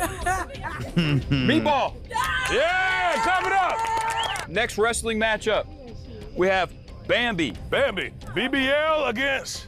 No BBL. Yeah, I like my girl natural anyway. Come on. Come on. Hey. Keep it clean. Keep it clean. Oh! I don't know what the type of mud that shit was, but that shit was slippery as My nails are ruined. My skin is literally tinted black. Keep it clean, bro. That's a match. That's Bambi. That's Bambi. Oh. Yeah. God damn. Your shit not even coming off. You needed this for a minute too. I was trying to. We're gonna keep you over here. This next match is gonna be a call-out match. Nugget, is there anyone you want to call out? Tyler. Tyler. Nugget and Tyler. Okay. All right. Enter the pool. Ain't nothing wrong with a little shrimp. Come on, son. Get your ass in there. Let's go, Nut. Oh man. They gonna make it fair and square. Come on, get in there. Get in there. Hey, oh! Okay, switcheroo is wild for going, you know, she did not even, she just went right in for it. Okay, all right, that's abuse right there. Don't, hey. Oh my God, this is just drowning her. Pull him back. Hey, pull him back. Don't do that. You can't put her in the chokehold like that. Keep it clean. She's too small for that. Switch is evil. Look at Nugget, she trying to sneak her. Yeah, tear him off. Oh my God. Yeah, get her, Nugget. Go ahead, Nugget. Oh, shit. Yeah, what the hell going on? Oh no. What happened? ACL? Oh man, y'all. She got barbecue sauce all on her.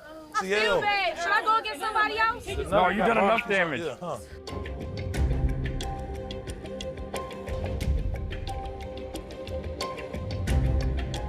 There's barbecue sauce in there?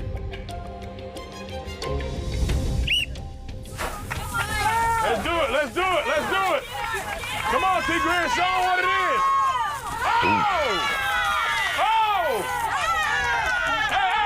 Oh, shit.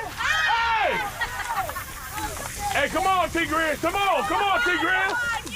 T-Grin, come on, show him. Hey.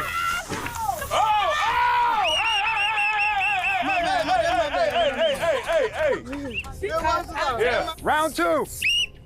They really do not segment this by weight class, I gotta say. They could have too. I know, they've really got such there's some big ladies. There's a big range. Yeah. She ain't going for that. Oh, yeah. We built like men. We know how to control ourselves in situations, like a real man. Asian persuasion. Daddy Yankee. Yeah. I like that. Oh, shit. Oh. She got up on me. She's like on top of me, trying to punch me. Okay, first of all, does this face look like it eat hits? No, it don't. This face do not look like it hits, bitch. I'm actually kind of disappointed in Nina because she's brolic. Like she actually has like full 8-pack. Make money. That's all I do. Yeah, Daddy Yankee. Yeah, Daddy. Oh, shit. Yeah, Daddy. Yeah, Daddy. It's clean. So then I was like, not me, bitch. So I grabbed her. Oh. So how you do that shit in jeans, Daddy? Yeah, Daddy. Oh!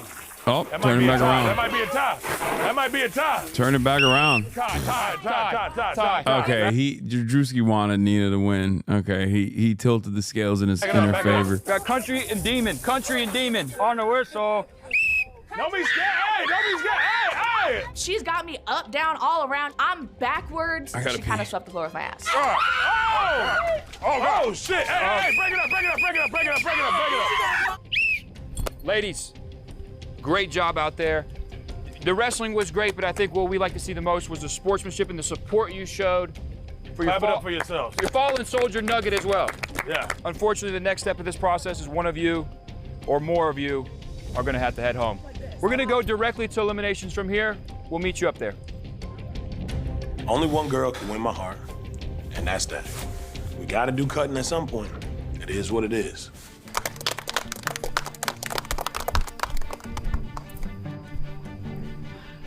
Ladies, you Blowback quit clapping season early. 6 comes out later this Meatball, year. why the long face? Well, I got some good news for y'all ladies tonight. Tonight, one lady's not going home. 2 ladies are not going home. 3 ladies are not going home. And I got some bad news for you. 4 ladies are going home. What am I doing? 4? I'm sitting here alone watching Drewski. What am I doing? You said good news. What's the good news? One lady's not going home. 2 ladies are not going home. What happened? 4 people were going home. We've done made friends, so our friends are on the line, you know. Anyone can be eliminated at any time. For the 10 girls that do get to stay, you get to go jump in the pool, which I know you guys are looking forward to. Without further ado, let's bring out the man of all of your dreams, Mr. Drewski. Just blinking the mud in their eyes. Look at you looking all sharp and we looking all muddy. Oh. Well, let's not forget we are competing also not just for my love, but for $50,000 presented by Prize Picks. Clap it up for that. Okay, ladies, we're gonna do this pretty quick. So there's gonna be 10 of you who are gonna get a rose. Come up and collect your rose if your name is called. If your name is not called, you're one of the final 4. You are going home. To the house. My heart like boom, boom, boom. Okay, the first lady who gets to go jump in the pool and get all that dirt off your body. Must be talking about me. Bro, if he choose somebody else, bro, they gotta run with me. Meatball. Meatball. Oh, shit. Oh, no. You good? Yes, I'm okay. Okay. It looks like they want to get in the pool. Can I jump in the pool? Can I jump in the pool? Can I jump in the pool? The next lady who will remain in the competition and maybe will be able to jump in the pool. Unfortunately, tonight, she may have lost an ACL, but the good news is it's spelled with lowercase letters. Yep.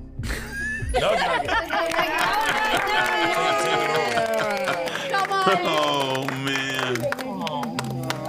Not too much. We know about you. You trying to hit that little shit last night. Yeah, I need to talk to you too about some shit. You better slow down. Staying with us tonight as well, headed to the pool. Tyler. Tyler.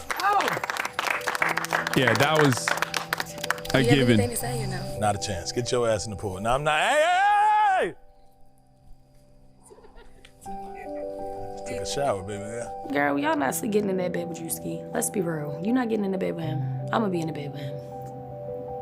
Unless he chooses one of the snow bunnies. Ladies, I'm gonna offer you a I really did want to hear Dr. Umar's opinion on switcheroo. unique opportunity right now. All of you have got this far in the competition and you have a chance tonight to enter into the top 10, which means you'll have a chance to win $50,000 and Drewski's heart. But you can jump out of the competition right now if you feel like you're gonna get eliminated. Lose your chance of winning $50,000. Take half of the love with CJ and try to get $5,000 right now. If you would like to eliminate yourself right now for $5,000 and take half of the love and CJ's heart. So you know my dumb ass. I was like, is it guaranteed? Is that 5K guaranteed? 5K guaranteed. And half of the love with CJ, but you miss out on the extra $45,000. And I ain't gonna lie, I ain't got no, hey. Before I got this, that 5K guaranteed. you can leave with CJ right now. He gonna take you home and he gonna do whatever. I don't want CJ, baby. If that would have said guaranteed 2 times, I would have went. Cause let's be for real, Juicy, you're not gonna pick no stud. Like. Are you in or out? Juicy. You in or out? Okay, she's gonna wait. All right, nobody took off. Okay. No, that was taking that 5K, he was pitting us to the test. You know what I'm saying? I'm going harder. I don't care if that said 10K. She's ride or die. We're talking 50K. I'm not popping out now. TJ, I'm sorry. Next up.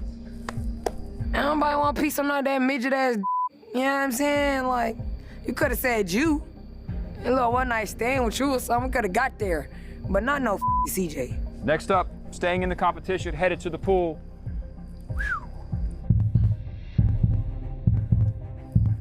Daddy Yankee. Daddy Yankee. Yeah, fist bump. Yeah, That's messed up that she said that about CJ. You good, bro. Next up, come and collect your rose. Mrs. Bambi. Let's go. You're in the tank for Bambi, huh? Yeah, dude, Bambi's fucking funny, dude. All right. See y'all! We don't want to be y'all ass. You like mess, you like drama, you like chaos. I'm not a hater, but I'm very observant. They named me TT Baby for a reason. Okay, ladies, it's coming down to the nitty gritty. Keep in mind, 4 of you are headed home, and the rest of you are headed to the pool and will remain in the competition. A lot of snow Come and bunnies collect your remaining. rose. Mm-hmm. That's definitely on purpose. Dr. Umar did a number. What? Did like Dr. Umar just like did he brainwash Dr. Drewski? Umar convinced The Drewski. next name who will be with us, Black Queens forever, snow bunnies never. Demon. Demon home.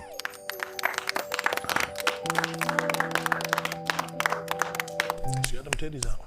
Titties out. I was looking. Hey.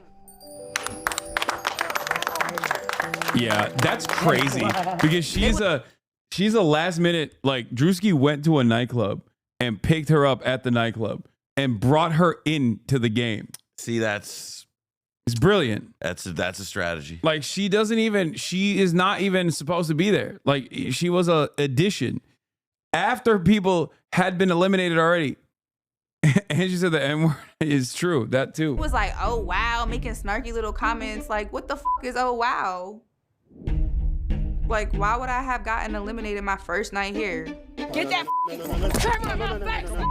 Bro, all that shit. I just got here.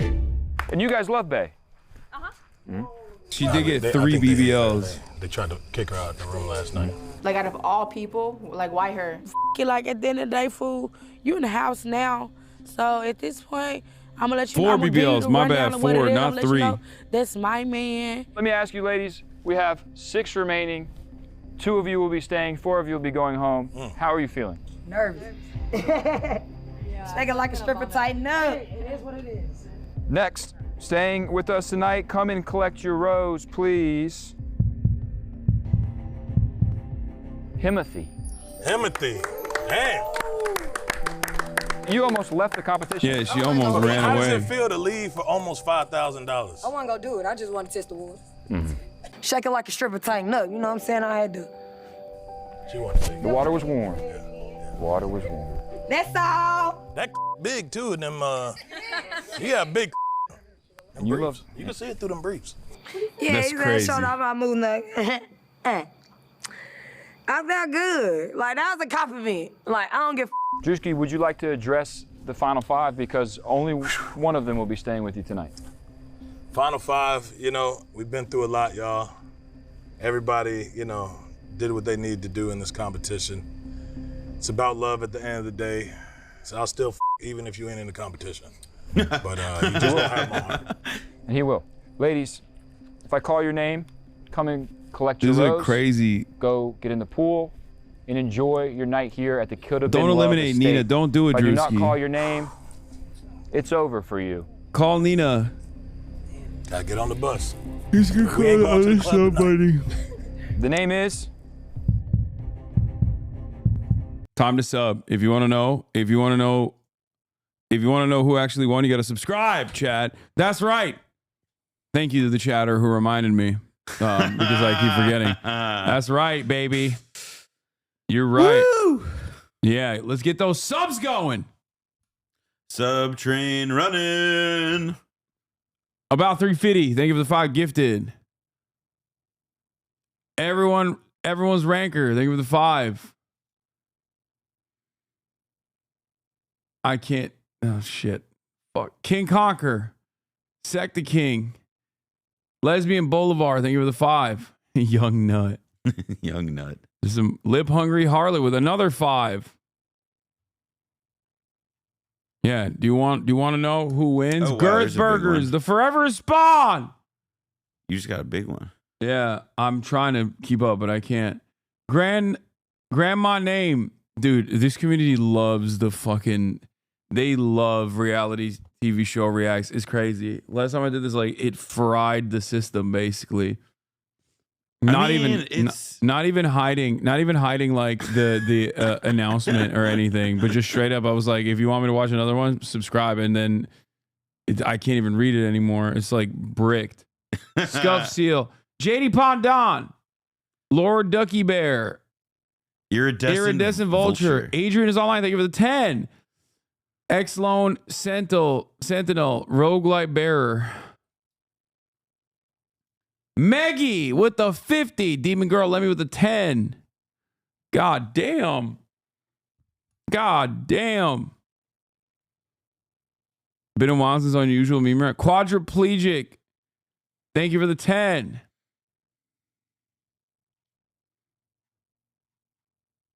Let's go. Hassan's new pharmacist. Thank you for the 5.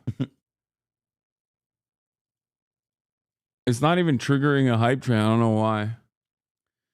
Stop reporting this evil. Jank DJ BS Colo. Thank you for the 5. All right. We're getting back into it. It's done. It's done. Enough. It is decided. Imagine if Hasan did this for the news. Yeah, if you want to know. Folks, if you want to know if a nuclear bomb is currently dropping over West Germany, hit subscribe. Mate Feed R, thank you for the 10. Olympia, thank you for the 5. Ah! Auntie, we went Snow Bunny. I'm shocked. He giving roses to people who in full-blown relationships. People got roses that don't even like him. I really like him, but hey, if you don't like me, cool. I ain't gonna sweat That's him. crazy. I don't chase him, I replace him, so it's good. Asian persuasion gotta go. Man, what is something I can't do? Wait, it's why? It's whatever. But low key though, I'm happy. I feel bad for Nina. I think, is it because she said she wanted a really big dick? She was like, this is the type of dick. That's what it is. I'm kind of bummed. I'm not gonna lie. This was a bad decision for the Asian persuasion defenders out here. I'll say it. I think it's because she sounds like she just smoked like 50 camels. Okay, well that's your thing, you know? I'm just saying, man. It's messed No, up. I'm not. I'm not that happy. I'm like sad, you know, cause like I really do like him, you know. I'm here really for a good time. I just want to chill, you know what I'm saying? Never seen Atlanta before, so I came in. I'm just saying. Gotta go. White chocolate. Go get She in ain't the pool, even White getting in the Chocolate. mud, man. But she's getting in the pool. White chocolate, you still getting in the pool? Country. Gotta go. I really, really am shocked. I wonder if there was a mistake. I'm here for the right reason. It's giving a little distracted. I don't think I could have did anything else better. I think I did my shit. 2 of my close girls left. 2. E-Baby and Asian Persuasion. So now everyone in my room is gone. That girl did not talk at all. She did not engage. She didn't do shit. So ladies, what this means for you is that everything you've been through, all of the mental, physical anguish, the mud wrestling, putting your life on the line, has been for naught. Final 10. Now what? It only gets more difficult from here. Yeah. I'll see the final 10 in the house. Let's get in the pool.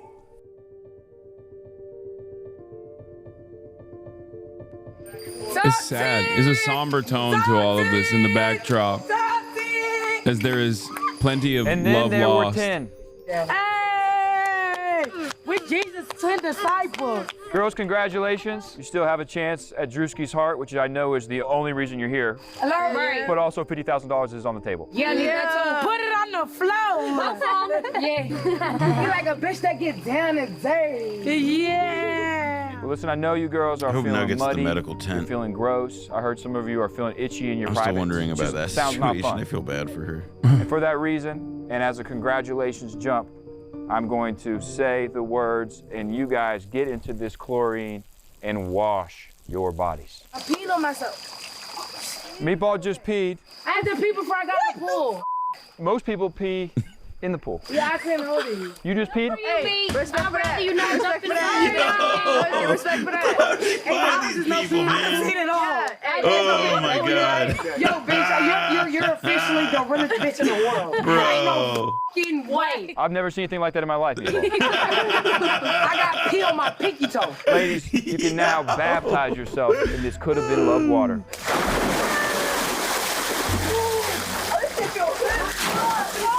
Oh my God. And I'm cooked.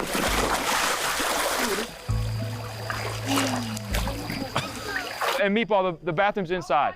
Get that little pee out. Hey.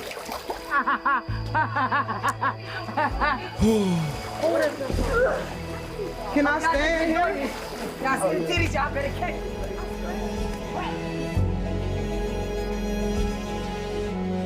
I'm Caleb Presley, and you're watching Could Have Been Love with 10 women remaining with a chance at Drewski's heart and $50,000. Next time. That was some. That was some. That All right, was that's some. a good note to end this on. I know I said we're gonna do banana peels, but We're not doing banana peels. I'm so tired. That'll be all for today. Let's say thank you to Noah Colwyn for being here. Thank you guys all for watching. Thank you for chatting. Please listen to Blowback. Hell yeah. Listen to Blowback Podcast. Blowback Podcast. Season 6 coming out soon. Season 5 out now wherever you get your podcasts. If you like the thing, if you want to get the next season when it drops, go to blowback.show, hit the big button that says subscribe. The fuck was that? That's crazy. You just started auto playing a video. All right. That'll be all for today, folks. I'm not going to be live tomorrow because I have a really cool collab coming out. I have the podcast and also merchandise. That's right. I'm doing a merch shoot tomorrow because new merch is coming out. New season is coming out. So hopefully we'll be able to get back to Kingdom Come on Monday. But see you on Monday. Peace, everybody.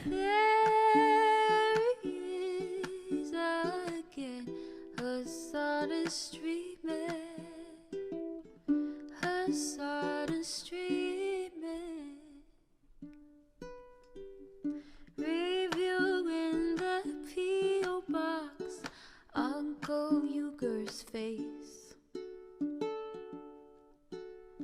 Sudden discord agitprop, great names take embrace.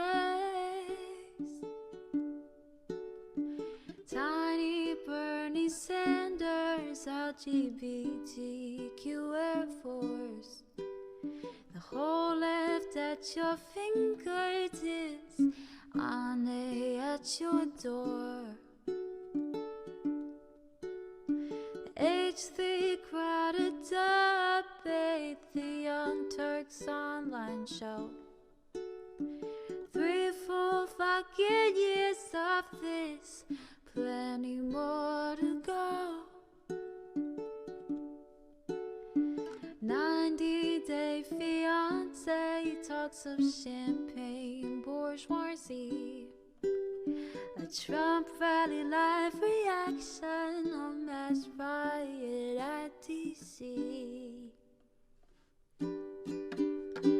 There he is again, her son is streaming. Her son is streaming. There he is again, her son is streaming. Her son is streaming. Reading live stream fair comments, Austin show chat advice.